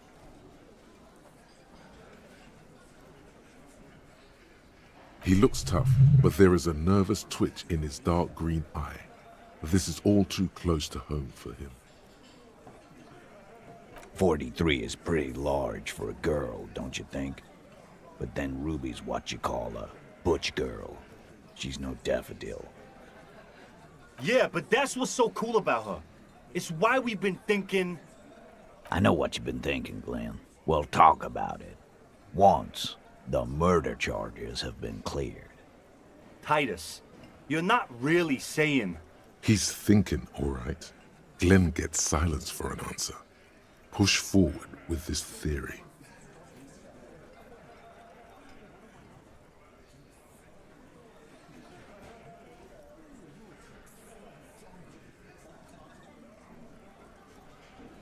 I've seen the winch. That's wall mystery down then. An architectural mystery. Doesn't much concern Ruby, does it? Firmly doesn't go well with could've. There's a route to the roof. Me and the boys need to check it out. That's what we've established.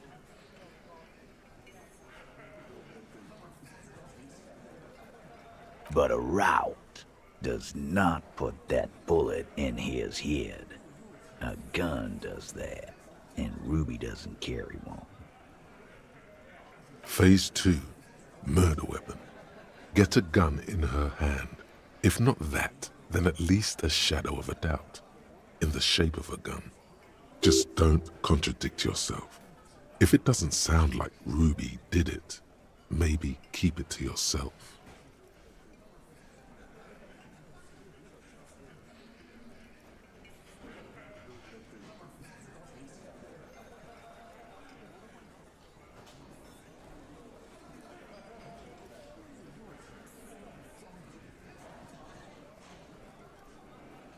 God damn. That's just about your favorite topic, isn't it? Every fucking 5 seconds. You were warned not to bring it up. Your best shot here is to just back out of it.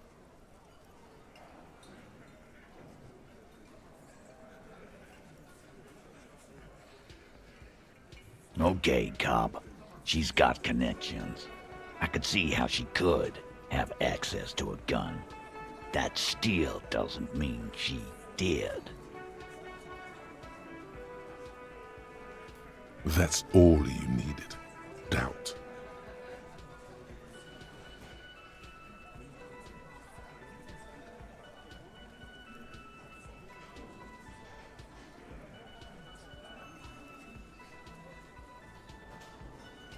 You lost your gun? Tell me, did you lose it before the murder? No, you didn't. And Ruby didn't use it. Stop thinking about your lost gun. This was merely a thought exercise. He did not lose his gun. Let's move on.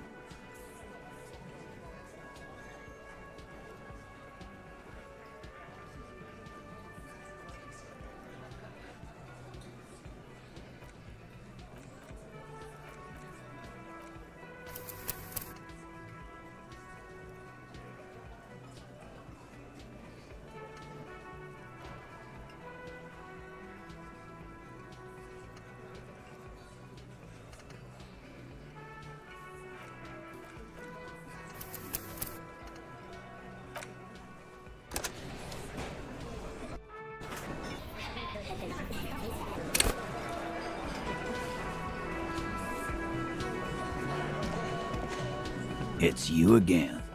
What is it?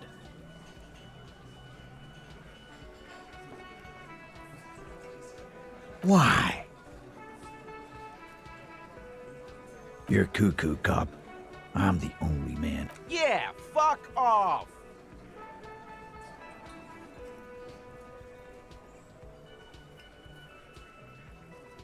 Sounds like you want Ruby's one of us. And fuck you! Ruby's... That's nothing. I think we'll keep sticking around. A sudden flash of light. Because she was here. He's covered. She was here. Yeah, with us, drinking. No. All right. That's probably... And just because she was gone... All right, we're in.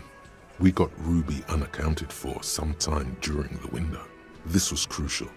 Now let's place her on that roof. How? He stealth a pimp. Weird? How? You're wearing the... Was run by a fella called... It is. Okay, but... How'd you get up? The elevator is outside the building. It's an old... Ruby could... That's quite the... I'm on it, boss. It's a dump. Just now. You got something else to back this route up? Or is that it? I've seen the winch. That's wall mystery down there. An architectural mystery. Footprint. He looks tough, but there is a nervous twitch in his dark green eye. This is all too close to home. 43 is... Yeah, but that's... I know what... Titus. He's thinking, all right. Glenn gets silent. I don't like... It opens this... Quit jump. Now, the ribbon was old. Faded. It had been there for 20 years at least. Why? It doesn't fit well. Firm, but a... Phase 2. Just don't contradict yourself. If it doesn't sound like Ruby did it, maybe keep it to yourself. God. You were warned not to bring it up. Your best shot here is to just back out of it. Okay. That's all you needed. Doubt.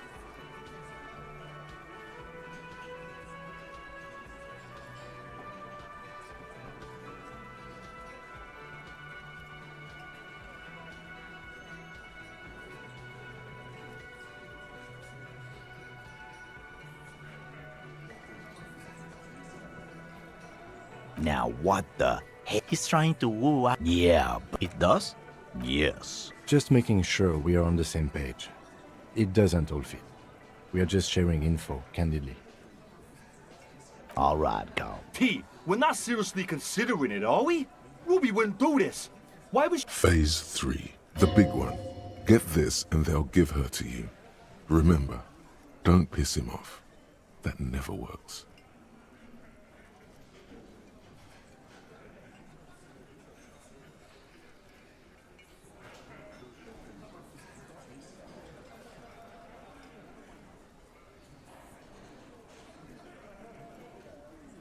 And I suppose you have a theory on that. Think about it. Why go through all that effort? It was her idea, wasn't it? The hanging. You went along, but she suggested it. She had, like, a fully formed plan and shit.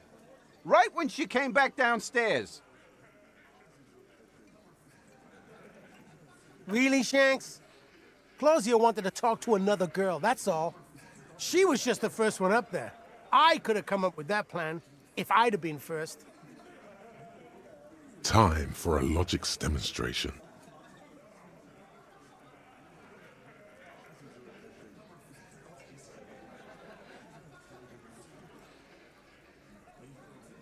You're on thin ice here, asshole. It's a thought exercise, Titus. Think. You kill him. Get up there. Shoot him. Get down. Alone. I don't drag my men into shit with me. If she used us, then that's a... But she didn't. She would never do that. Why aren't more of you defending her? This is fucking stupid, Titus.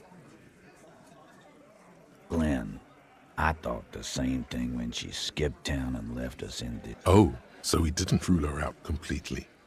And she skipped town. This is good. Silence. He looks around the room. The old man in the corner nods.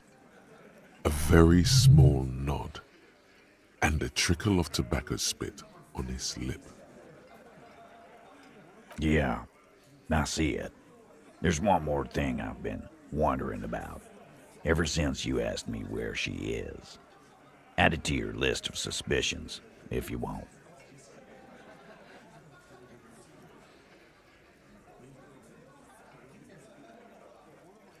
I don't know. I don't know where she went. She just got up and left. Got real scared, too. Wouldn't tell me where. However hard I asked. Wanna know why? She was afraid I would tell you. Maybe she was right. By now, I probably would. She knew there's evidence on her, and she knew we'd find it. This is typical suspect behavior, why fleeing is always incriminatory. Perhaps. Ask her if you find her. It won't be easy, though. She made sure of that. Friday afternoon, when you first arrived, I got word the RCM was in town. Then she came in to see me. Told me she was leaving. That I told you. You. No, you, as in the... And a hole in his heart. That first.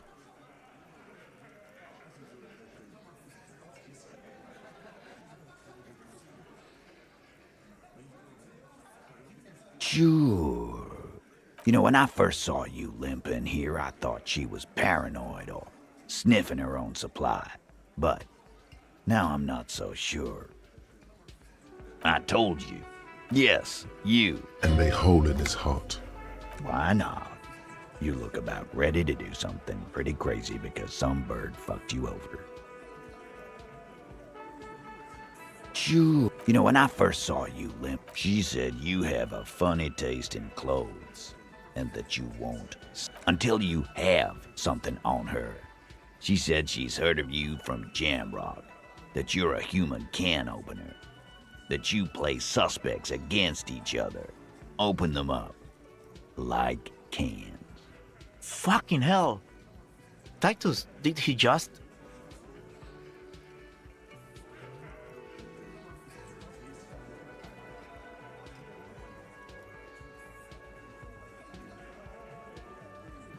Open Angus up like a can? Yes, he did. Now, we can whine about it, whack him, or we can go on with our lives. I'm having a go on with our lives kind of day, Al. Silence. He nods.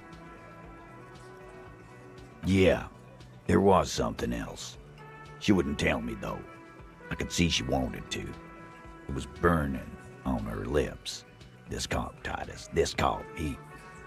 But she was too scared. Scared? You should be too. She's not far. We know that much. She didn't take her lorry, so she's on foot. Good fucking luck, man. She knows this place like the back of her hand. Yeah, Al. She's not really, She's not, Glenn. A little. Where have you looked for her? More precisely, on the coast, past the waterlog. She's not here, so I'm thinking she's there.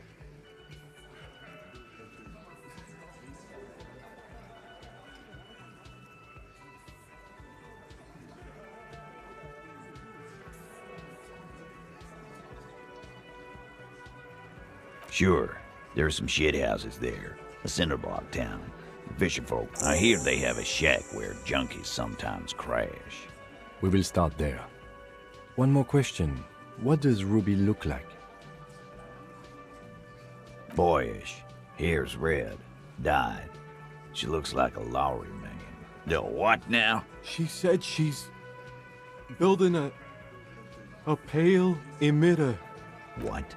We were talking about radio equipment. This guy barely understands what he's talking about. There you have it. It feels like you'll get to know soon enough. It'll have to.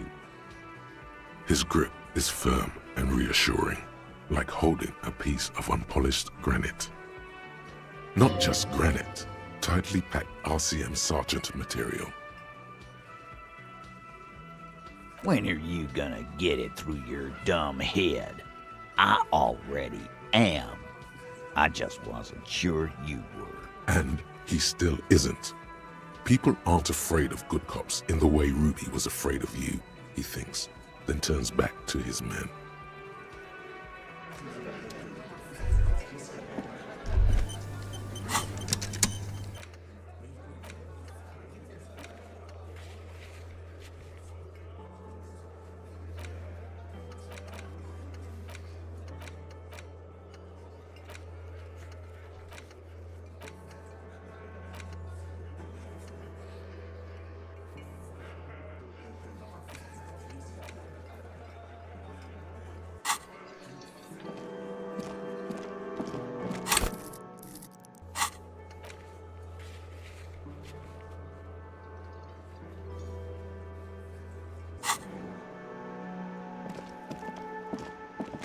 Hey, got the 20 real. Good. You got the room for the night, but... How could anyone take it easy on him? Deep down, he really hates being the...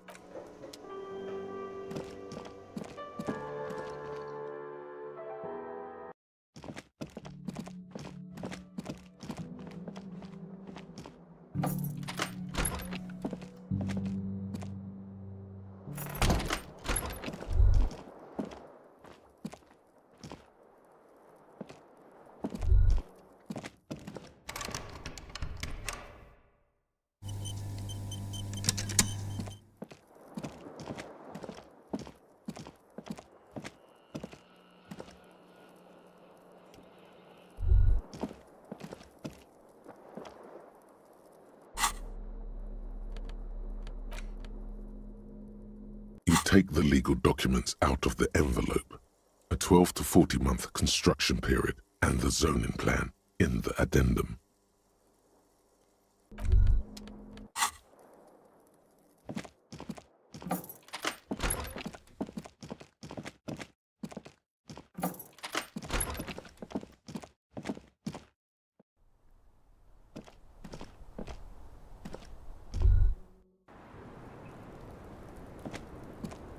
I was just thinking, what a night. Ah, yes.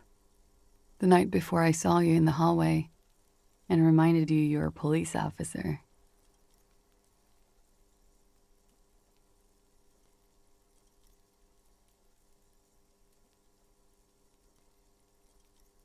Wow. Elysium. You don't hear that term often. She's a glib girl, but she liked the wording. There was the usual ruckus. Loud disco music. I can't say. Probably not. Sounded like... Oh, yes. Various artists. Oh, that? Yeah. Whoa. Were huge where I come from. I was very young then, of course. Like, I don't know about that. A slow, sad song started playing. Like organ music on repeat. Yes, there was a church in there. A really small church. Like the smallest, saddest church. That it doesn't matter anymore and that we're alone now. It was difficult to tell. The song itself was very quiet and soft, but you sounded like a wounded boar, sir. It was hard to understand. Then you started screaming and trashed the place. A window was smashed, the tape player probably, the song stopped. And furniture too. A real destruction. There was. I think you screamed that you didn't want to be the... I went out afterwards. Everything was quiet by then. No problem, sir. Lies. Yes, we demand she be punished for deceiving. She slowly... I was just thinking... Lies. Yes, we... What? Her hand trembles. She's only... You almost say the words, then stop. The lieutenant is off somewhere, 28 kilometers from here. Probably reading the... She slowly lights an...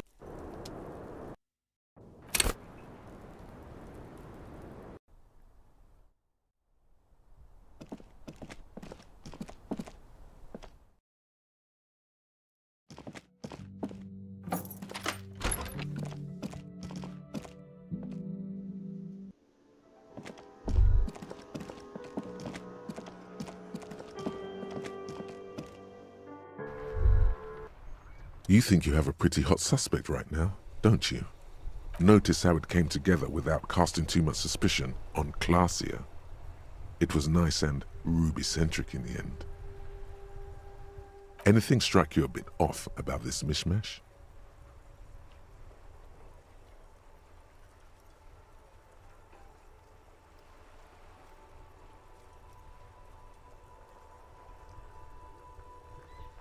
Notice how this hasn't come up at all. Even Hardy and his boys didn't mention it. Neither did you. Good point. It is rather rare these days, but do continue. Absolutely. It could have come from anywhere, but you're suddenly so certain it came from the roof behind the window. No, they didn't. That's right. Finish thought. Just finish it and conveniently go on. She's watching you leave right now. You know that. Don't listen to this guy. The theory was solid.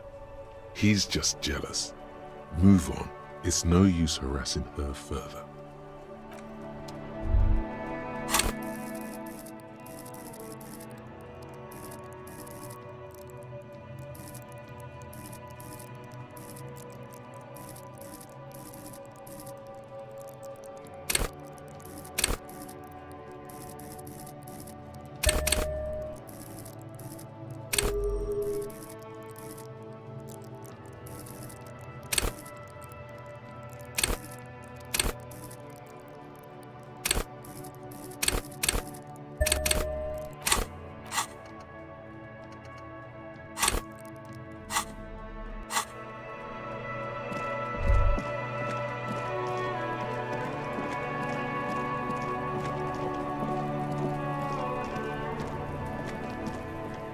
The man is decomposing visibly now. Every hour, he looks less like a creature and more like a pile of intestines. The body is reluctant to let... Whoa!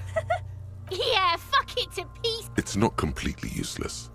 You're able to reveal a little more of the putrid. It feels like the leg is going to come off along with the boot. Just relax. See? The corpse doesn't care if you try to take his boots. This is the right method. It takes some time, but eventually the boots come off. With nasty... Look, he's skinning the fuck... Hell, keep at it. The legs look like they've been clawed at by wild animals. Yes, these absolutely need to... Didn't the Whirling have a kitchen? Shoot, Looney Rooney. Come back later, Corporal. Amuse.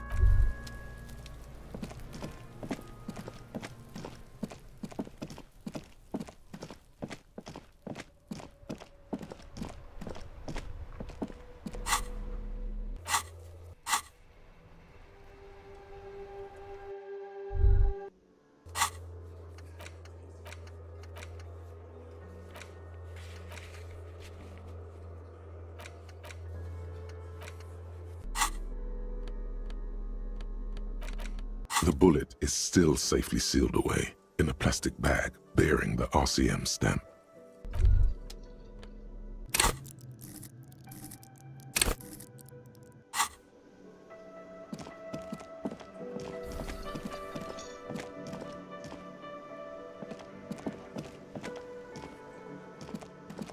This industrial gas-powered getting the corpse residue out of these boots is going to require patience. And also a commercial pot draws your attention.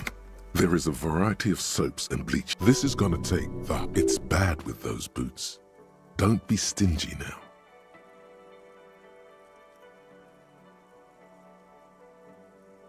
The delicious smells of, all right now, chef, light up the stove and boil them. The strong smell of vinegar forces you to step away from the pot. The water slowly comes to a boil. Strips of polymer fabric and human tissue separate from the lining of the boots. The boots look cleaner and cleaner. Those bits just like beef stew. That's it, chef. The boots are as clean as they're going to get. Steam, a pair of real beauties. The boots are shiny, hot, and reek of vinegar. Just perfect.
The lieutenant's door, no response. What are you doing?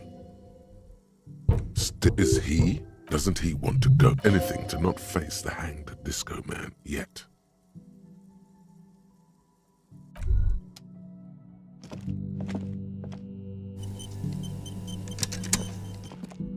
The lieutenant.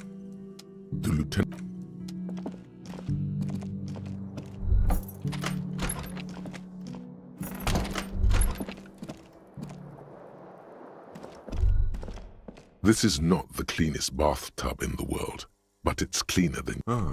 that soap scum smell. It smells like life, at least compared to you. The bathtub slowly fills with water. The water doesn't feel particularly clean. A few beer cans are bobbing up and down along your flanks like sad duckies. You pause to think before letting your head go under. Hold it right there. Keep your head above water, or you'll lose all those pheromones Morel sprayed on you.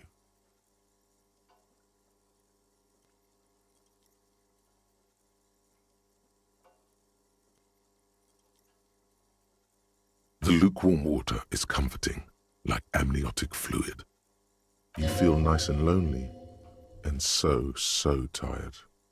The cans continue to bob, as do your thoughts, aimlessly splashing up against the... You see the corpse. You can still smell the cadaver on you. It's going to take more than one bath to... Then, houses along a narrow street. A video rental. Darkness on your fingers grow pale and are covered with tiny whirls as the water cools. You see the corpse. You can still... Then, houses along and the waterline recedes as you stand. You are cold now. Your clothes...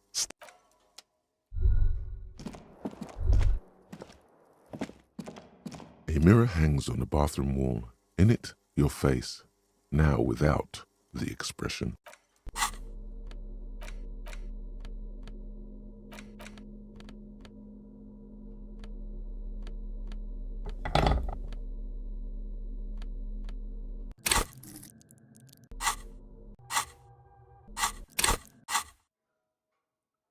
A mirror hangs on the bathroom wall.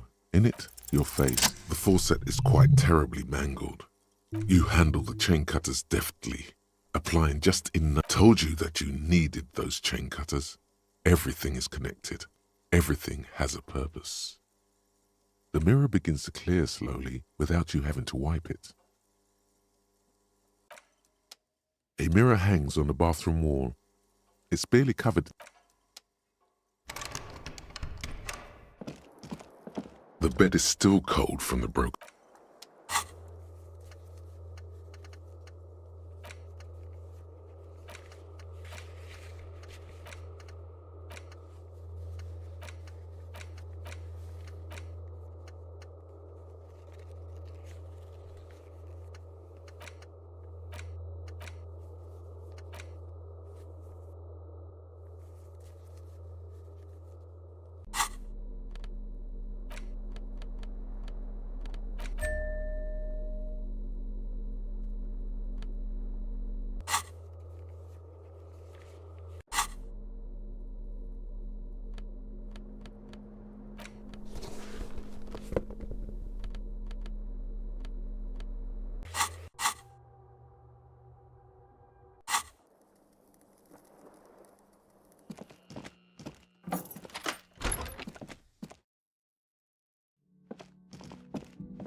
Our tenant, the policeman. I hope the waves don't keep you up at night. What can I help you with?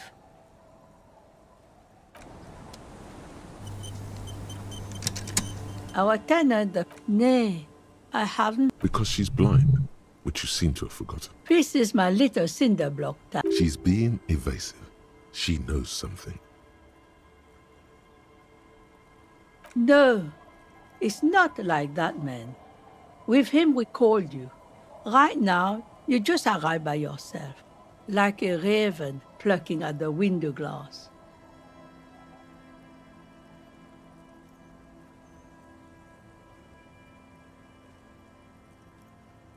I'm not going anywhere. Perhaps there's something else the village can do for you, huh?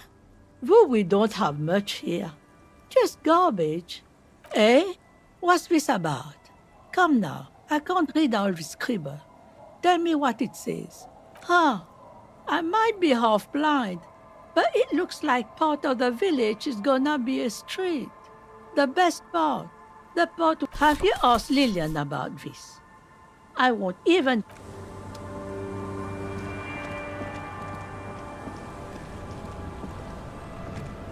Aye, the sea's gonna calm down soon, I can feel it. The wind is turning southeast. What's on your mind, officer? For you? This says, what a nice idea. She sounds incredulous about the niceness of the idea. That Evrart and the Union have nice plans for anything. I thought they only cared about themselves. Well, I guess Union And those members have a vote when electing the head of the local chapter. Aye, if you say so. Probably better that way. I mean, who likes construction noise?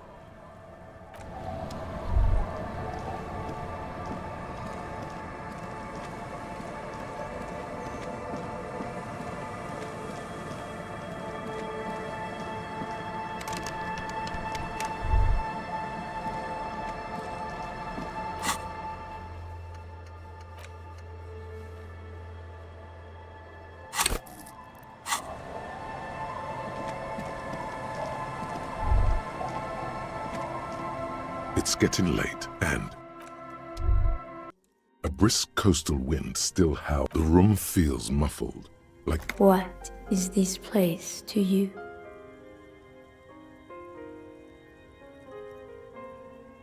Waves crash onto the beach. This could have been you. This could still be you. Who are you talking to? There is no one here, not even cold. Outside. Look under the floorboards.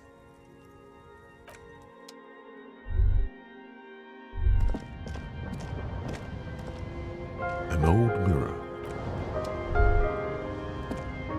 On the table, you see a bowl of water, a rough soap, and next to it, a small... The water reflects back. A fresh start looms ahead. On the table, you see a bowl of water. Your hand trembles as you scratch your cheek. Oh no, that's not how a grown man shaves. Stop, for crying out loud. There's no way to salvage this. Your hand refuses to move another millimeter. On the table, you see a bowl of water. Like an artist with a brush or a master, the sharp blade chafes against your skin, reducing a scratch and they feel so smooth, surprisingly so. The water reflects back a vague image of you. You almost look like a professional. Your face, such as it is, a regular human face. An old mirror hangs on the wall. You see the reflection of your face in it. As you look at the floorboards, in the edge of a floorboard, hollow space underneath the floorboards is dark and damp. You can barely make out the mixture. Nothing particular catches your eye. Something bad. Someone's night thoughts. A lot. You stick your hand in and start combing through the sand. A small cylindrical object. You pull it out. A bullet. A 9mm bullet, to be exact. Fit for all muzzle loaders of that caliber. The floorboard doesn't care. But maybe the washerwoman does. You have enough to confront her with. Holding the bullet, you get the feeling this isn't ammunition against you. It's for herself.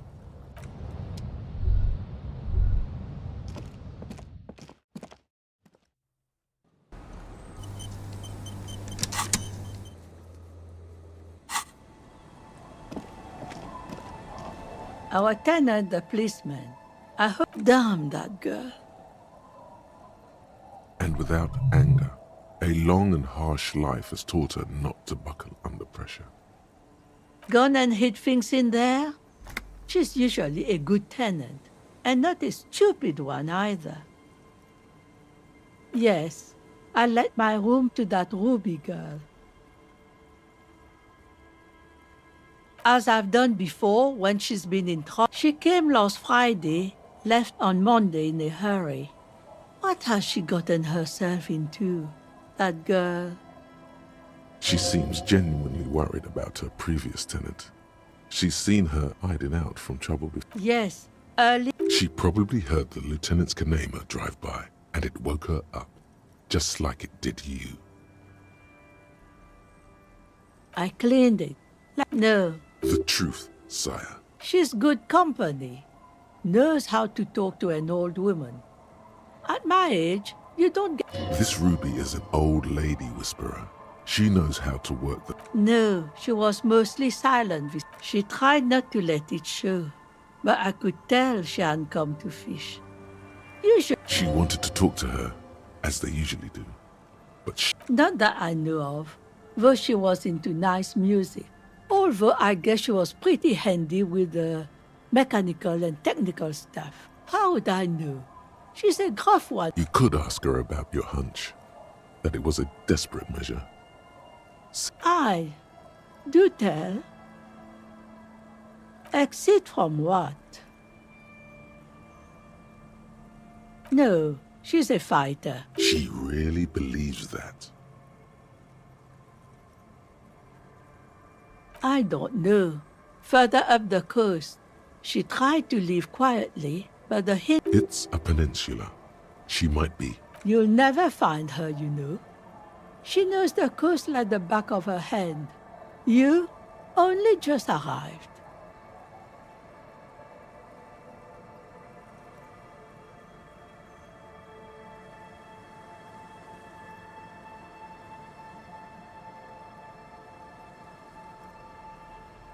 Are you sure you would rather stay here? Get The felled electric mural. You feel like you should go look at it again. Step closer this time. What more do you want to know about? Yes, let's see if there's other questions. One thing, officer. She really means it. She's a good girl.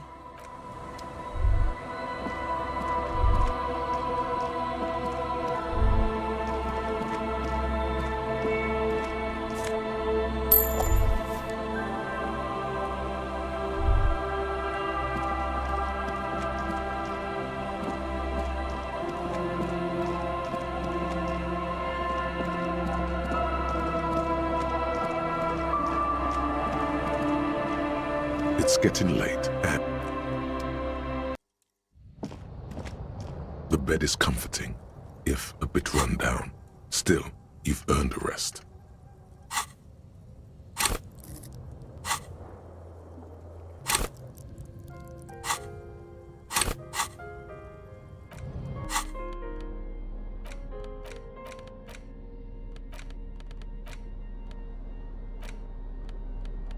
Police badge on which you...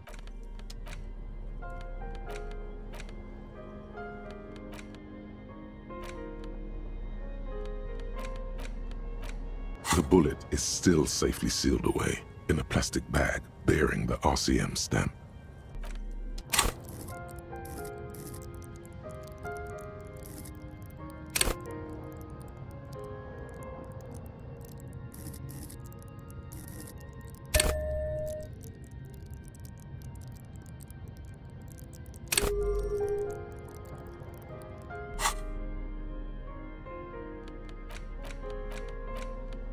Take the legal documents out of the envelope.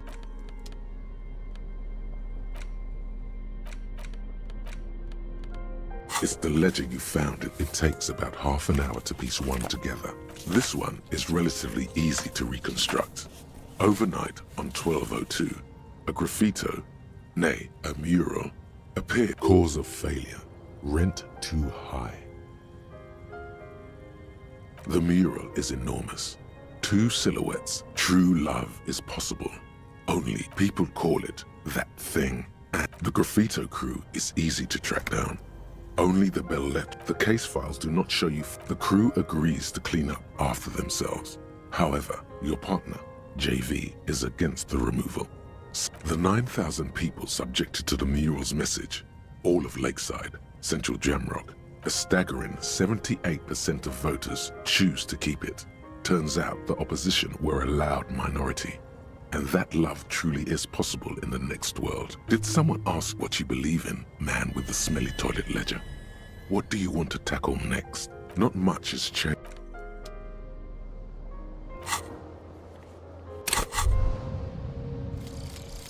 Motorway south. The lone vector stretches in your...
Hi again, gendarme. Bye-bye, gendarme. Hey, was that?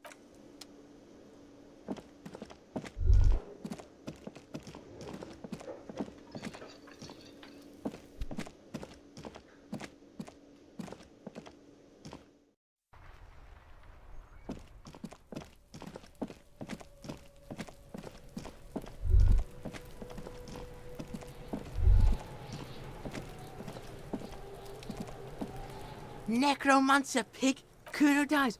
You're gonna pick one out of... Porta Rosa, a side alley of the Boogie Street Spearhead.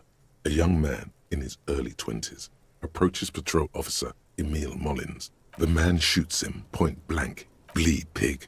Someone opens a window and says, but Emile cannot see who. Yeah. Kuno doesn't... I'll die before I squid. Fuck does Kuno care? Kuno doesn't fuck...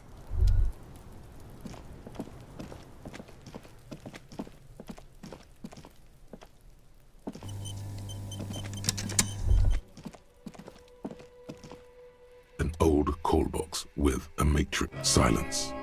No one.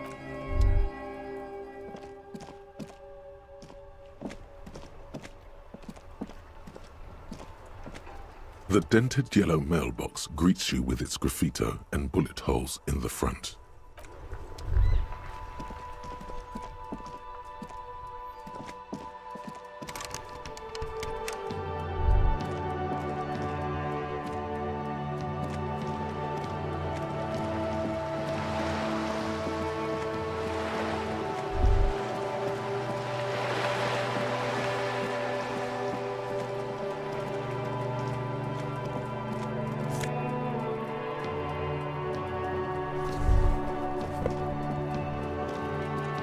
Hello again, officers.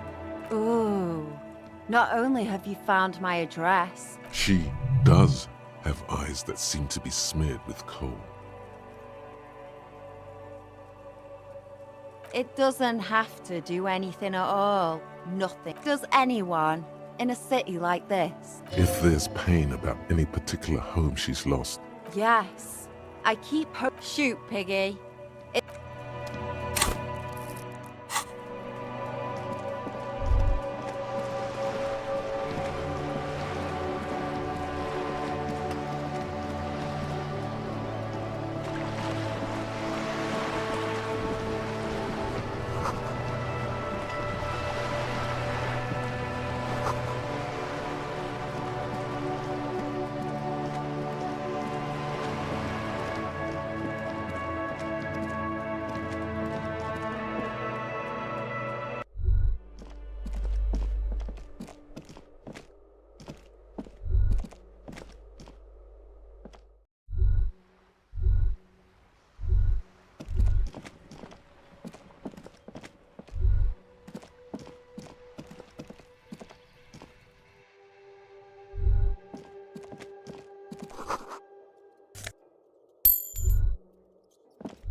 Hello again, officers. Have you come to admire my mural?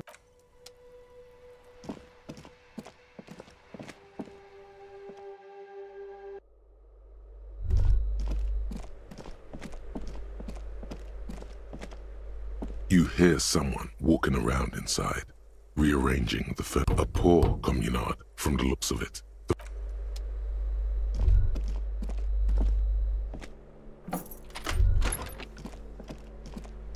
A plaster cast bust depicts a poor communard from the looks of it.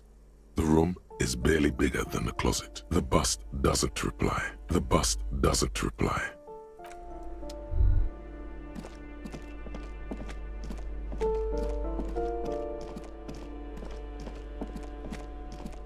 A shabby door hangs oddly on its hinges. Secure snip. The cutter goes, don't let the quiet fool you. The beast is in there somewhere. You can just go in now.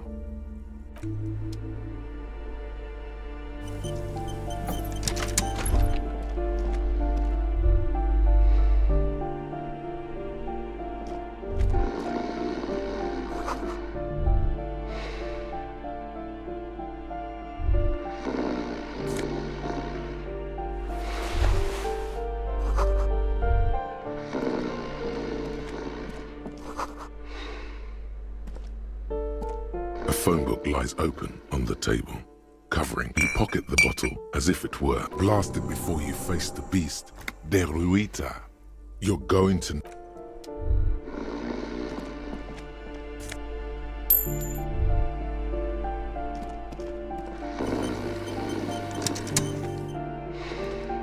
A bundle of clothes heaped on the bed. A stained parka. In the dark, it looks like a nest. Something underneath. It doesn't give a shit that you're a cop. It's not too late. No one's going to blame you for backing out. You don't have to do this. Your hand touches a greasy duvet covered in... You see a 60-year-old, fat, red-headed man. You don't have to take him down. He's already down.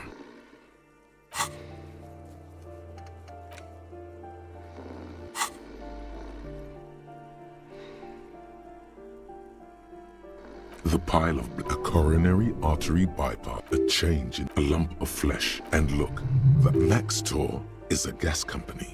He's wearing free socks from it. A groan rises, the light from the window. Don't forget his face, the bloated. There's still plenty to be scared of here, just not what you thought. No response. His half-open eyes give him... Fucking Kev. The man groans once again, and then it dawns upon you. Pig, he says. He's trying to call you a pig. His hand falls back on the bed. Silence, only heat.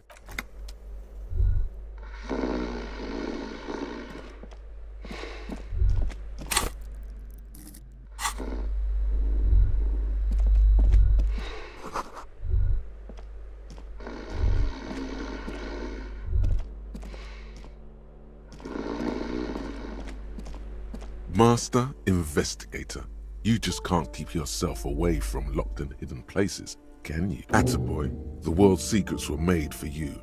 They wait patiently for you to uncover them.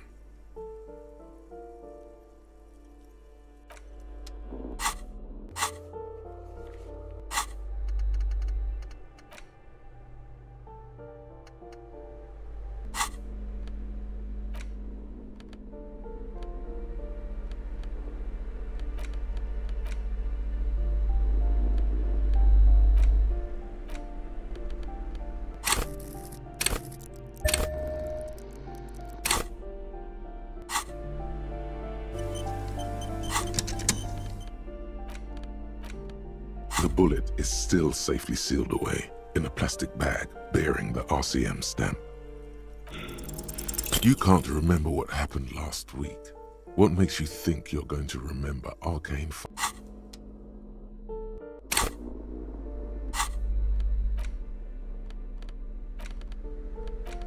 The bullet is still safely sealed.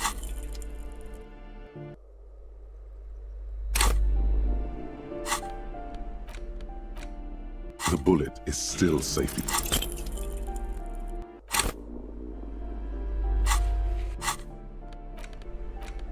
The bullet is still safely sealed.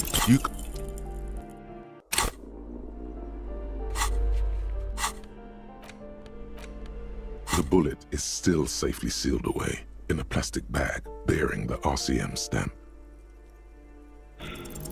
You can't remember what happened last week.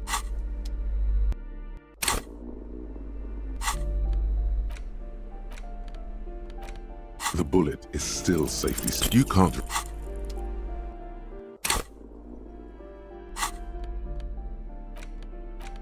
The bullet is still safely...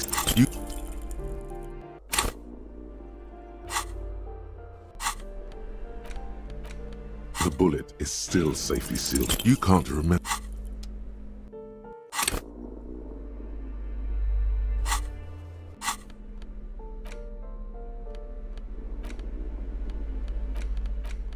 The bullet is still...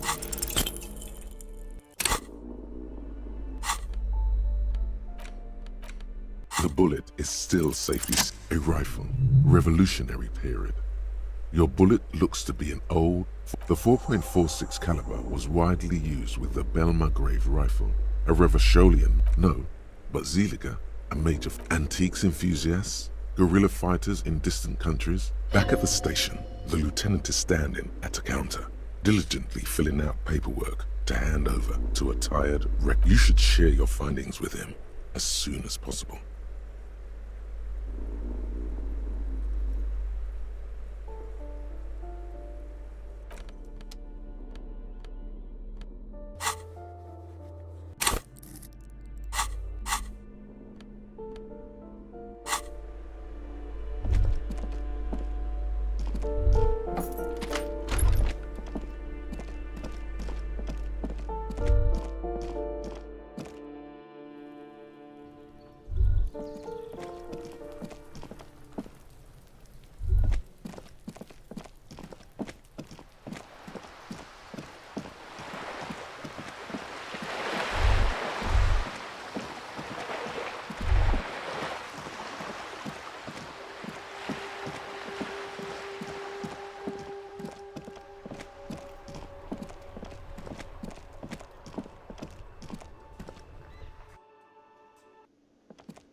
The bed is still cold from the broken window.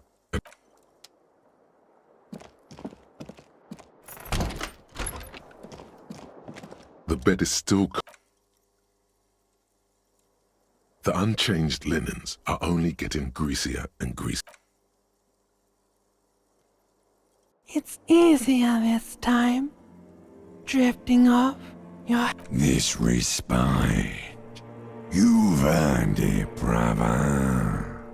Bask in the darkness. No, you haven't. You've just been. No, this is the one before that. We'll just keep... Enjoy it while it lasts. You're welcome, Harry boy. You earned it. After centuries of darkness, the... Go.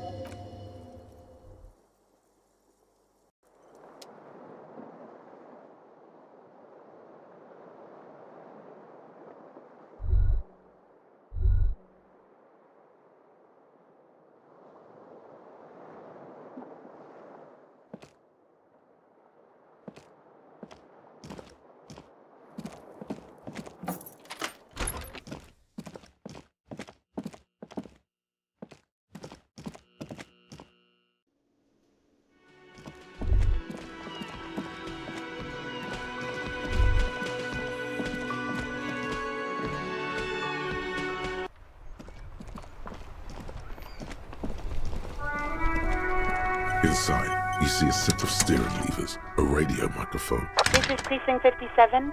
Yes, I got... The lieutenant leans in to listen. Note. That suit of armor was issued to an Oranese citizen named Ellis Portenaer. That's E-L-L-I-S. K. He was found as a newborn in a leaf compactor near an abandoned farm. He spent 4 months in the neonatal unit, survived apparently. This is what the ICP knows about him. He was raised by foster parents, then the armor followed him to Feminine, or at least I assume it did. And that's it. There are no records of his employment in Crenel, or any of its other incarnations, or him even entering Revachol. Even that is a small miracle. These organizations usually... No problem, Lieutenant. A compliment from Lieutenant Kitsuragi. Not bad. None, officer. It's a garden tool. It is. Thank you, Alice. A name. This is very good. This means something to him.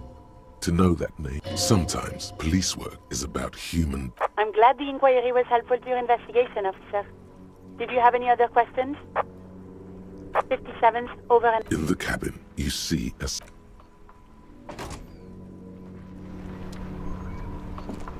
Yes? Yes. I don't know what to say.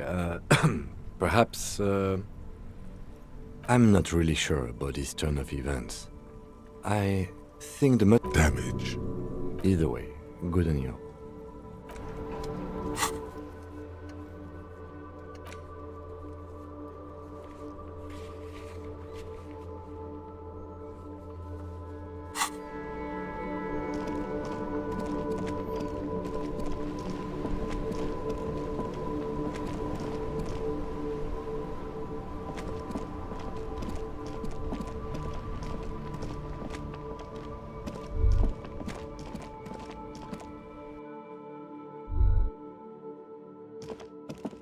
Hello, hello. Let me know if I can help you with anything. Sure, let me have a look. Another time, perhaps.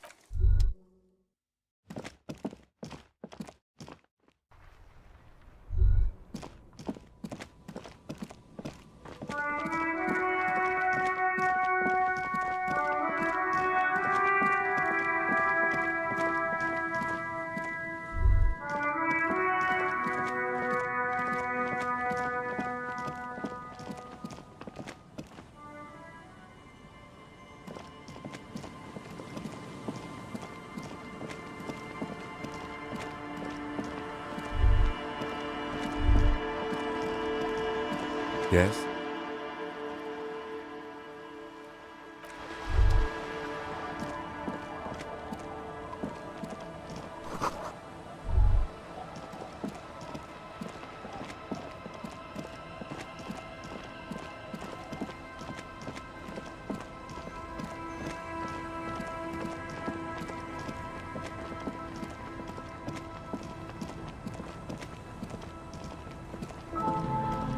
Aye, the sea's gonna calm down soon, I can feel it.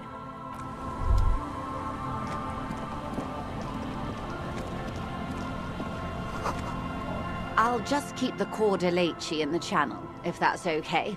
It's too shallow near the pier. Aye, ma'am. And it's a jetty, by the way. Of course. Jetty. I prefer a good jetty to a pier any day. Jetty. Hello, detectives. It's good to see you. What brings you here, madame? Nothing, really. I've had my eye on this jetty for weeks now, so I decided to investigate it personally. This cluster of buildings isn't on any of the official maps, as far as I can tell. That. And she's also keeping an eye on you. Spying has such a negative connotation. I did track your progress along the coast, however, and decided I would be better able to assist you from here.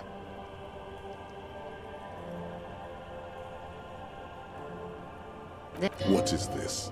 Destruction of property, hooliganism, elder abuse, and who is this scamp anyway?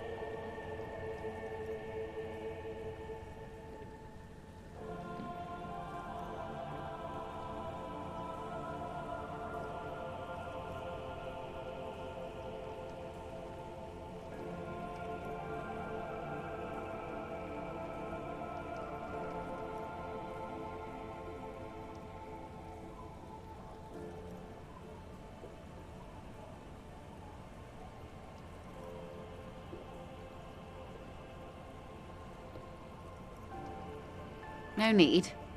Lillian and I are getting on much better. For one, she appreciates the concept of rent.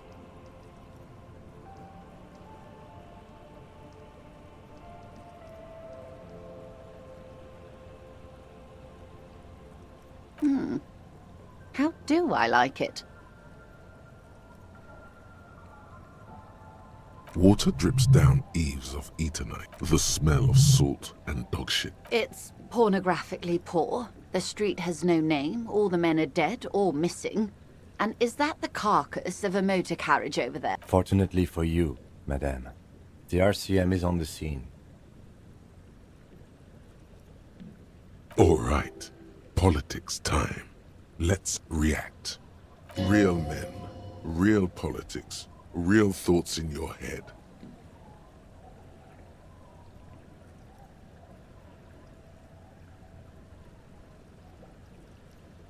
Oh, I'm not frightened, officer.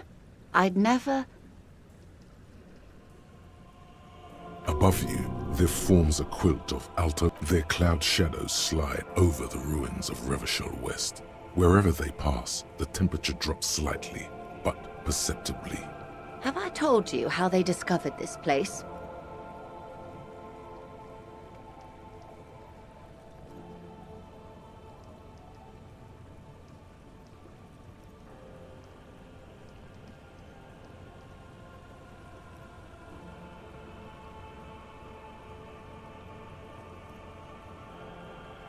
No, they're in Celindian, Isola. I'm guessing you don't know then. Well, your condition has left you no worse off than most of these people. The literacy rate is around 45% west of the river. 50 years of occupation have left these people in an oblivion of poverty. It's a pity. Most of these people will never know what this place means. This island. Remind me to tell you one day. For now, how can I assist you in this new location? Do we? I hear you have singled out a suspect. This story she will tell only before she leaves Martinez, at the very end of her stay.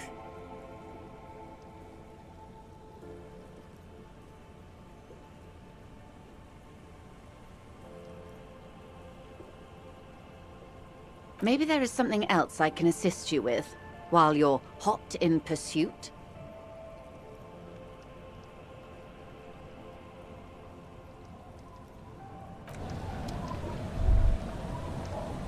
You're back. Good.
A metal and plastic contraption bobs up and down. That, over there.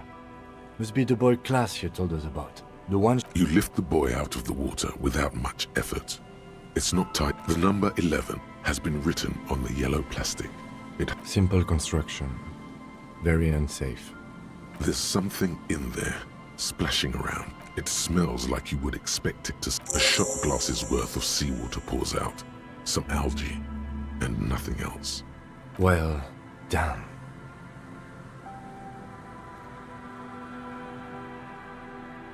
I have no idea.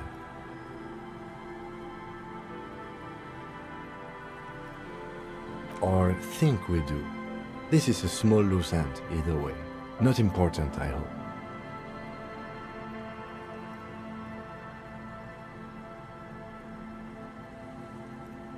Might have been Klaasje, might have been the people after her, might... You could ask the miss what she thinks.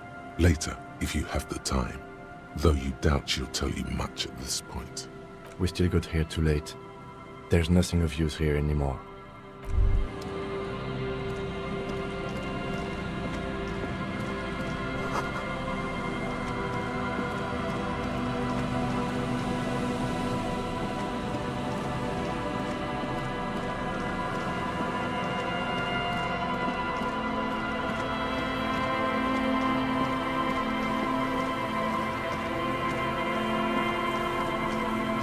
The remaining windows rattle from a strong gust of wind.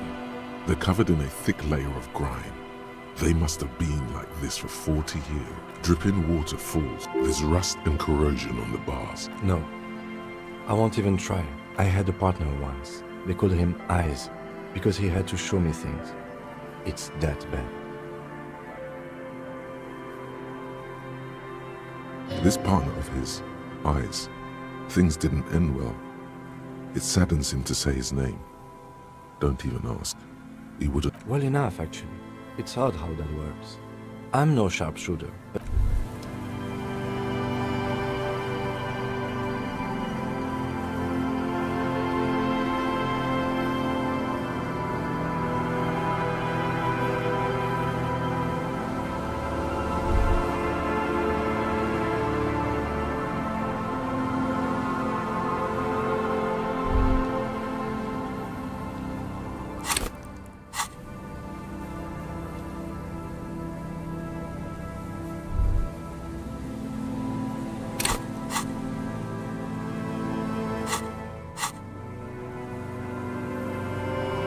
Yes?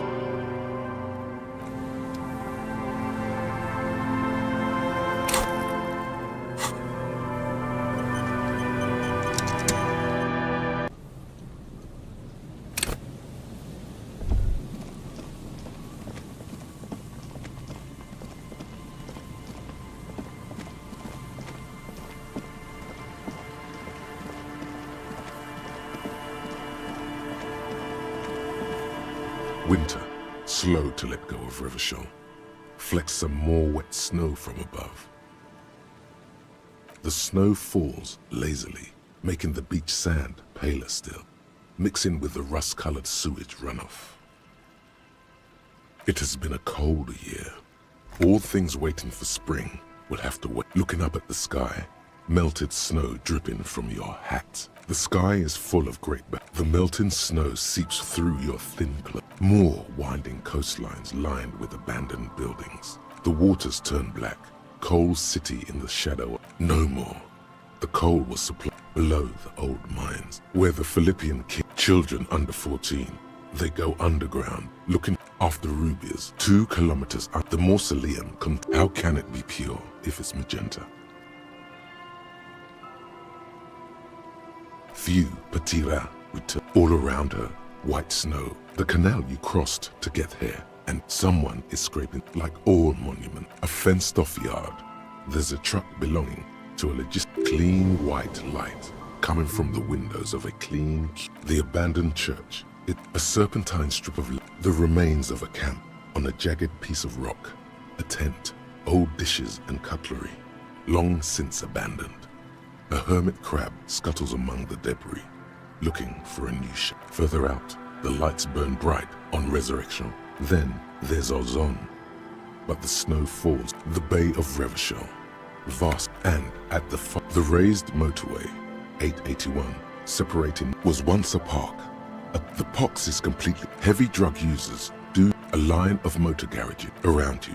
The stairs descend. Snow. All of this built around a lake that formed in a meteorite strike. At the center of this lake, there is a little ship. There are lights at the bottom. A chill comes over you. Near. Snow falls into. That's all. Layer upon layer of someone stuffed a big old polar anorak into a concrete pipe under the boardwalk. It layer upon no need for anything anymore. We should keep moving.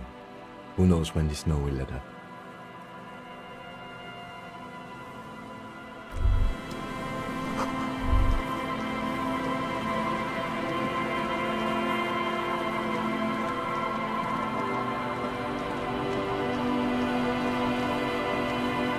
A metal payphone.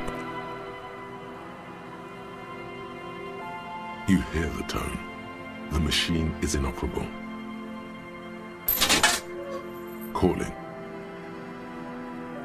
Still calling. This feels wrong. End of tone. Pierre, is that you, Pierre? So nice of you to find the time to call me. Are you sure you're... Her voice is drowned in. You get a sinking feeling. It makes you look if Lieutenant Kitsuragi overheard you, to your relief. Calling. Still again? Seriously, someone. Hello, Gerard speaking. Hello, Gerard. Technically speaking, your electricity. No, but I got a feeling I'll kick... Phone disconnect tone. Calling. Calling. Calling. Still. Stop calling me, man. I'll get you your money, alright? I just need till tonight. Let me work.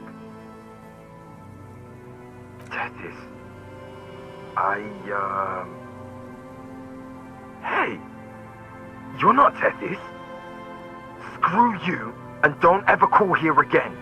You're fucking with some serious people. Disconnect tone.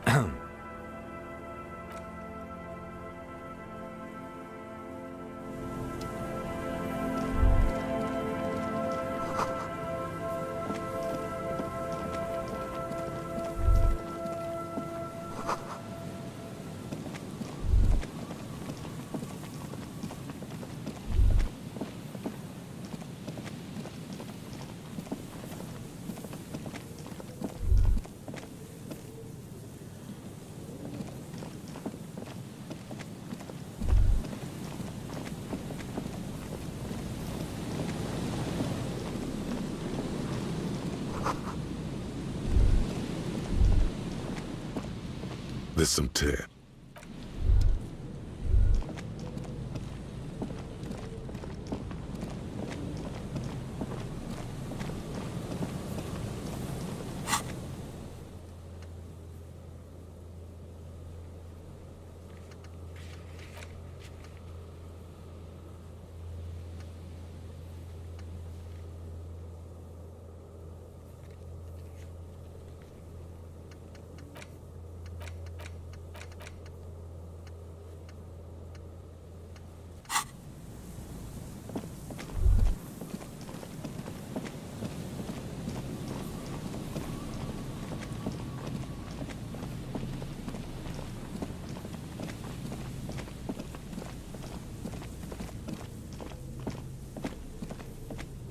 You see, once bright, a slogan used to intertwine with the loops a long time ago.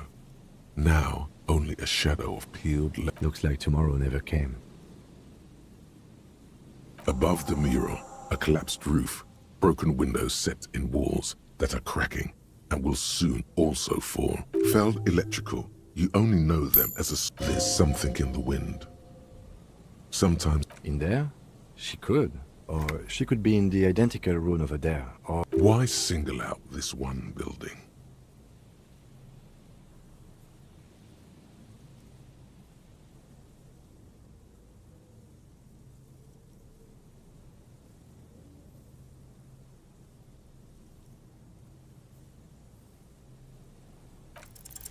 Even though you're sure you succeeded, all is quiet. There is no cold hand brushing against your forehead, no rustle in the reeds. The wind has died. Trying to talk to the wind is trying to talk a prayer of sorts. How do we? I was really hoping she's probably north of the village, and this place is a peninsula. We already scanned most of the outdoor areas on our wild cryptid hunt, so we have an understanding of the geography, at least.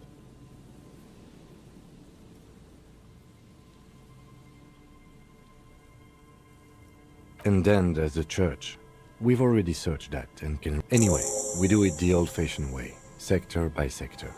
Go over the whole peninsula, ask the locals, enter the places where we can enter first. Then, if we're desperate, we can look where we can't enter. Bunkers, storm drainage, this place. I'm sure it won't come to that. Walk the coast, the old boardwalk, the reeds. Buckle up and raise your collar. This search is going to be wet and cold.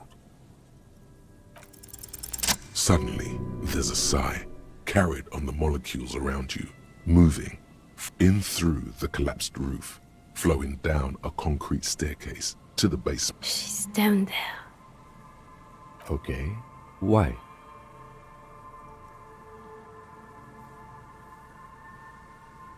So, how do we get in there? The doors were on the collapsed side of this building. They're gone, basically.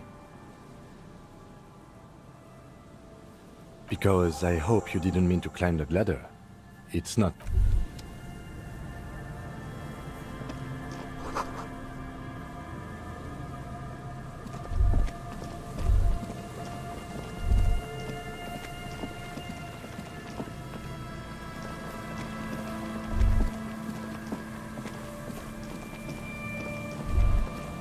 The light vanishes inside the concrete slit. The structure goes deep under the earth. No idea. Could be connected to one of the buildings around here. We might find her down somewhere.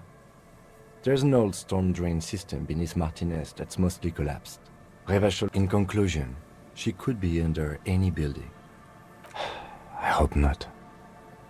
Maybe it's just a storm drain for the sewer. There's no echo.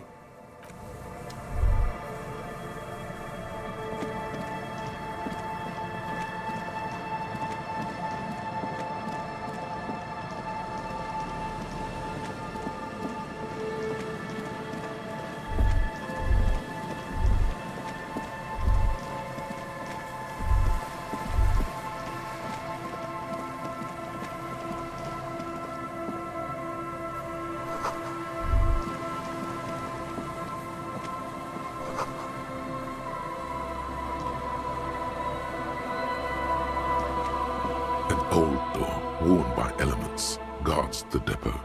The wind has blown a sand dune in front of it. The door hasn't been opened. From here to the whirling, I can't see how. The church is in the way.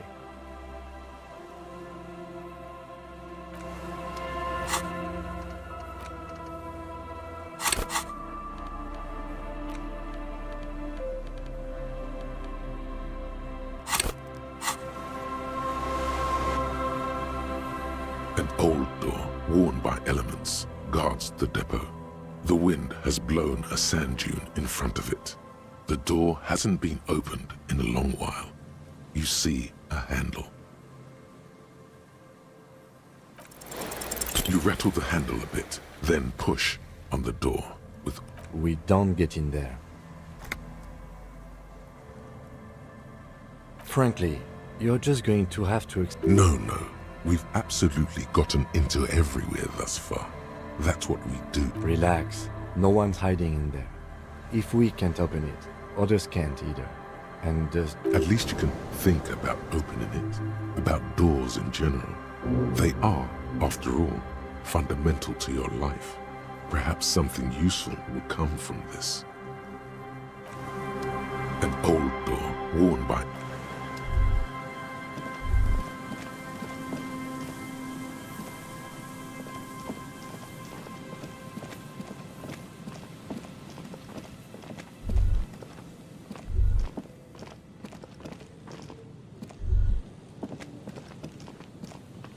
just dead and poor thing.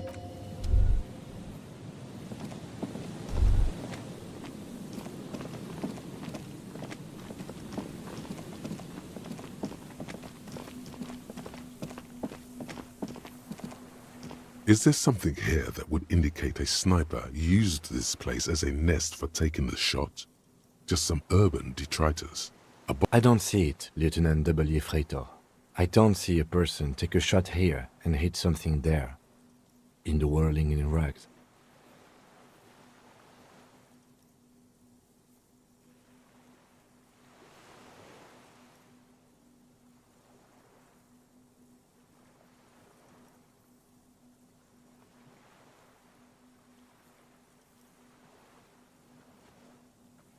It's not possible to climb that ladder, and even if it were, what those? A smoking assailant who favors Tumutiri to Astra, or... Still, you felt it was important enough to make a mental note. That means something. You didn't pay attention to any of the other cigarette butts on the coast. To warm his hands before pulling the trigger? Perhaps, but anyone could have made this. Truthfully, this seems like a very poor choice to take a 1.2 kilometer rifle shot from. Visibility is off. There, 1.2 kilometers over the cold water of the bay, through a glowing light on the third floor of the whirling in rags. With binoculars, you would see a young woman's shape move behind the glass, her limbs long.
See that seagull up there? Remind you of anybody? Exactly. Think about the seagull's story. It's one of then their paradise. No time for that sentimental bullshit. They're hustlers, getting shit done. They're one pair of track pants away. Own it. Steal hot dogs.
A row of ghostly shades facing a crumbling wall, with another 7 shades stand a cold behind this building.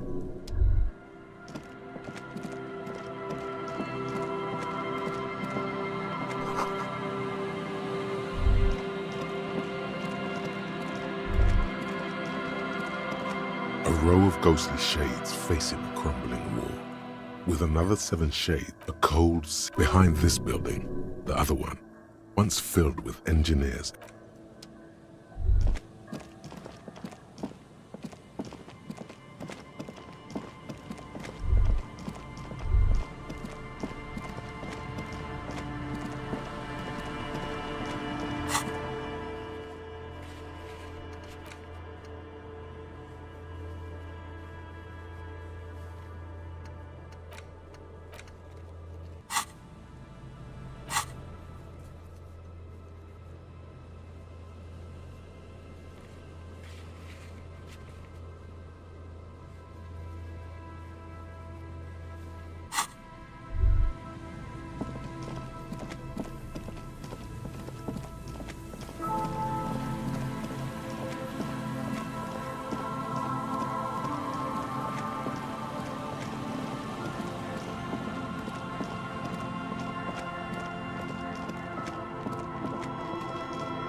Yes?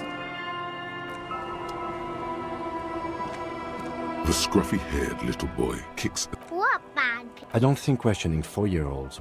Then we're definite. This one, Lily's our mum. the stone kicker. The other one, maybe this, the boy. Oh, you will never get an answer.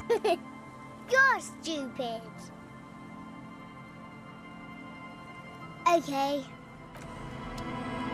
The scruffy-haired little.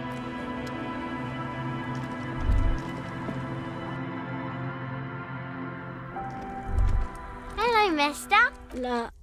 Luby.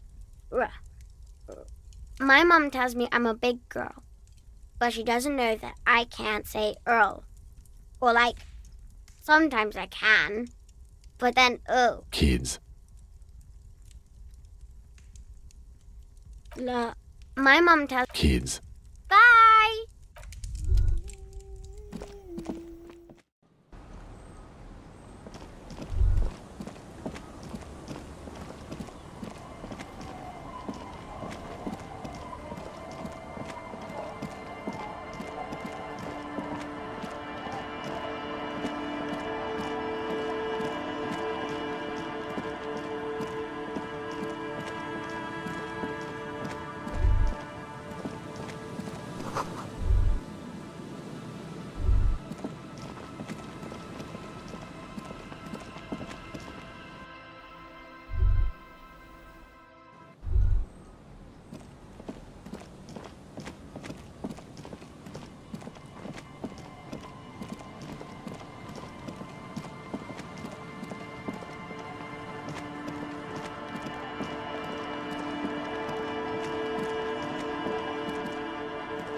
On the table, you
Aye, the sea's gonna calm down.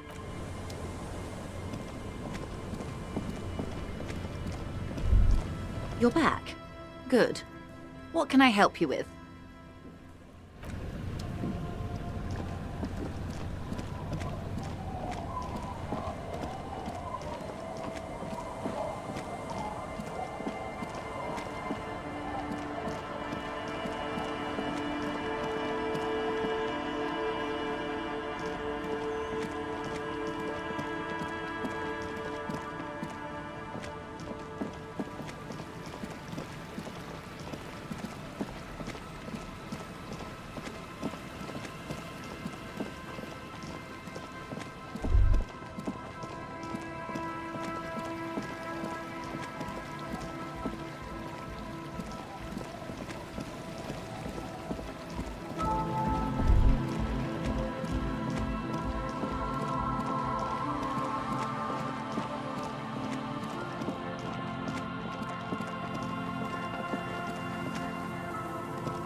Peeks out from beneath the rotting boards of the boardwalk. A building like this must have... Your eyes slowly begin to adjust. The lieutenant looks over your shoulder. A thin layer of snow gleams inside the pipe. As your eyes adjust, you see some trash, crumpled up newspapers, and nothing.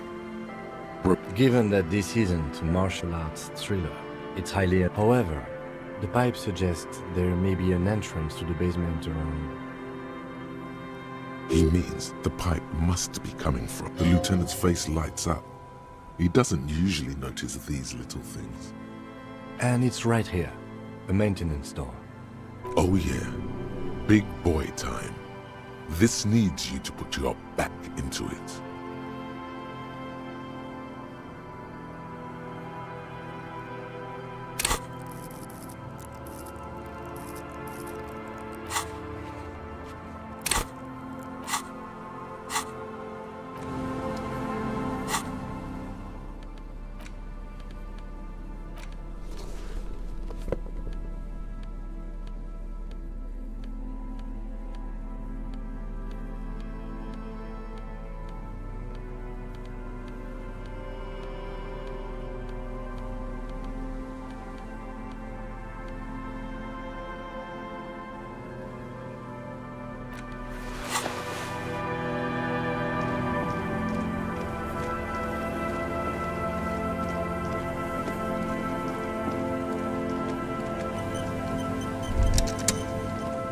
A rusty ladder leads to the rooftop. Yeah, that doesn't look good at all. The distances between the remaining rungs are rather wide. You'd have to use the mounting bracket. In addition, the first rung is going to be tough to reach. It's what, 3 meters above the ground? Not to mention that the roof is collapsing and the wind gets pretty brutal up there. Dismounting from the ladder is going to be hard. What if you were to reconceptualize climbing the ladder? Astral projection. Teleportation is not a thing. Okay, let's say teleportation is a thing. Wouldn't you need some kind of scientific apparatus to create a teleportation field? You can't just do it without apparatus. What are they talking about? Teleportation, Mikhail. It's... Oh yes, it could hurt. A lot.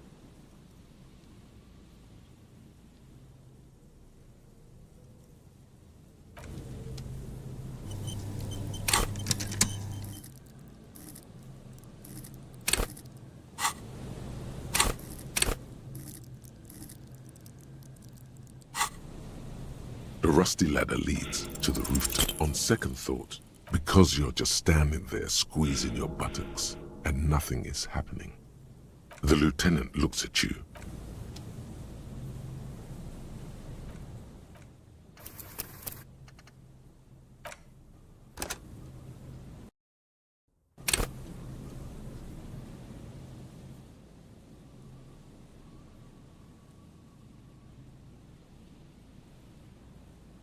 The rusty ladder leads to the rooftop.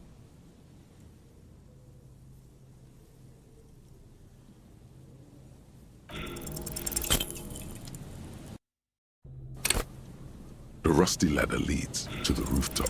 On second... The rusty ladder leads to the... The rusty ladder leads to the rooftop. The rusty ladder leads to the... The rusty ladder leads. The rusty ladder leads to the... All you need to do is close your eyes. Zoot, zap, pow, crinkle. It's like... Oh my god, I can't believe it. Bam! You find yourself on the roof, having mastered the art of physical displacement. I just saw you climb the ladder. You just climbed it, like a regular... The wind at the top of the building... Never mind! Find a way to let me in when you get...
Behind the pipe, the maintenance door.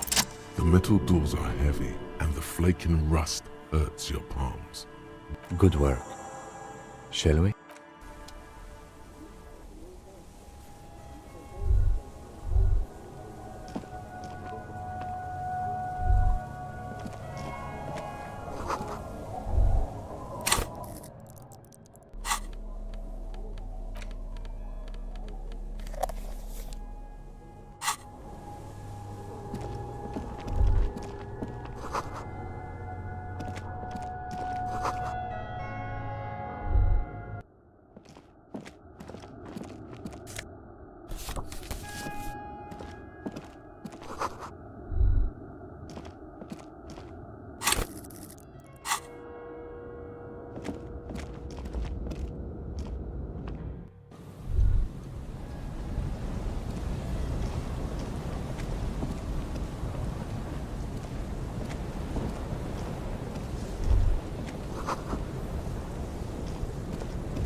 This isn't just glass. These are old computation components. Yes, filament memories. From the time when wires were cast in glass, slides with an inlaid nervous system. The how was a closely guarded secret. Something that was locked in safes in human heads across the river where they were manufactured. As to why, your fingers don't know. The why is easy, because they hadn't come up with modern silicon-based systems. So it is. I think it is used to form a single system, slotted in the wall. The rest of the building seems to have been picked clean. These? No. These are old filament memory. All you'll find here is pain.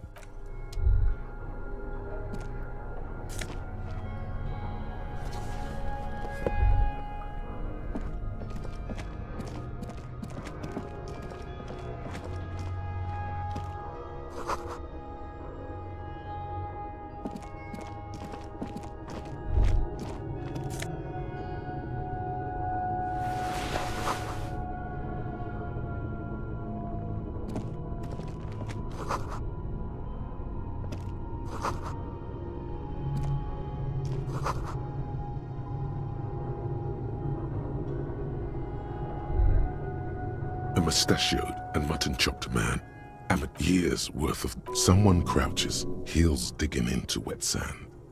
Hands sweep across the sand, grains sticking... Some radical or radicals were hiding out here. They left a long time ago.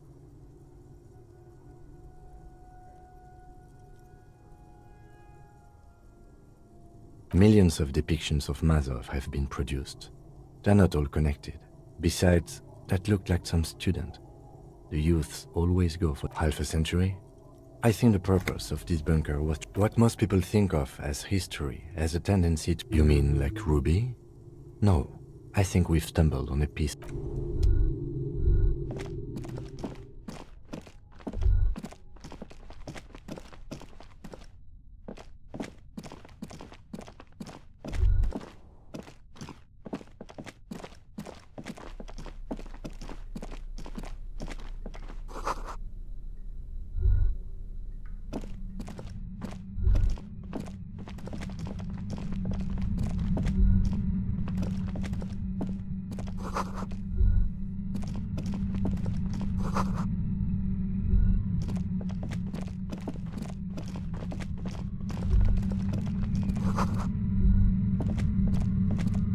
There it is again, like a swarm of hornets. No, what do you mean?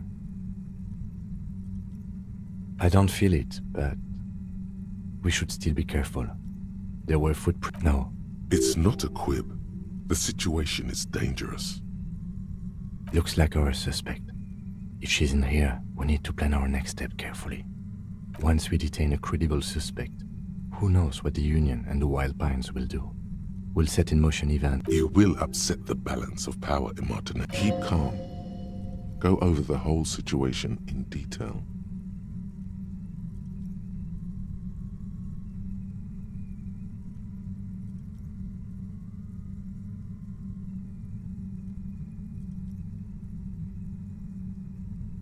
Well, we are not responsible for what we can't... If you can't predict it. You're right.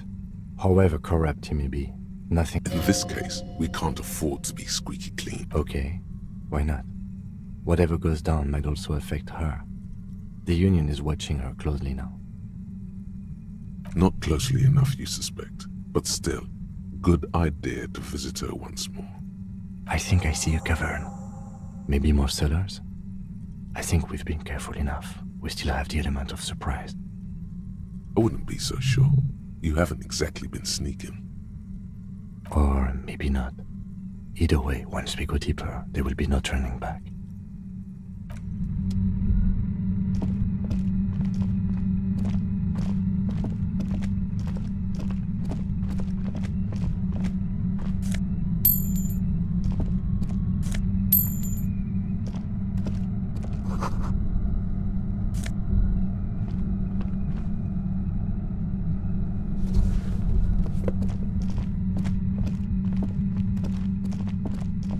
Suddenly, your entire body is paralyzed.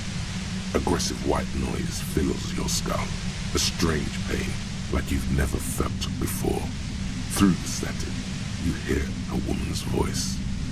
It's like 1,000 radio stations are being blasted into your head all at once. I know you're feeling pretty uncomfortable right now. Don't move too much or fight it. That'll just make it worse. Can't say it's a pleasure, officer. I was really hoping not to make your acquaintance. But here we are. The voice coming through the whirlwind of pain is not malicious. She doesn't want to hurt you, but she has to. Doesn't wish to hurt you, not according to your ear canals. Wait, no, not even your ear canals. No, buddy, that's not going to help. You can't shield yourself from this. Don't focus on the pain. Focus on doing your job. Tell her she's under arrest.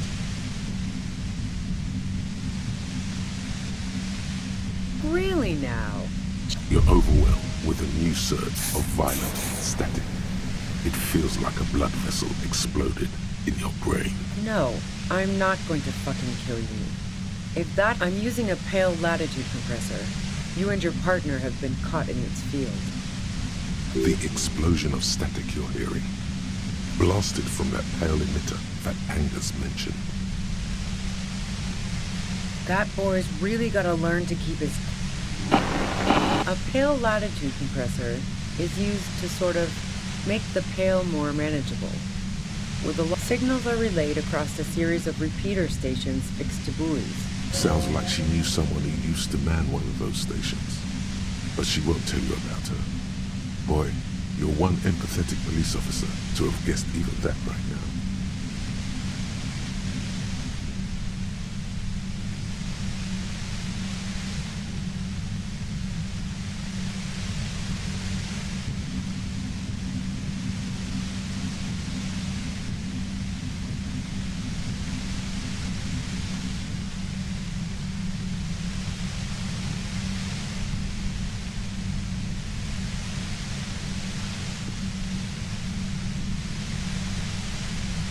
So, what we are experiencing is a concentration of radio waves. Precisely.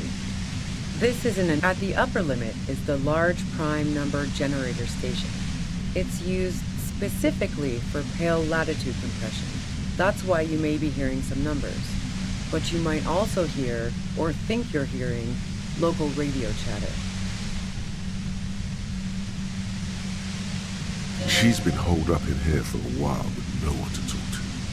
Keep her talking, and you just might get an opportunity to break you loose. Yeah, let's not talk about that shit. You were... So she thinks of you as hunters, not the cops, and of herself merely as prey. I built it myself. That's illegal. Oh yeah, way beyond. Yeah, I stuck my head in there before using it on you. It seemed like the ethical thing to do. Can't say that I... No. Once I shut down the If you've got something really important to say...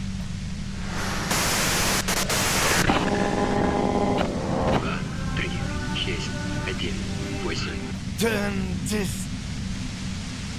God damn it. Fine. If you really want to talk, I can dial it down. I've also got a gun, by the way. The gun she's carrying is a 2-barreled front loader. Well, it doesn't feel much better, but you can form... Just keep her talking, and you'll get through this. There's only 3 meters between you and the machine. If you keep her distracted for long enough, be careful when you make your move. That'll be it for questions. Bide your time.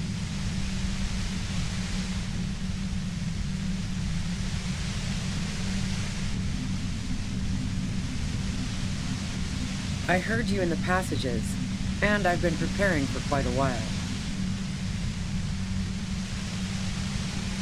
So you found my shack, huh? I'm not surprised. Her tone is bitter. She thinks she's been betrayed.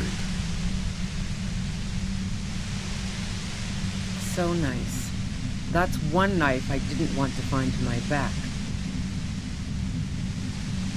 I was, Before I caught you in the pale latitude compressor. I'm fine now. That's her admitting the bullet was an emergency exit. It was dark in the shack. The waves outside had calmed down. She looked at the loaded gun. Then she cracked the barrel open and took the bullet out. Not today. No, I didn't do it. I only helped stage the lynching. Though I doubt who ratted me out, by the way. Was it Titus? No, he wouldn't have broken first.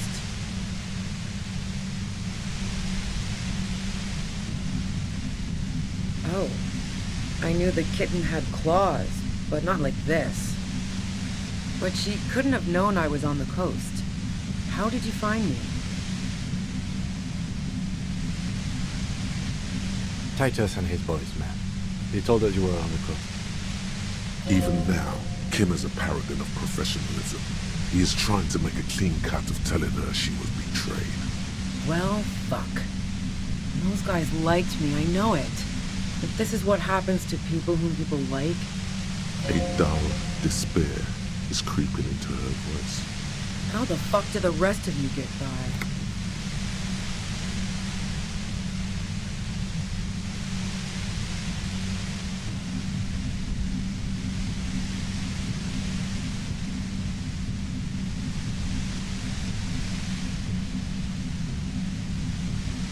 Like what?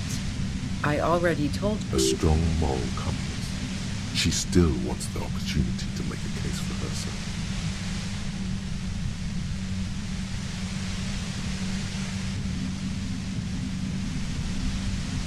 So, Heart of Gold Tommy fucked me over too. Never trust a musician. That really comes as a blow to her.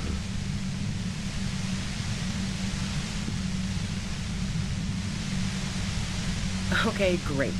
You got into my lorry on your own. What now? You're going to arrest me for drug trafficking? Beneath it, she's relieved Tommy didn't betray her. Man, it's to get away from all that murderous shit that I left Jamrock, my previous employer, for the union. She deliberately avoided naming the mob she worked for. You might be able to find this out later. I got lucky being a dispatcher. Never had to do any of the really dirty work myself. This gun has only been used for self-defense against serious scum. There. It's going to be easier to reach the machine now. Based on what I've heard about you, you are serious scum. There's a sinister note in her voice. Even with the gun and the compressor, she's afraid of you. Who doesn't? Oh, you probably mean Claudia's rooftop. Sure, I've hung out there. She's got this great antenna.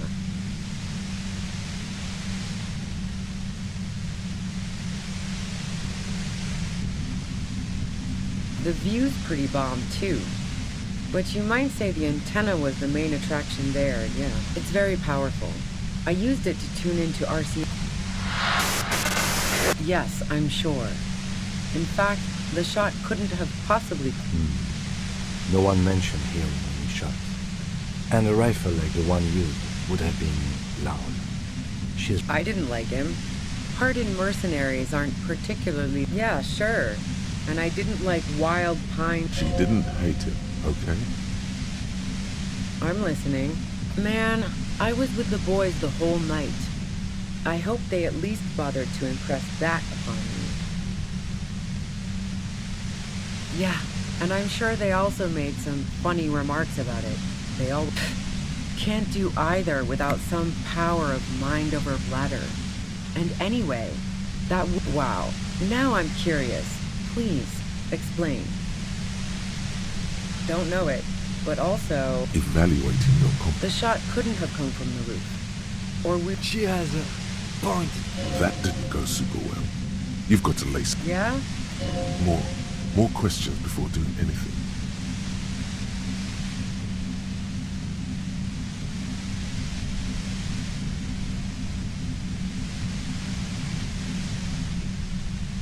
I saw you roll into town. What? So this is what she was scared to tell Titus. This cop.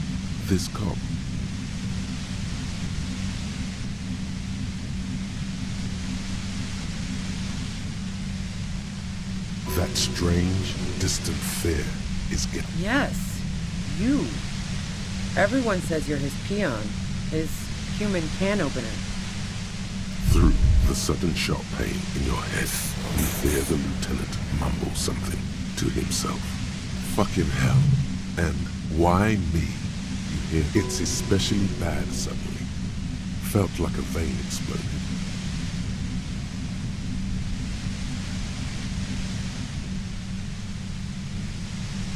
Everyone in Jamrock, the cops, the criminals. Why do you think I'm holed up in here with a goddamn death ray waiting for you? If she knows that about you, she must know your real name too. Harry Dubois. One corrupt motherfucker with the disco pants and a funny tie. Agent to la puta madre. So she knows your name. That doesn't mean you're on the tape. Criminals, all of this just means that you're effective. I don't know. Sounds pretty convincing to me.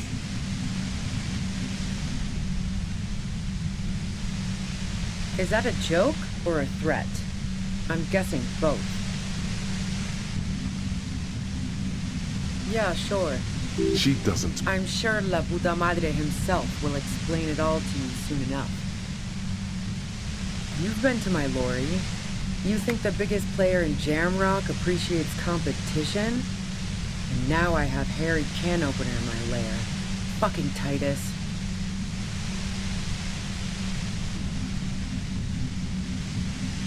She's not going to change her mind that easily. Wait, one thing. Possibly small, but she said you rolled into town. Was that you singular or plural? She might know something. Yeah, you had your death squad with you.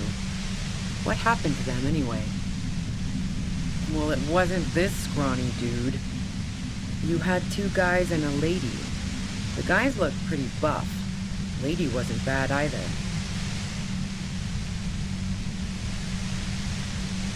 One of the guys seemed chipper, a blonde. The other had a brooding something or other about him. And the woman was the only one in uniform. All were carrying. That sound about right?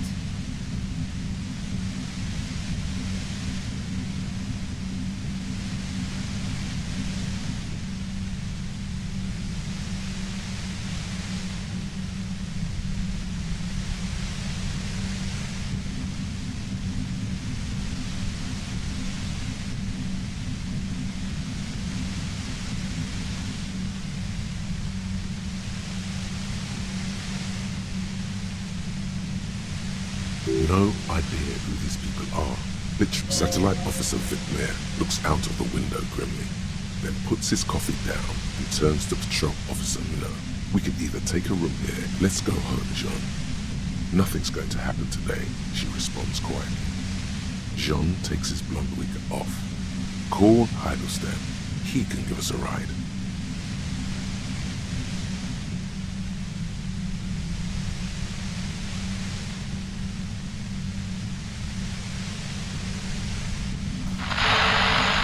Fantastic. I've got to get on the road. Then you can go find your friends. Unless you have anything pressing to ask me.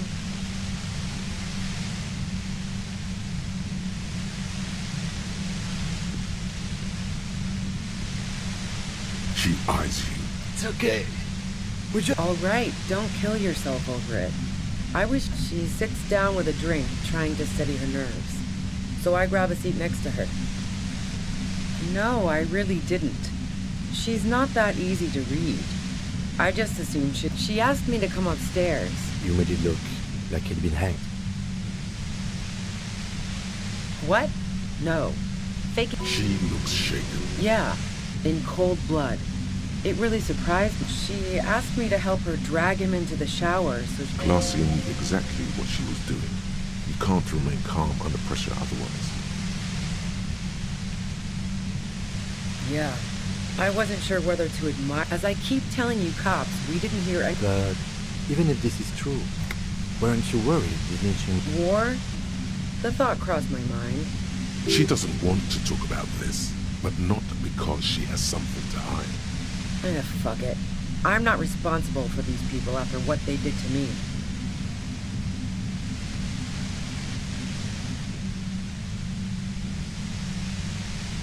How should I know? Those rings around her eyes, her tired voice. She's been staying up late, listening in on the conversations crisscross. Police radio? You've been following the case? Who hasn't? You know, I can still see him there, in Claus's room. He was still warm, but the bluish light coming through the broken window made him look as though he'd been dead for a good long while.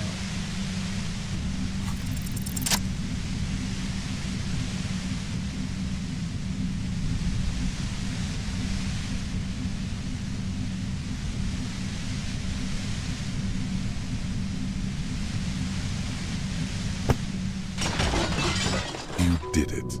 The compressor lies broken on its side. It's quiet in your head again. It still hurts like hell, but...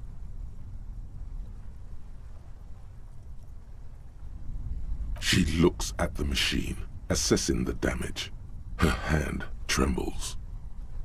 Oh, fuck it. Problem solving. Ma'am, put the... Oh, yes it is. You should know the words to say. You've been here yourself. So why is it not coming to you? Because you've been going around pointing a gun at yourself, trying to answer the same question. A smirk crosses her face as she watches you stand there, mute. Then she exhales sharply, shakes her head, and pulls the trigger. You watch as her brains trickle out through her neon hair. Our job. It went really bad. And now we need to... She died. How can he be so... cold? Lieutenant Yefreitor Dubois, control your emotions. We did our job. This won't be the worst thing that happens on this case, believe me. You can't let this break you. There is no coming back from this one. It will stay with you. In nightmares. Fuck! Get a hold of yourself. He needs your support now, too. We clean up. It may take days for processing to pick up that tent there.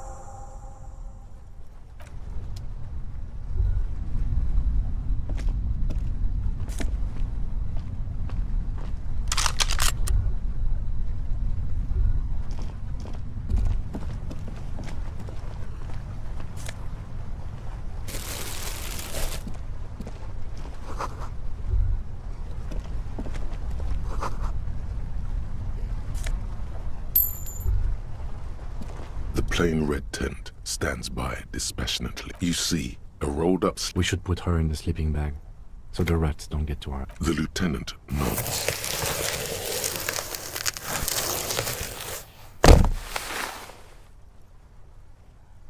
There she lies, cocooned in the sleeping bag, surrounded by empty cigarette packs, books, magazines.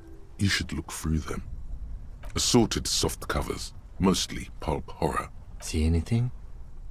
Rager Monthly, Journal of Material Science. You pocket the worn brown. She watches by. Motion. We should read this immediately, like right now.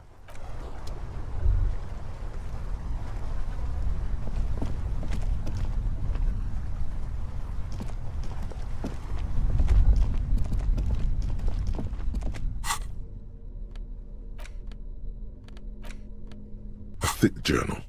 The cover is worn. It's made of full-grain leather. Schneller is a stationery brand. She had good taste and must have taken what she recorded here seriously.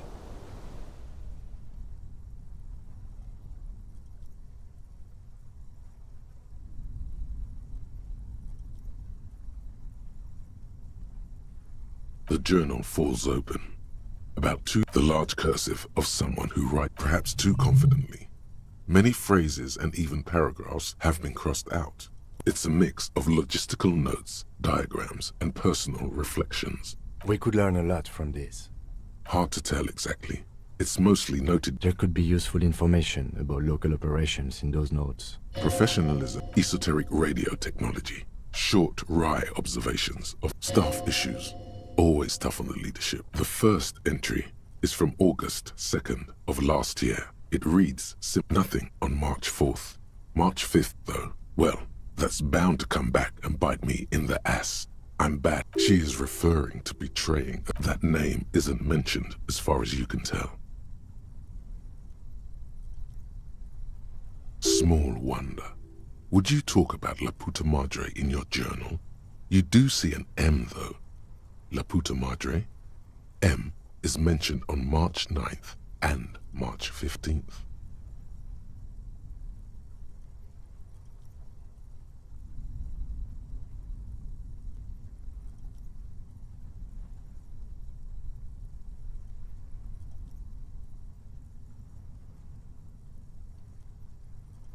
Great.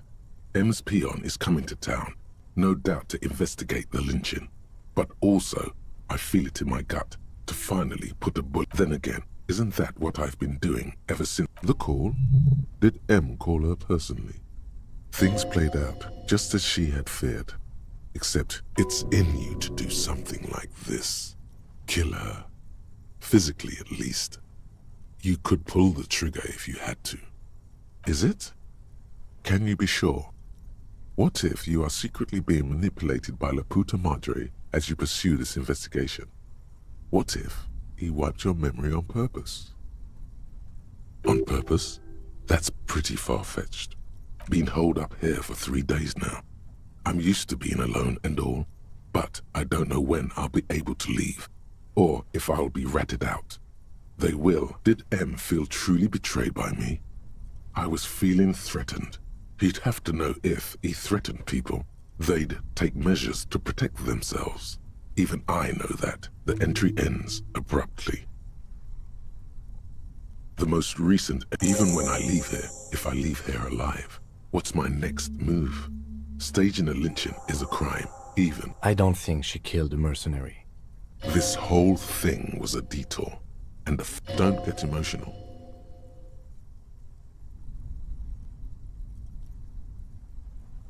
She was in plenty of trouble, even without the murder charge. Still, it's a nasty business. No, I don't think you are. Ask someone in your precinct if you want to be sure. He truly does not believe you. His trust is well placed. You aren't. Could have been Titus. Then again... Maybe there's a Hardy boy we've yet to meet who acted as his accomplice. Either way, we need to keep an eye on him. One thing is for certain. We have business back in the world. The thick journal. The thick journal.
There's some tear.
I'm all out of shits to give, loincloth. Welcome to the fucking reckoning. Put your damn gun down. People are gonna get hurt.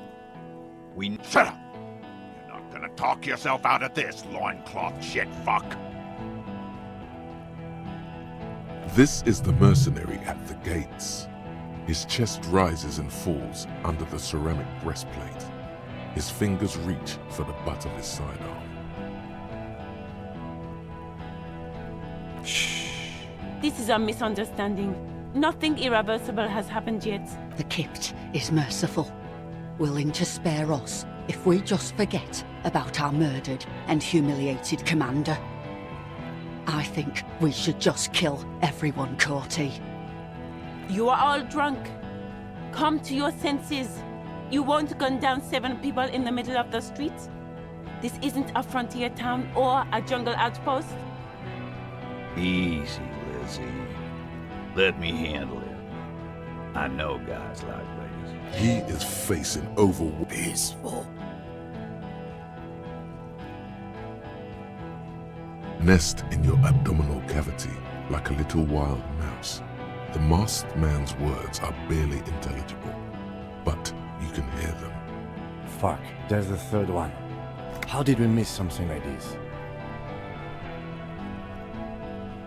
The lieutenant is genuinely worried for his life. You should consult him before getting in there.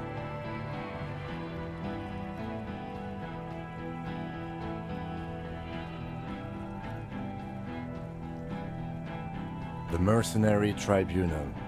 My plan is not to get killed, but we have to intervene.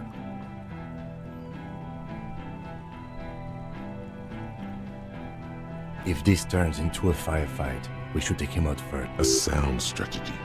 He's the leader. No. We have to step in. This is... Get lost, comedian. You cops had your chance. Now it's fucking time for some justice. I think he's calmed down a bit. No, he didn't. He's about to open fire.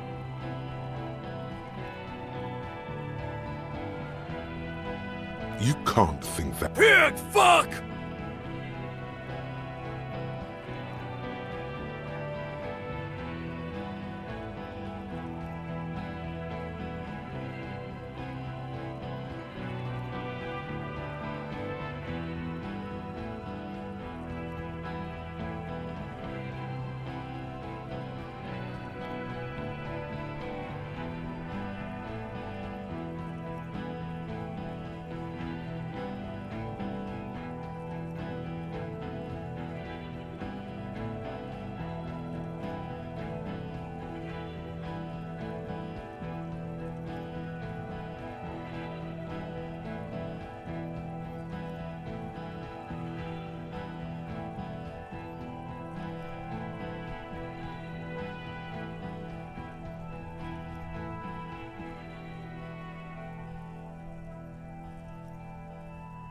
Oh, people are gonna die today.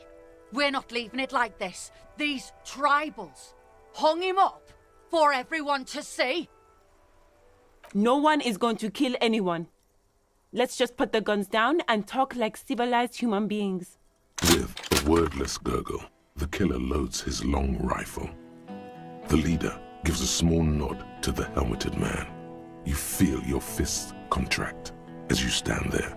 But no, it's okay. Soften him up and trust the others to attack if it comes to that. Make him talk. Present an argument. Even if it comes to a fight, it's always a good idea to drag it out. Get under his skin.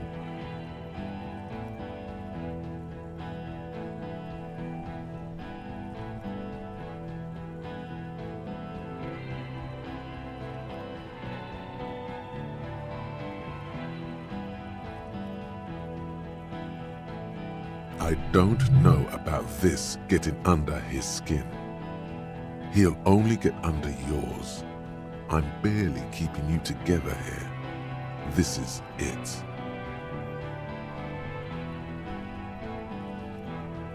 Peace.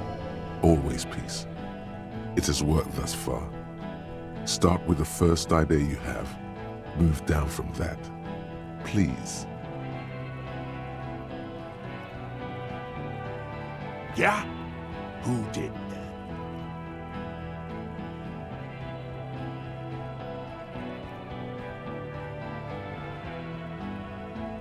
How fucking... His fingers are twitching. That's a draw reflex. He's about to draw.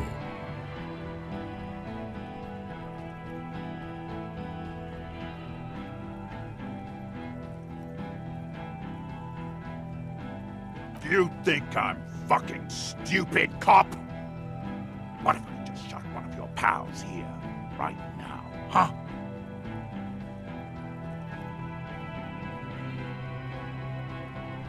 How about the kid? Tell me, it's a magic fucking sniper one more time.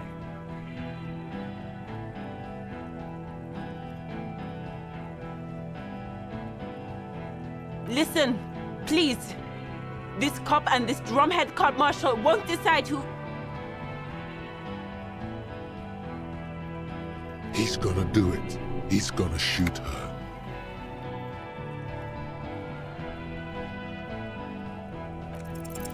The Hardy Boys confessed to hanging him, all together. Titus said, we took him out back and hanged him. He said it loud, in a public place. You're lying. DePaul heard it. You heard wrong. She and these men have been helping us find the shooter.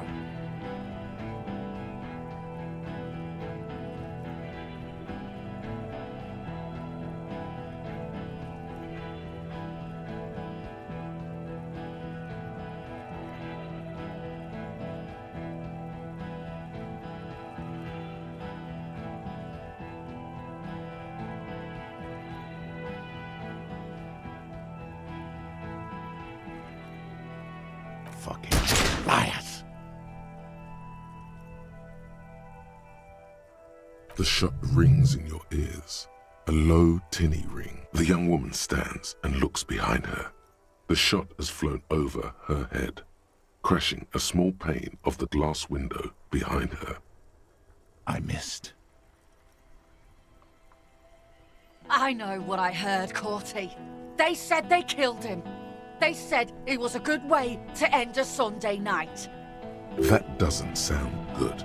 You need to change the topic now, or there will be another shot.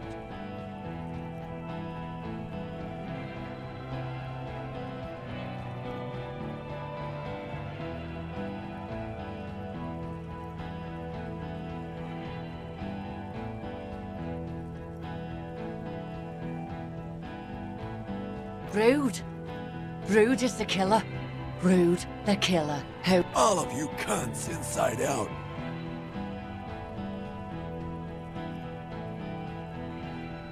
This talking shit won't help you.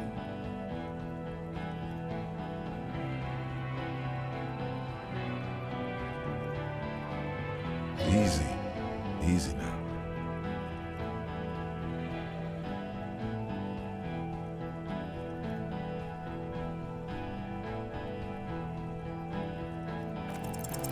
Dangerous. Ask about him first. You don't want personal facts about his dead friend coming out of your mouth. He has to start it.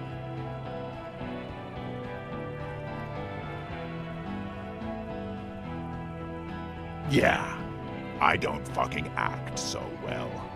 Laylee had a hard-on for making faces for you natives. Fucking food aid shit. That Sergeant Major Raoul Cortiner, reporting in to burn this fucking mud hut to the ground. As he moves, the interlocking pieces of his armor click softly. Click, click, click. The realization comes to you like a picture puzzle coming together.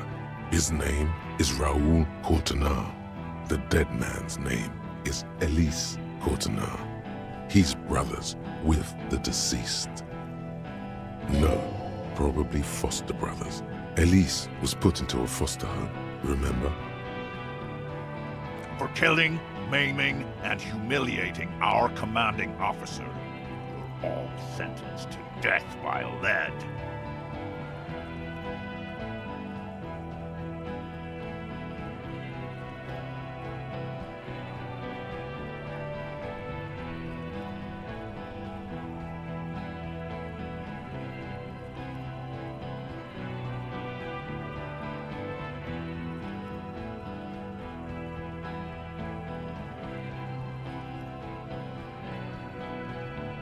Baby blue, yeah. Like someone fucked up and put a baby's eyes on a grown man. It was creepy, but bitches like that shit, I guess. Or, I don't know what bitches like. Our colonel did what he had to do. It was either one cunt, or 100 of them. Rude here. In your shit pipes, right in the fucking... He likes to fire mortars at random coordinates. Wipe out mud huts like that. When he gets bored, Laylee knew how to command. He was a good commander. I can see you miss him. Oh yeah, he would have commanded this fuckhell way better than I did. But that didn't happen, because Hayseed Bill and Kipty the Kipt here fucking murdered him. Had him stink the village up for 2 weeks after. And you fucks did nothing. Listen, man. We told you we... Told us what? What did you say? Who said that? Tattoo fuck! You'll die first!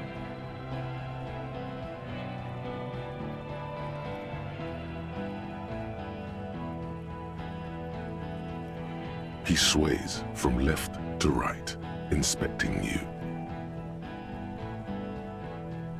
He wasn't my fucking brother.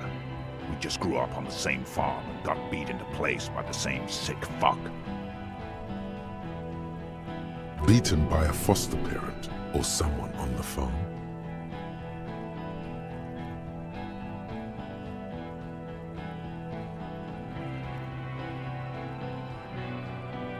You don't know shit. Lance Corporal, why don't you? You lost him. Don't let him finish the sentence. Find his killer. Cop, his killer, stands right there, shitting his pants, and you're standing in the way, protecting him. I know what this tactic is, Silo Sam. You're gonna die for them. Right here. Big talk, but you got him to admit he's a bad leader. It's a small thing, but it got him off center.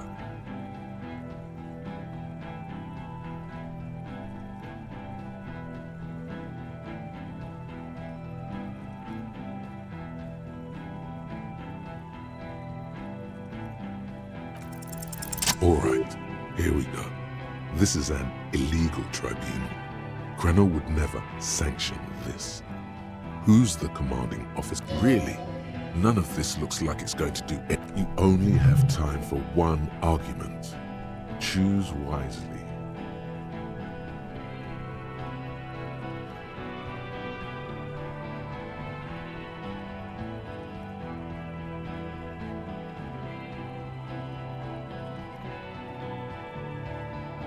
Me?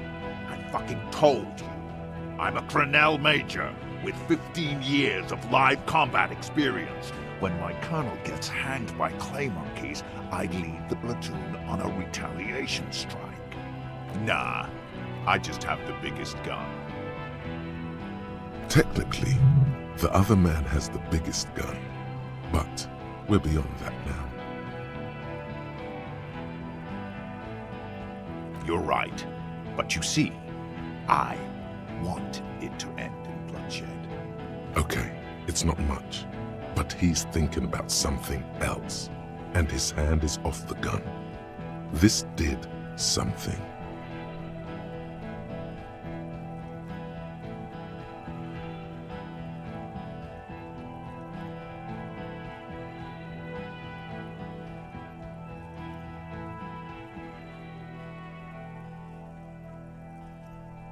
You think I care what that... He isn't just boasting. He really doesn't care. Back out of this now. Fucking waste this fuck! Ignore her. She's not the main threat yet.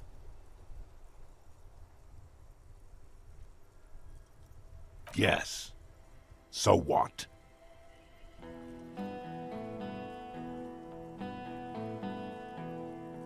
Nah. I'm Enough already! Interrupt me again and I will execute you on the spot, Lance Corporal.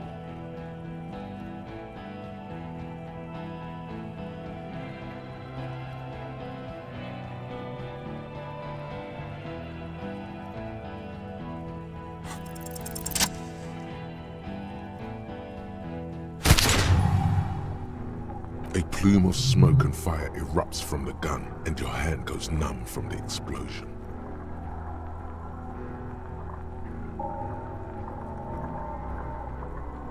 The smoke drifts west with the wind. You hear the plaza erupt in violence, slow, like a waterfall in reverse. There is a hole in his cheek. Blood gushes out as he stumbles backward, eyes filled with rage, and to your right, the killer raises his rifle and takes aim at you. His moves are steady, but the long barrel of the rifle sways slowly. An Easter AR-FA-7, built for taking out light armored vehicles. It will devastate you. You stare down the barrel of the gun. 0.6 seconds remain. There are 6 little black dots. God, you're so frail. From the corner, he's trying to find a straight line of sight before the rifleman. It's not easy. He has 0.4 seconds to do so. He won't make it. A low shot rings. You feel a tapping, like rain on your chest plate. Heavy drops of rain. Then you got hit. The armor took most of it, but still your ribcage burns. Feels like blood is slowly seeping into your... God, please. He's aiming for the eye slot in Rude's helmet. An extremely difficult shot. He has to. The rifleman will fire at you again. 2 shots ring at once. One from the lieutenant's pistol, and the other from DePaul's. It's aimed at the lieutenant, Glenn, dying in a puddle of blood behind you. His mangled torso has 2 gunshot wounds.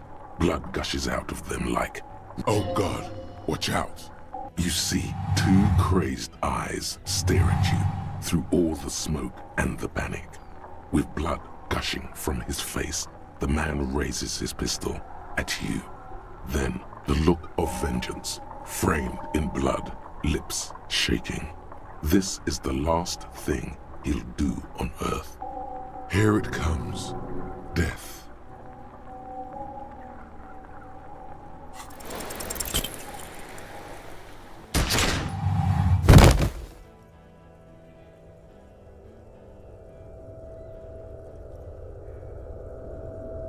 You can't. There is no time. Something inside your pelvis explodes. Your entire lower body is... The pain is too immense to scream. It pushes the air out of your lungs. Everything goes dark. A distant feels slick and warm with blood. The pain is too strong to know what has happened there. Even most of what's down there. It's all gone. No. It's just a fear. The Hardy Boys are screaming, fighting. Stop! The cop! Protect the cop! He's down! Nothing. A persisting darkness. Dancing lights of pain. Distant shadows cast by them. Like a hellish play. You're bleeding out.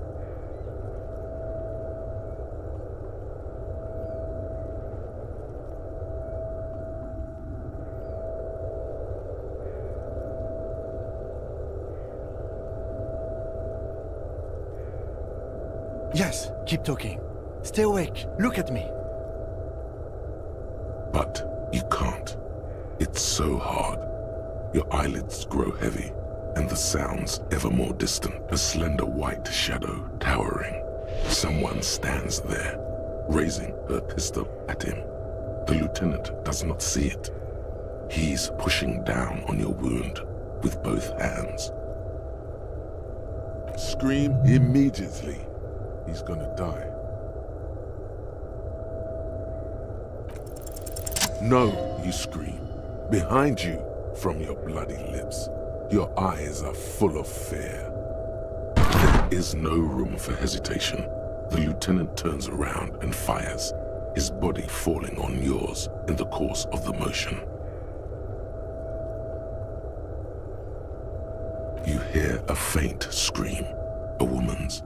Then the sound disappears, like someone pressed stop on the tape. The woman... This is death. One more door, baby. One more door. Brother, you already were a ghost. Up there screaming along with all of them, scaring each other. It's the living who are ghosts. The dead are silent. They don't rattle windows or write letters in blood. The living do. Leave them behind. The fight? There is no fight. He's not taking it. It and rot. He can't go. Not before the cake. There is a radio in the distance. A radio of the world. Playing sounds. Good morning, Elysium. Soon you will return to the... Hours turn to days.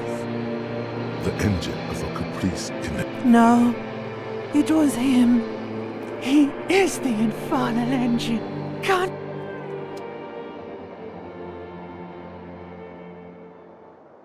You see the lieutenant's familiar shape in the orange jacket. It turns double, then triple, from the pain.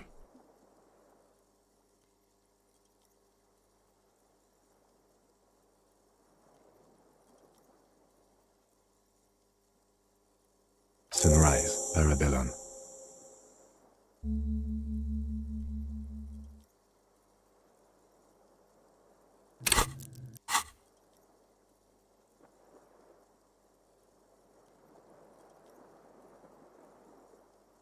Sunrise, Parabellum. Sunrise, prepare for war. It's an old revolutionary saying. The gates of the harbor are boarded up. The streets are a little more empty. Apocalyptic violence is yet to erupt, I am relieved to say. I think we may have held it off, for now. Barely. That's right. Ouch, indeed. Mr. Gart cleaned it. It took him an entire day. 2 days, in and out. You've been up enough to take Dramamine and curse. And drink water. Yes, the joke wasn't funny anymore. I took it off. The close proximity of death must have made the lieutenant contemplate his life choices. He's done with the jacket. What happened? You shot the major in the face. Yes. A blood-stained killer. You're an officer of the RCM. As retaliation, the rifleman tried shooting you. He hit the cuirass. I heard it go. He sounds a tiny bit sorry he did not find it before you got it. I shot and wounded him, while Glenn took a bullet in the spine. It was meant for me. This is not the first person to die in his place. He goes on. Titus, Fat Angus, and Theo charged.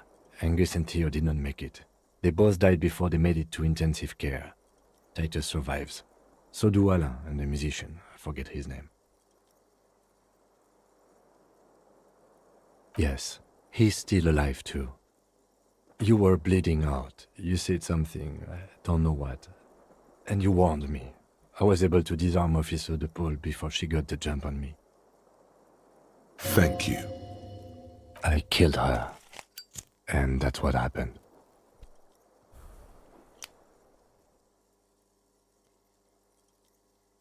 De Paul was the last to die. Everhart had their bodies returned to Crenel for a funeral. The company is yet to retaliate. Because we deterred them? Or Joyce did? Maybe the harbor in full lockdown is too costly a target. Or maybe they are simply taking their time and will attack soon. I don't know. This is the one. He nods. 4. Glenn, Theo, Shanky, and Angus. The fat one, he took a lot of bullets. All.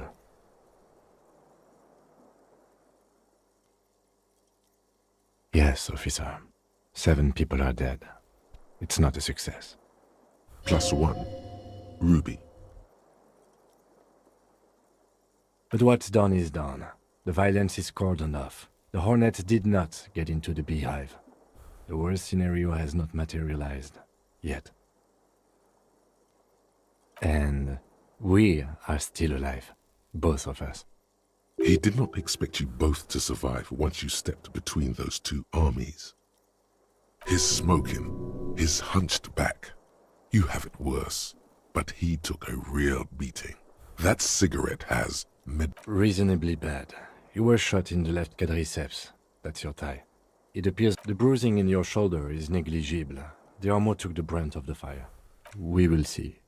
If it's possible, then by pure willpower alone, you are going to have to become a psycho-locomotor. No. A man and a woman sit in the front seat of an armored motor carriage. The woman is driving. The man lights a cigarette. Jean Vicmer is his name. The asphalt vanishes under the wheels of the machine. Back to that shithole, he says. I called your station after the fight. The injury was logged in. They told me they've sent officers to join you on the site. I'm sure they are worried about you.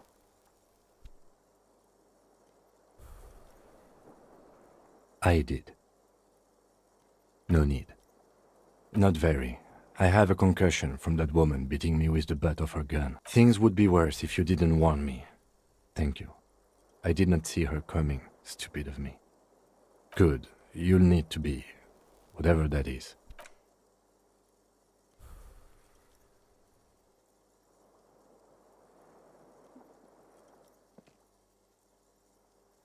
Easy now. How are you?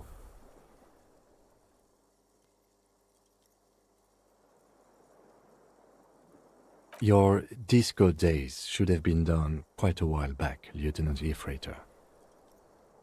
I honestly don't know.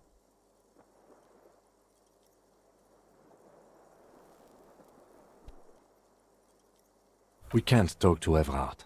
The harbor is in lockdown. Everyone in there is outside our grasp now. Yes, she left yesterday morning. To meet the board of Wild Pines, or that is what I've heard. There's a pin somewhere in the machine that keeps Connell from sending in a death squad. Maybe it's her. Maybe she kept her hand. Either way, Ruby's gone, and Classio too. We really should have arrested her, you know?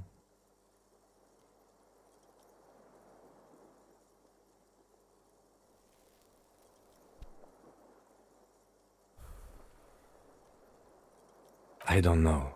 I think the theory you presented, it's someone else outside our circle of suspects, was right. It better be.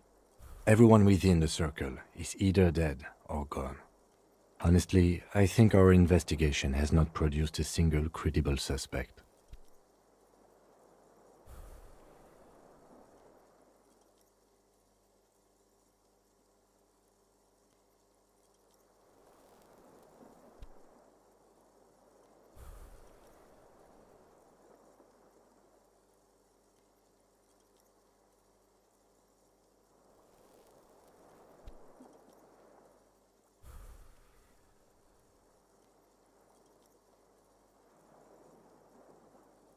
What?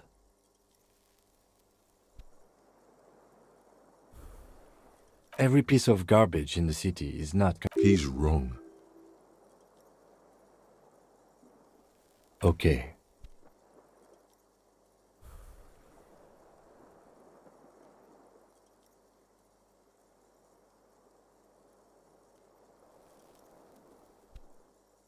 Yes, God cursed the footprints, not solving the case for us. Au diable. Absolutely. He's made his peace with it. He's had time to do so.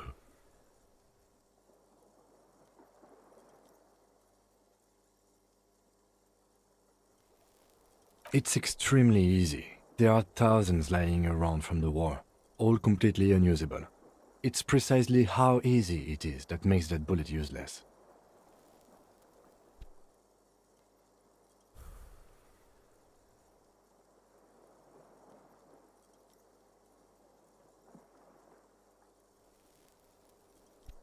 We could find thousands more if we wanted. All of our... But they seemed so mysterious. No need to be melodramatic.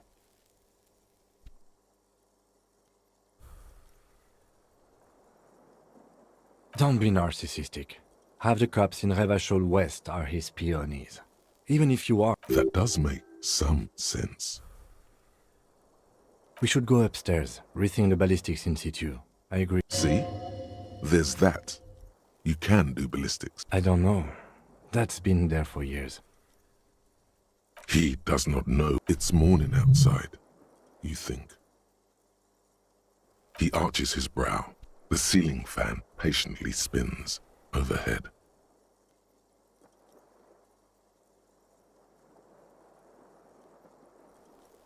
I'm listening. I'm ready to hear what you think about solving crime. Really?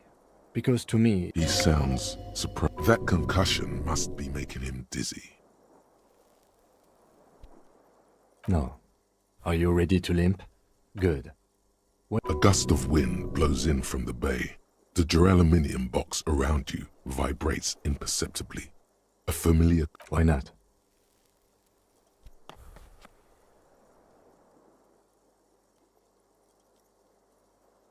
Another look at the window, perhaps? The one he was shot through. I don't know. I can't think of anything better. The bed's a little nicer now.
I was just thinking, what a nice day for questions.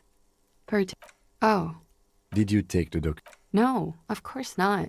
She doesn't seem to be lying. She's genuinely spooked by their disappearance.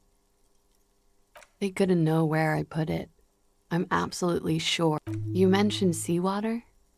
I was worried I'd been too careless with the lamp. The words, washed away, sound distant and strange. I really don't know, sir. I certainly don't feel like... She smiles, a bitter little smile. She means it. Clearly, I haven't. We're having this conversation, aren't we? The snow falls on... I'm stuck in Martinez just like all of us. I've been up here for... I don't know what to say. None of this is fortuitous for me.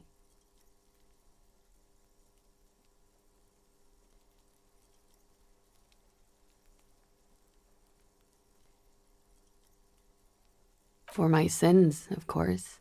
For destroying my first love. She nods, slowly. There is suddenly a strange glint in her eyes. Not malicious, but dangerous. Lies. Yes, we demand she be... There may be grounds here. A little whimper. The young woman hears you. She's looking around. Clausia. It was my first real boyfriend who gave me that name. He never recovered from the shit we went through. Because I know I'm shit. I know. She purposefully fucking That's right, gang. Stern and merciless now. Stern and merciless as we reel her in.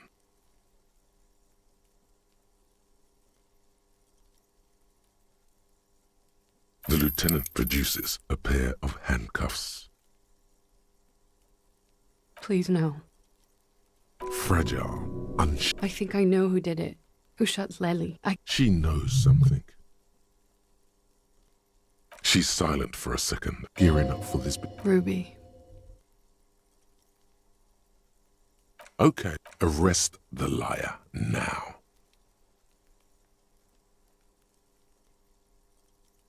Still? After all this, but I don't deserve to be sent to the moral intern and She's gearing up for a last stand. This is it. You have those station calls, right? I know you can do that. You do have the form. That's it. I'm definitely, sire. She looks at you. Wait. If you arrest her, shut up. He's making a decision, and it's his to make. I will escort you to the... With a muffled whimper, she extends her, waiting for your teeth. This won't be necessary. I will take you to Station 57 myself, and slow... It may be possible to... I can do this on my own. She's not an immediate flight risk.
Behind the pipe, the metal... Good.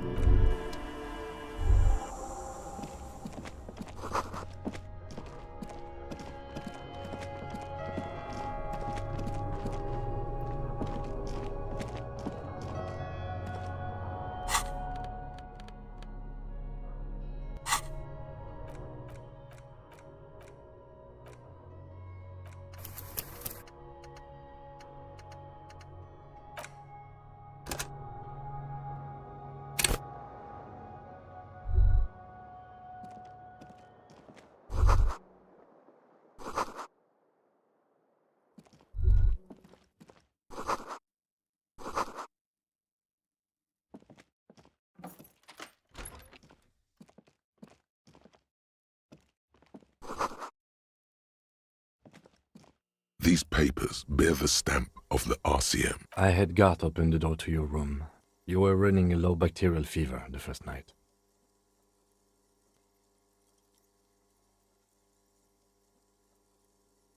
Back there on the plaza, I think you very nearly had a heart attack. Alcoholism has damaged you more than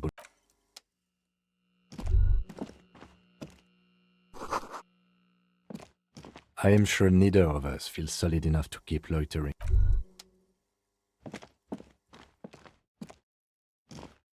The bathroom mirror.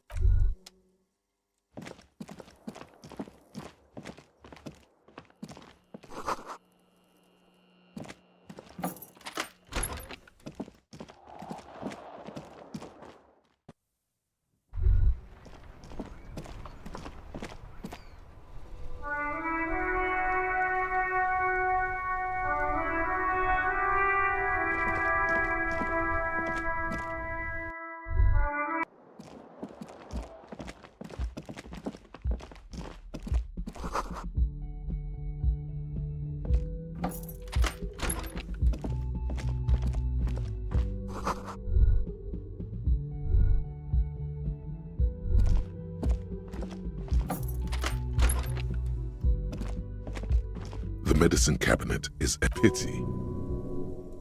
Mm-hmm. She certainly had her prayer.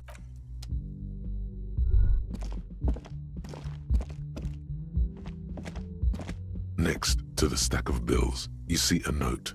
A few lines jotted down in, "I'm sorry, I fucked everyone over. P.S. A gift. I am not drawing my gun, yet. But He says he's not, but his hand moves instinctively. Just don't walk into another radio trap, okay? Relax. Not everyone is out. It's hardly so...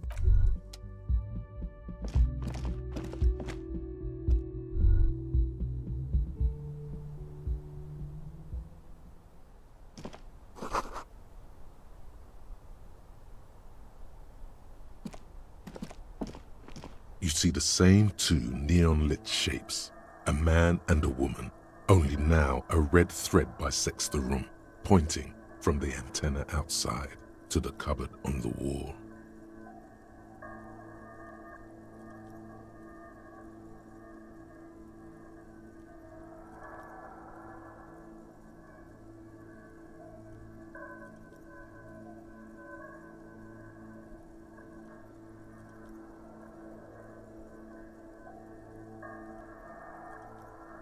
This is ballistics. She's left a trajectory for us. A ray of backward motion explodes from his mouth to the roof outside, 700 meters away. The likeliest of these B positions, 20% chance. A skilled sniper could have made the shot, provided he had a safe sniper's nest.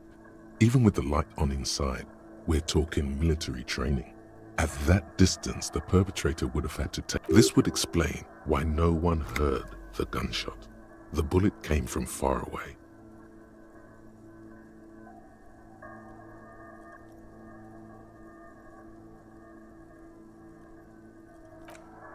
"1.2 kilometers away.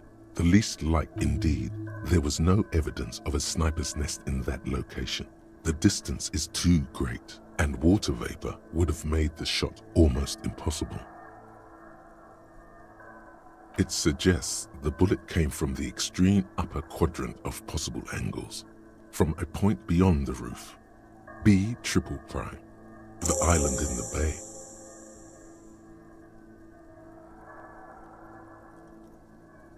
Unless she thinks the perpetrator was standing on the ring antenna. That is where the thread seems to point.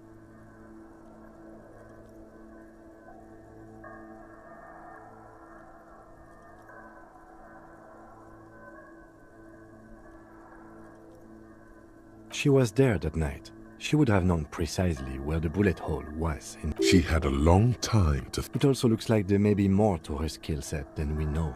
The question is, should we trust her? I find that hard to believe, but at this point, what difference does it make? I remember. So it is. For a second he seems tired.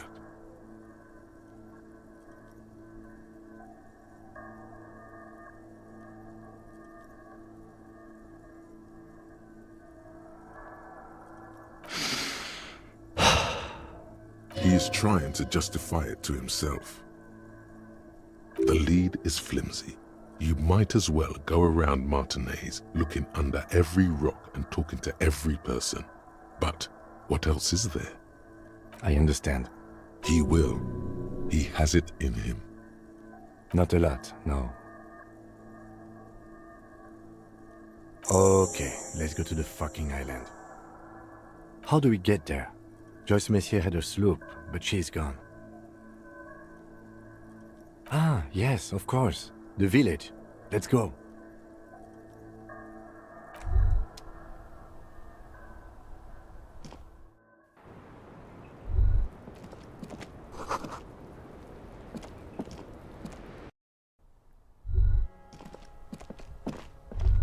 You clearly see footprints. Jackpot. These and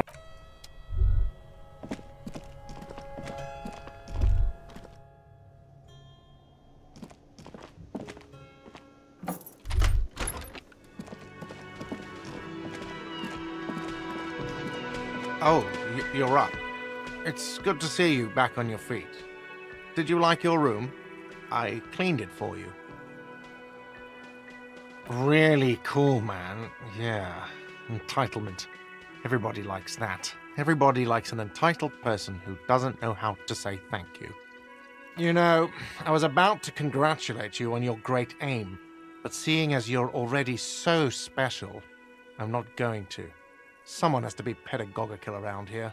Also, you and your partner are staying here free now. I'm not gonna let you ruin it for him. This establishment supports cops. Even cops like you.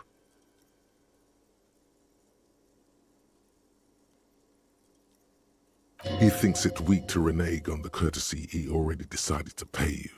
Moral superior. Thank you, sir. And he appreciated the clean room. Well, anyway. Oh, you know, people don't tend to stick around after shootouts. I don't remember everyone who comes here, and many people wear sunglasses inside lately. Must be a fad.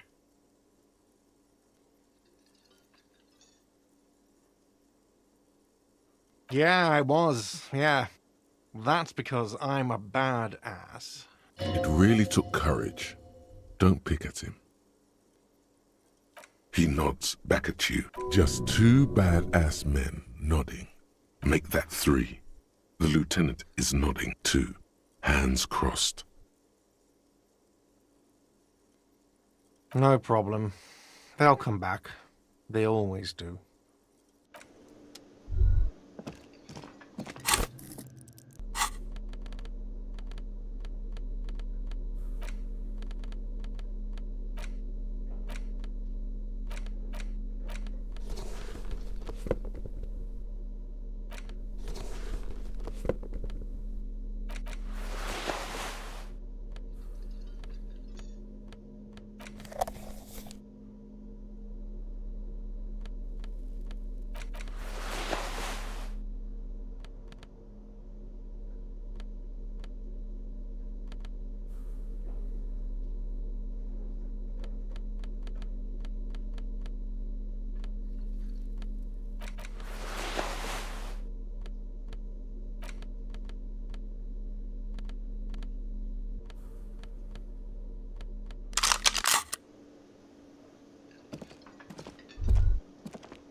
Seeing you approach, the bruise. Crazy motherfucker. That was one hell of a shot. Hell of a shot. The fucks did not I guess what I'm trying to say here is... This is big. It's as big of a thank you as Titus Hardy can muster under any circumstances.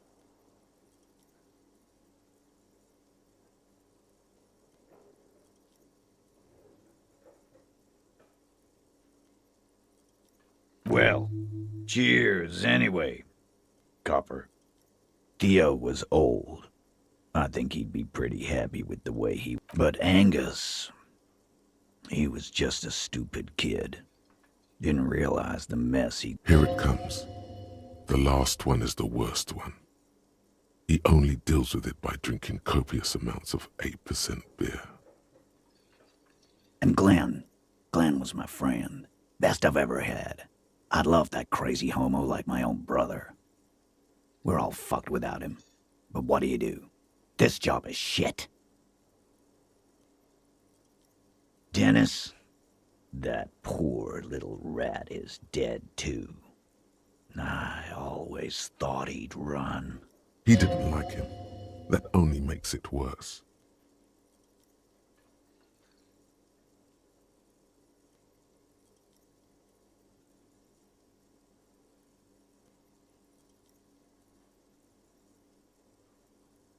Sure, Capo. Puppies and daisies, shoot. Don't know? Even after all that hell, he's still bitter about her? He shrugs and tries to look uninterested. Judging by the sight of you... Yeah, go pay Monica a visit in Jamrock. She's got a knack for making men forget about their worries. Biggest pair of milkers in all Rebacho. Hell, you both look like you could use... Thank you for your advice, Eugene, and you too, Alain. I do always appreciate a good use of the expression milkers. You're welcome, Bina Claude. You're all right in my book. Judging by the sight of you, I'd suggest crawling into bed with a bottle of whiskey in one hand and a big tit in the other.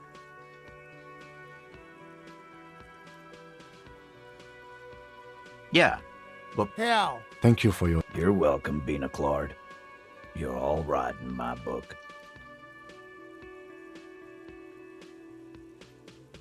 I guess I'll take a closer look at our union member. Might even ask Tibbs if he's tired of replacing... He's right. The numbers are replaceable. In an organ... Take care, coppers. You two look after yourselves now. Death passed on you today. Copo Loco. And normal cop, I guess. Good luck in Jamrock. Scars made the best tattoos, they say. Thanks for getting involved, guys. And if you ever feel like the uniform is holding you back, I've got a few vacancies. You'd make one hardy boy, copper. And Titus Hardy himself would make a good officer.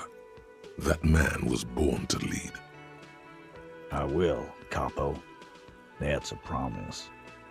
Now scoot, because the Hardy boys got... Take it easy on the drink. Good point, Bino Claude. Hi again, Gendarme. Bye-bye, Gendarme.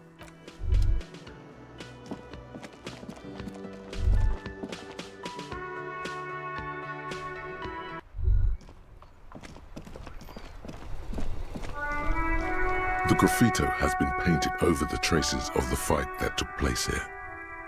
This was Cindy the Scar. And blood. Some of it is even yours. Heavy fuel oil. The lieutenant... Looks like it, yes. This is still fresh. It wasn't here yesterday. The fuel oil catches fire immediately with a low hiss. A bright orange flash across the surface of the lettering. The falling snow turns to vapor above the burning message, mingling with the black smoke. What if the words are not directed at the people of Martinez, or even the coalition aerostatics above the city? They're meant for something above even those. The lieutenant has taken a small step back. He looks at your face illuminated by the flames and nods silently. Then the fire falters. The flames warmed him too. Not at all in a bad way. Let's go to that island. Slowly, the flames subside, the fuel burning out. The air still smells of mazout and springtime.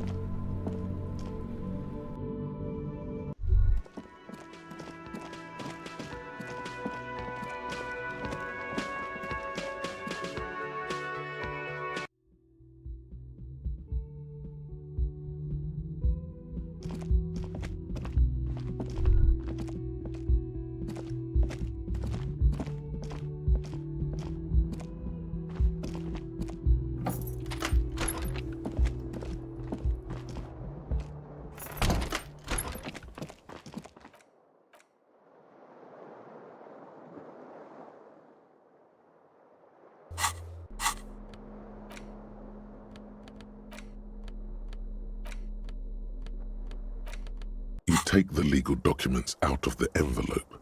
A 12th...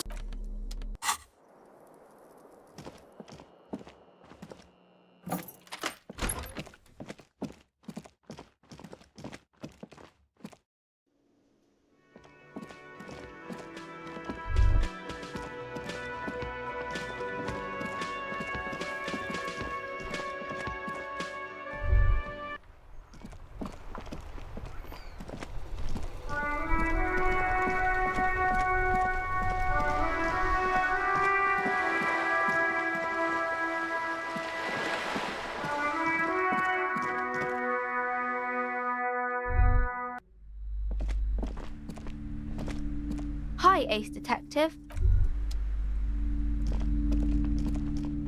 Oh my god! Things have gotten out of hand! I thought the psychic stuff was bad, but the crime! It's even worse! I haven't been able to come to work for 3 days. The shop has been locked. No sales, gangbangers running around, shooting everyone. I know I shouldn't have bought a shop in this. Oh my god! Even the police can't take care of all of this. Maybe I should close the bookstore and open a... I could teach people to protect themselves against bad energies and to fight crime. Yes, what Martinez really needs is more... Exactly. In the meantime, do buy the books. The curtains tattered with age, just as you're about to... Sir, don't touch that.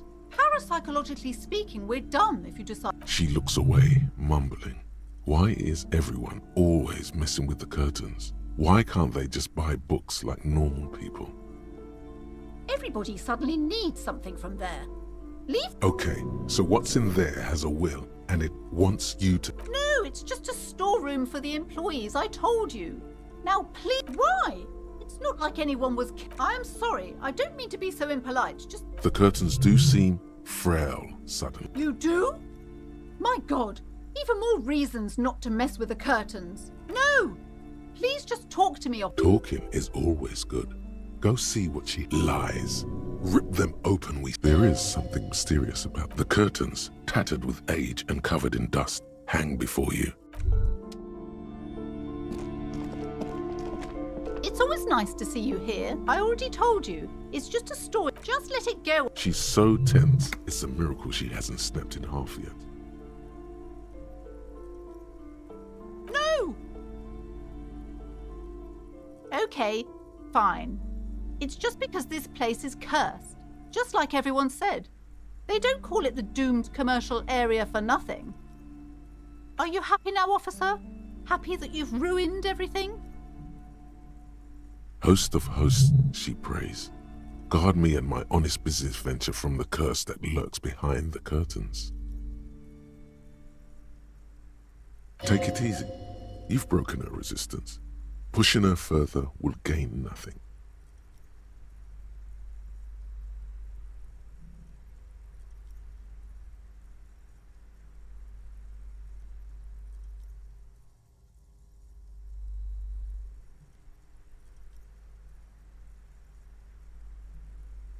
The curse is so much worse. It's the curse. Didn't that curtain just move? Everyone knows that all the previous companies in this... There's something wrong with this building. I can tell. Sounds familiar. She nudges her glasses, anxious and tense. Most certainly not. My liege, you know what this case calls for? A para-detective.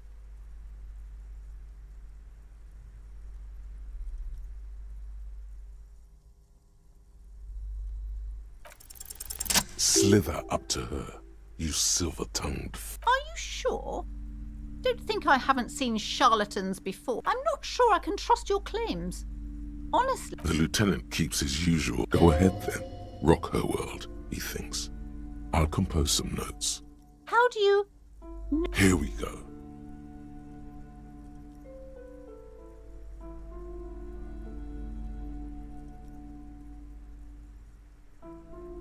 I should have realized. A pattern. Perhaps you truly are the one to deliver this woman from the doom. But I am not the only one at risk. I have to think of my daughter. Oh, certainly so, ma'am. I can assure you my partner is eminent in this particular field. If you promise, good officer, then you might be our last hope. Do you swear it? Thank you, sir. There's one more thing I haven't told you about yet. Do not act surprised. You know of these things, sire. You have? The entity takes the form of a woman, a witch probably. I've suspected that she must be connected to the curse ever since I first saw her. Yes, that chimney is part of the building's central furnace, and it's enormous. She has barricaded herself behind some metal security curtains. God knows what she's doing there. Some unnatural magic, I assume. Oh, and please do return to me after you've looked around. Unbelievable dark. What you discover? Probably just some office space. Don't be scared. You see a set of tattered... You see a... Oh!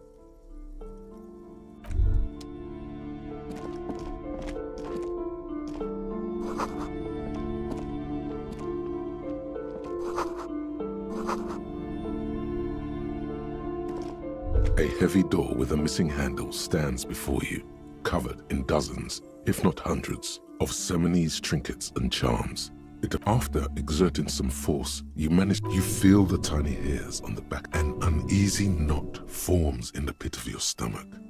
Outside, the wind howls in from a panicking woman squeezes the pendant around. Detective, you're the one in charge.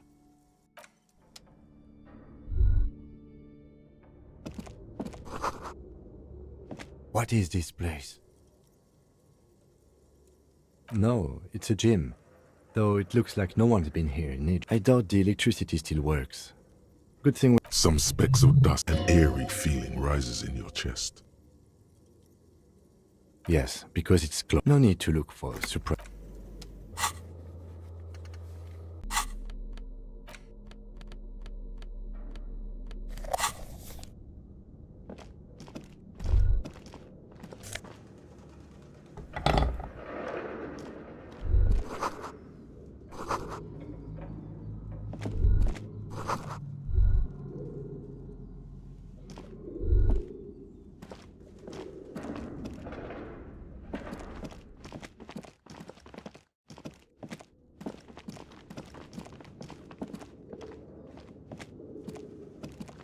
A barbell lies on the floor. It's 60 kilograms. Your triceps hum at the sight of these weights. Show the world what kind of beast it's dealing with. Lift them. There are no collars on the barbell. This is a safety hazard. Why does it feel so familiar? No, it's not that. It's just a memory from another life. You're right. The weight may fall off. Better not touch it then. It would be a violation of EPIS safety regulations if the gym was still operating, but it isn't. No one's supposed to come here anymore.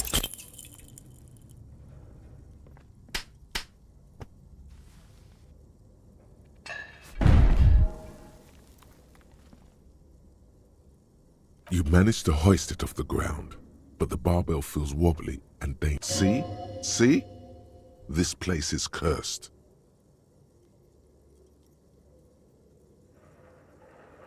Proper weightlifting gloves would definitely afford a better grip.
The barbell waits patiently on the...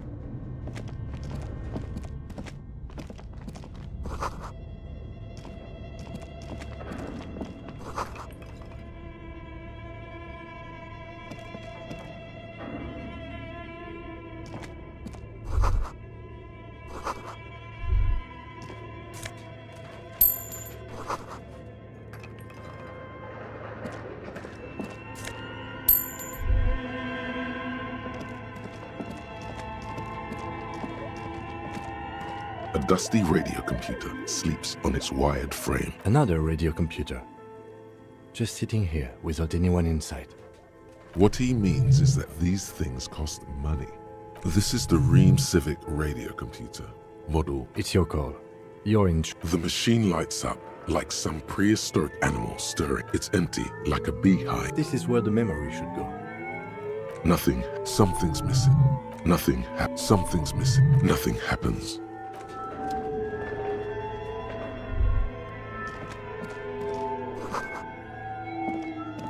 This old fireplace is a diagram for summoning some time-forgotten being. The symbols seem very... The whole thing resembles Kadran mosaic tiles. History classes, students with their textbooks open, studying the roots of our civilization. Radio frequencies, it seems.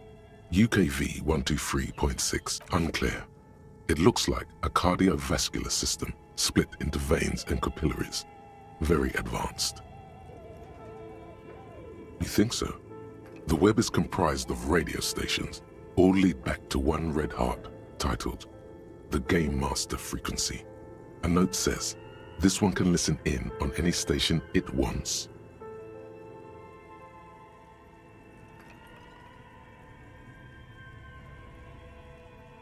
Looks like a surveillance. They must have had massive airwidth. Someone very important, the leader of a massive on-air game built by a conductor for the hundreds of story threads that pass through whoever decides to call in to a call-in station. A list of names under the stations suggests people across 6 Isolas would be playing. All of this is gone.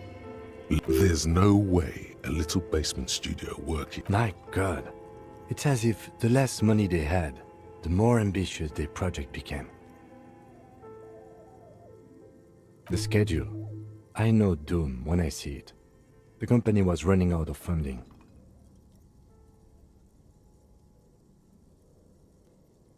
Nothing. It's just lines on marble. An echo from times long gone.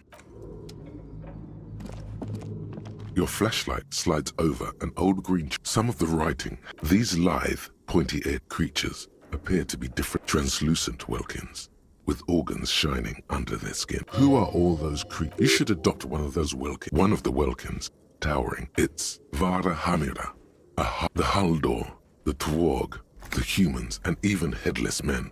All of them, purged.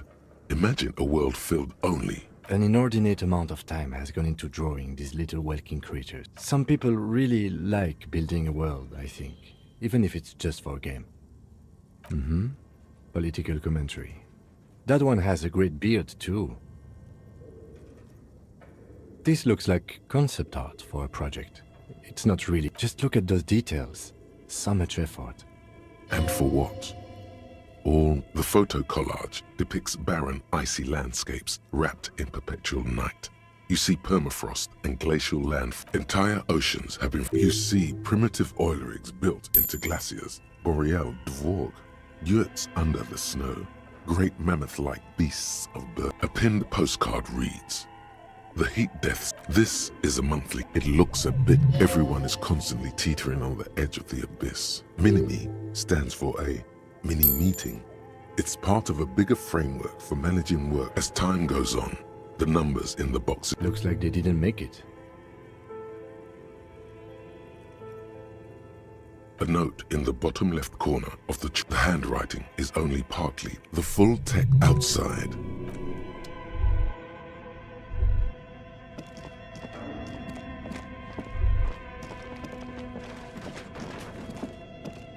Okay, what do you think is going on with that computer, chalkboard, and fireplace? No, that's not it. Like he's ready to lay out. It looks like one of those popular pen and paper role-playing games. And by these people, I mean people in Sona's radio game company. For utter madness, he thinks, as a compliment. Through call-in stations, none of the players have to be physically present. Anyone in the world can. Then there's the game master frequency that listens in on the Coordinating so many games would take a whole switchboard of people, possibly divided into sub-frequencies. Not to my knowledge. They make automated games in Grad, Messina, Königstein. You know, places with industry. Not in Revachol West, among the ruins. But I don't think anyone has attempted to create an inter-isolary game before. We just don't have the technology. Indeed, those Welkins are a dead giveaway. Role-playing people love that stuff. The world looks like a modified version of the WeWorld board game, with hit death thrown in. Super cool. Someone should give them millions of real immediately. This game is too good to be left unfinished.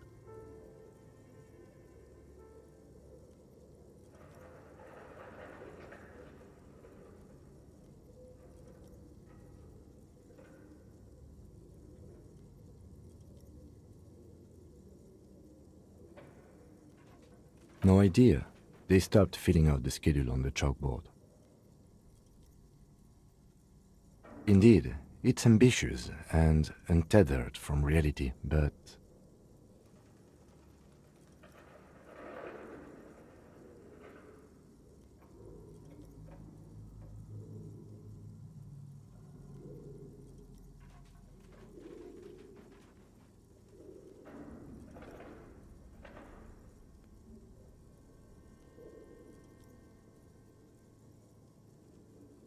Ah, yes.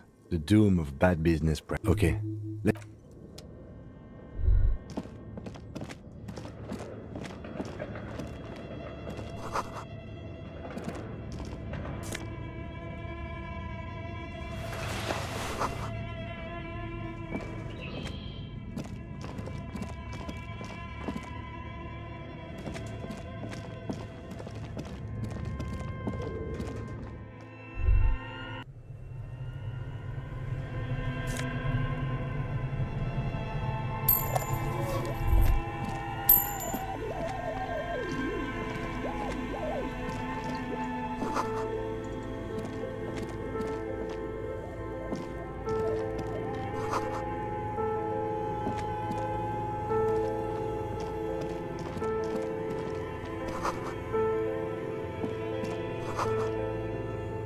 A few bricks have fallen off, revealing a compartment behind the wall.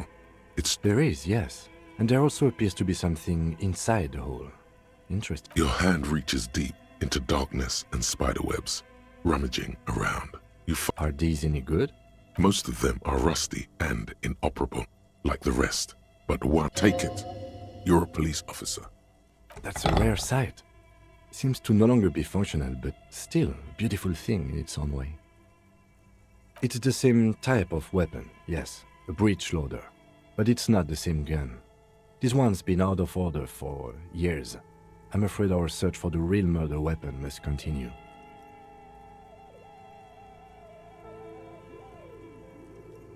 It means there are firearms, breech loaders, still lying around in Martinez. This would have been good in our case against Ruby for Titus. Too late for that now, but still, might be useful down the road.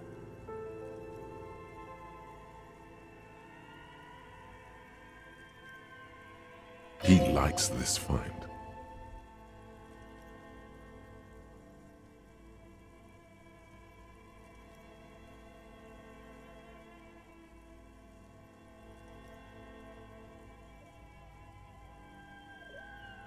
Seems like an old bunker from the revolutionary period.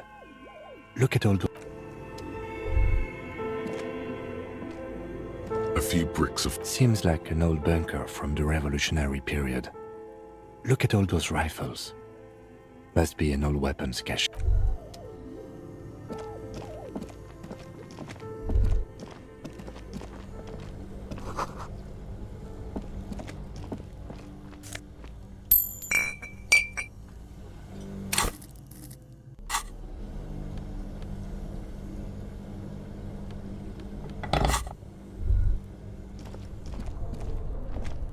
Two cables are plugged in. Rip the red one out. Don't rip the red one out. You'll awaken the ghosts.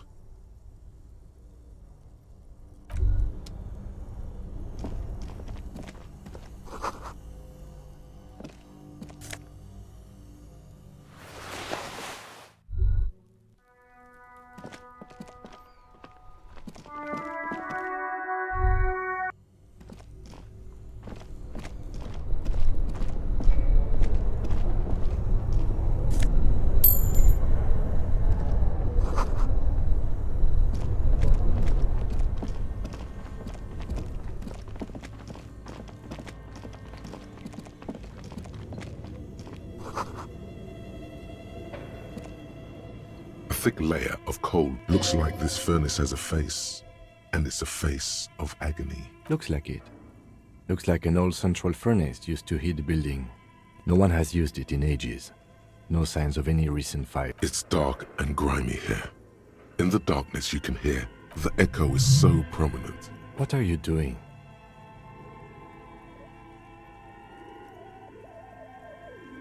Wait, really?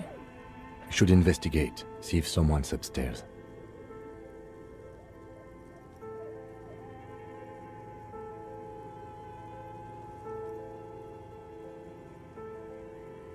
A lush layer. You feel the spirit of Ramut Karzai.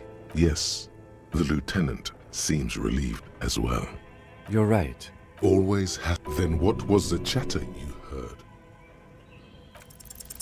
Something breaks loose in you. A mighty bellow echoes throughout the chimney's depths. The chatter of tiny voices above suddenly cease. Then, hello? You've awakened the entity. Hello? Did you say anything? I can't hear you. Please come upstairs. There's a safety curtain on the second floor. I'll open it. You hear a low rumble upstairs. After you, officer.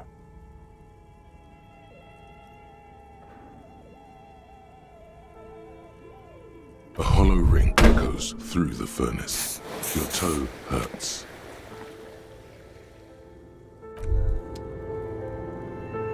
A thick layer of coal dust.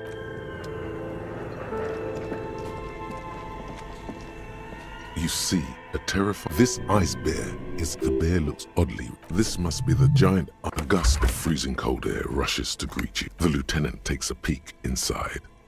Of course, just a giant ice bear-shaped fridge. Let's take a look inside. The shelves are empty. All you see are crumpled ice cream wrappers with the brand. But where's the filament memory? It's not here. Someone must have taken it. What does the note say? You pocket the note and the little fridge magnets keeping it on the door. A friendly cartoon bear. The paper still smells of vanilla and chocolate. Good question. It looks like an ice cream fridge. I know. What is even worse, the bear is still costing them money to this day. The fridge buzzes with energy.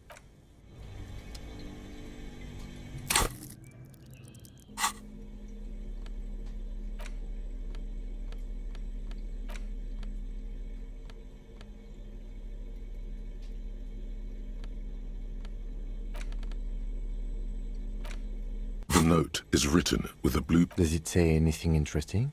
This is tangential at best. Someone has scribbled. S. I can't believe the off-site copy is still here. The illiterate ginger kid. You'll find the filament memory with the off-site copy in the frozen ice cream maker. Please take it home, ASAP. It's important. I'd do it myself if I lived in a civilized place with a freezer. Take care, Suliswaf.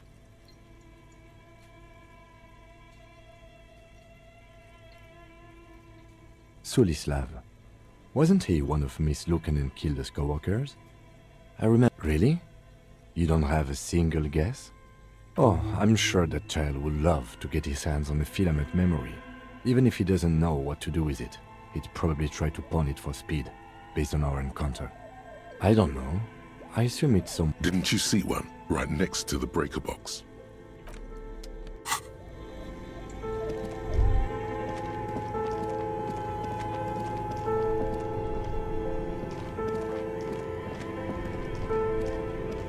This orange machine is buzzing like an old submarine. It has a hand crank. Turning the crank is all gone now. You'll never become a poet or an entrepreneur.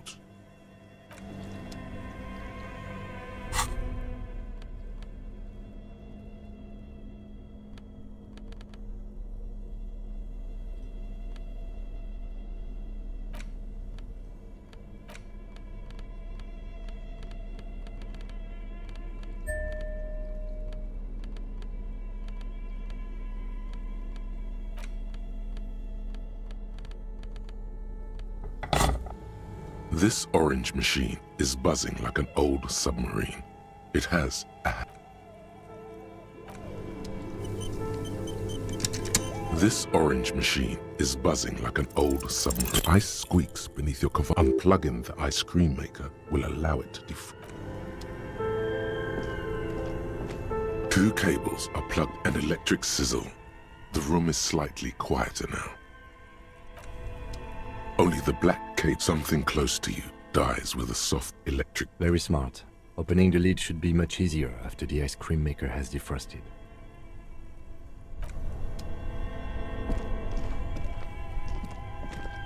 This orange machine is dead still. It has a hand crank ice cream churn. Turning the crank feels odd. It's all gone now. You'll never become a poet.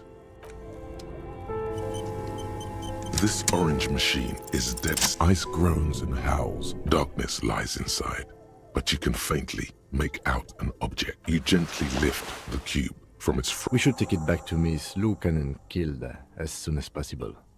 Yes, but aren't you curious to know what's on the...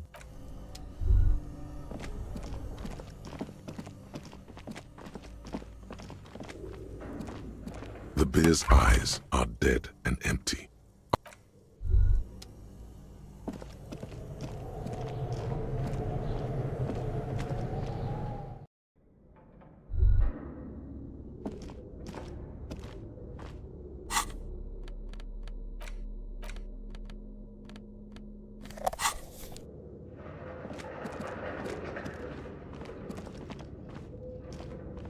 Tiles on the cube are still smoldering, casting the framework in like a smooth draw. The filament slides into place. On the keyboard, the speaker comes to life. Good afternoon. Please repeat. Is this the offset copy? Good, thank you. Please repeat. Good. Please repeat the password. No, that... What does she mean? Maybe it's the second part of the leitmotif you saw on the stained glass window. Good. Ka-ching. Fortress accident. Is there anything else I can do for you today?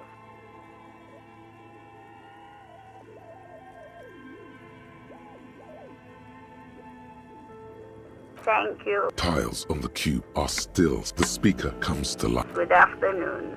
Please repeat. Thank you. Tiles on the... It sounds like something cracks. Something's broken. Machines aren't supposed to behave like this. The paper is soaked with ink. Its monochrome darkness spanning from... Odd. Something is obviously broken. A single speck of white shines out from the shade. For some reason marked by the devil itself. This must be the information Sorna is looking for. She knows how to make sense of it.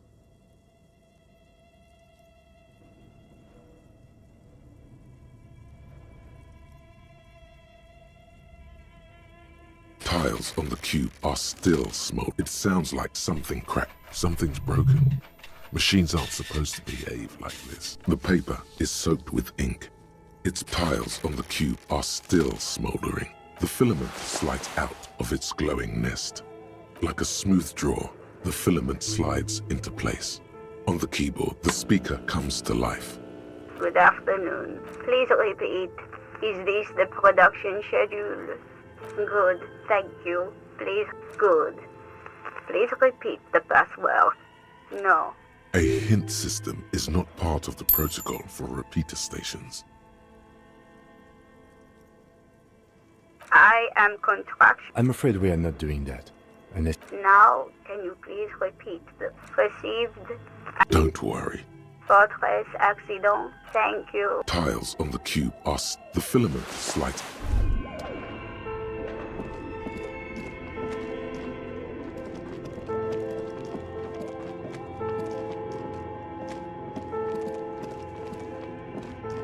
Looks like someone tried to reconceptualize the look. The skis and rotor blades both bear the same slipstream logo. That's a good question. Reality is ruthless.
Hello, I'm Nia.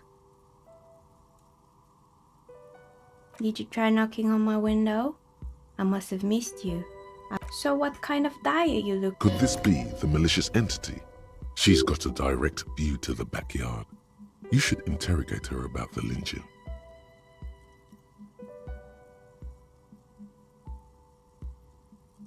Yes, Amelia is like a call-in station. You need a two-way radio to access. Mostly, they just teach you to swear in different languages. But some of the stations can be quite interesting. I'm a novelty dice maker. Tell me the name of your role-playing system and I'll make the die you need. That's why you're here, yes?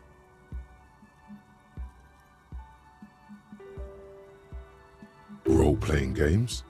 You know the one made by Fortress Accident. Does that count? Very good. My rate. Take a look around and see. It almost looks as if the stuff. This person means you or no one. No falsehoods are present.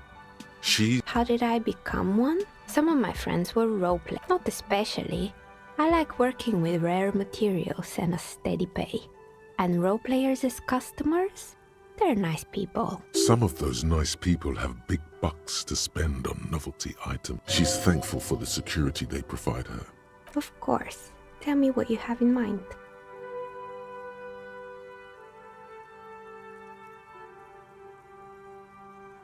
I think I have just the right... Police colors. Not the most original, I know. But some... Here, catch.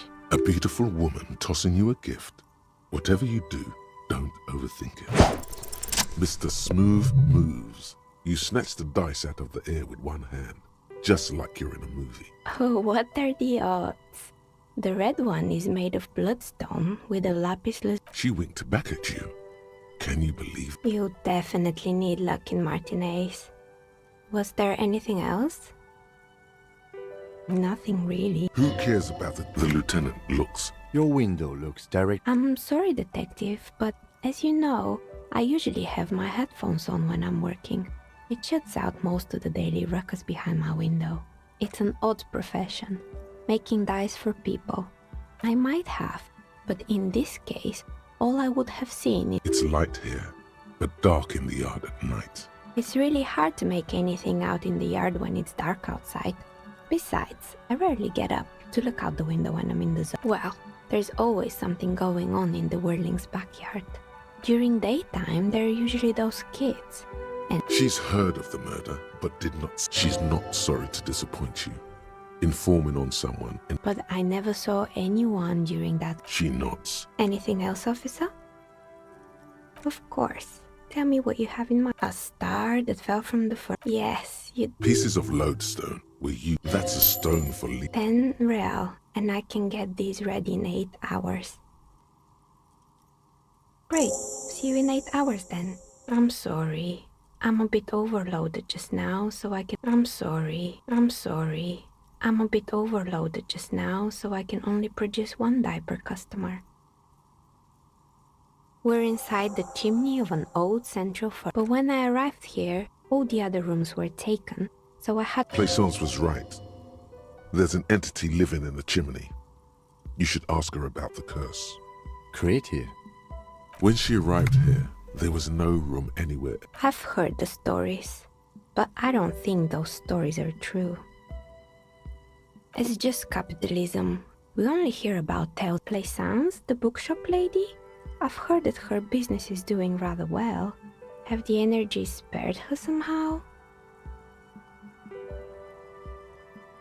All right, but it's not just the bookstore that's still up and running. What about the Whirling in rags? Some people say it's part of the building complex. And then there is me. I've been here for 14 years, selling novelty dice to role-playing enthusiasts. Not exactly. It's because maybe it's just because she's so talented that she's been able to woo the curse. What, so the curse only affects people with poor work ethics? The jig is up. The time has come to face the source. Fear not, for the forces of the universe are supporting you in this psychic quest. Is it now?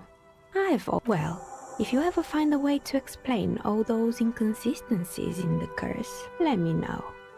That's all she has to say on the subject. She's been... Plaisance is not going to like what you have to tell her.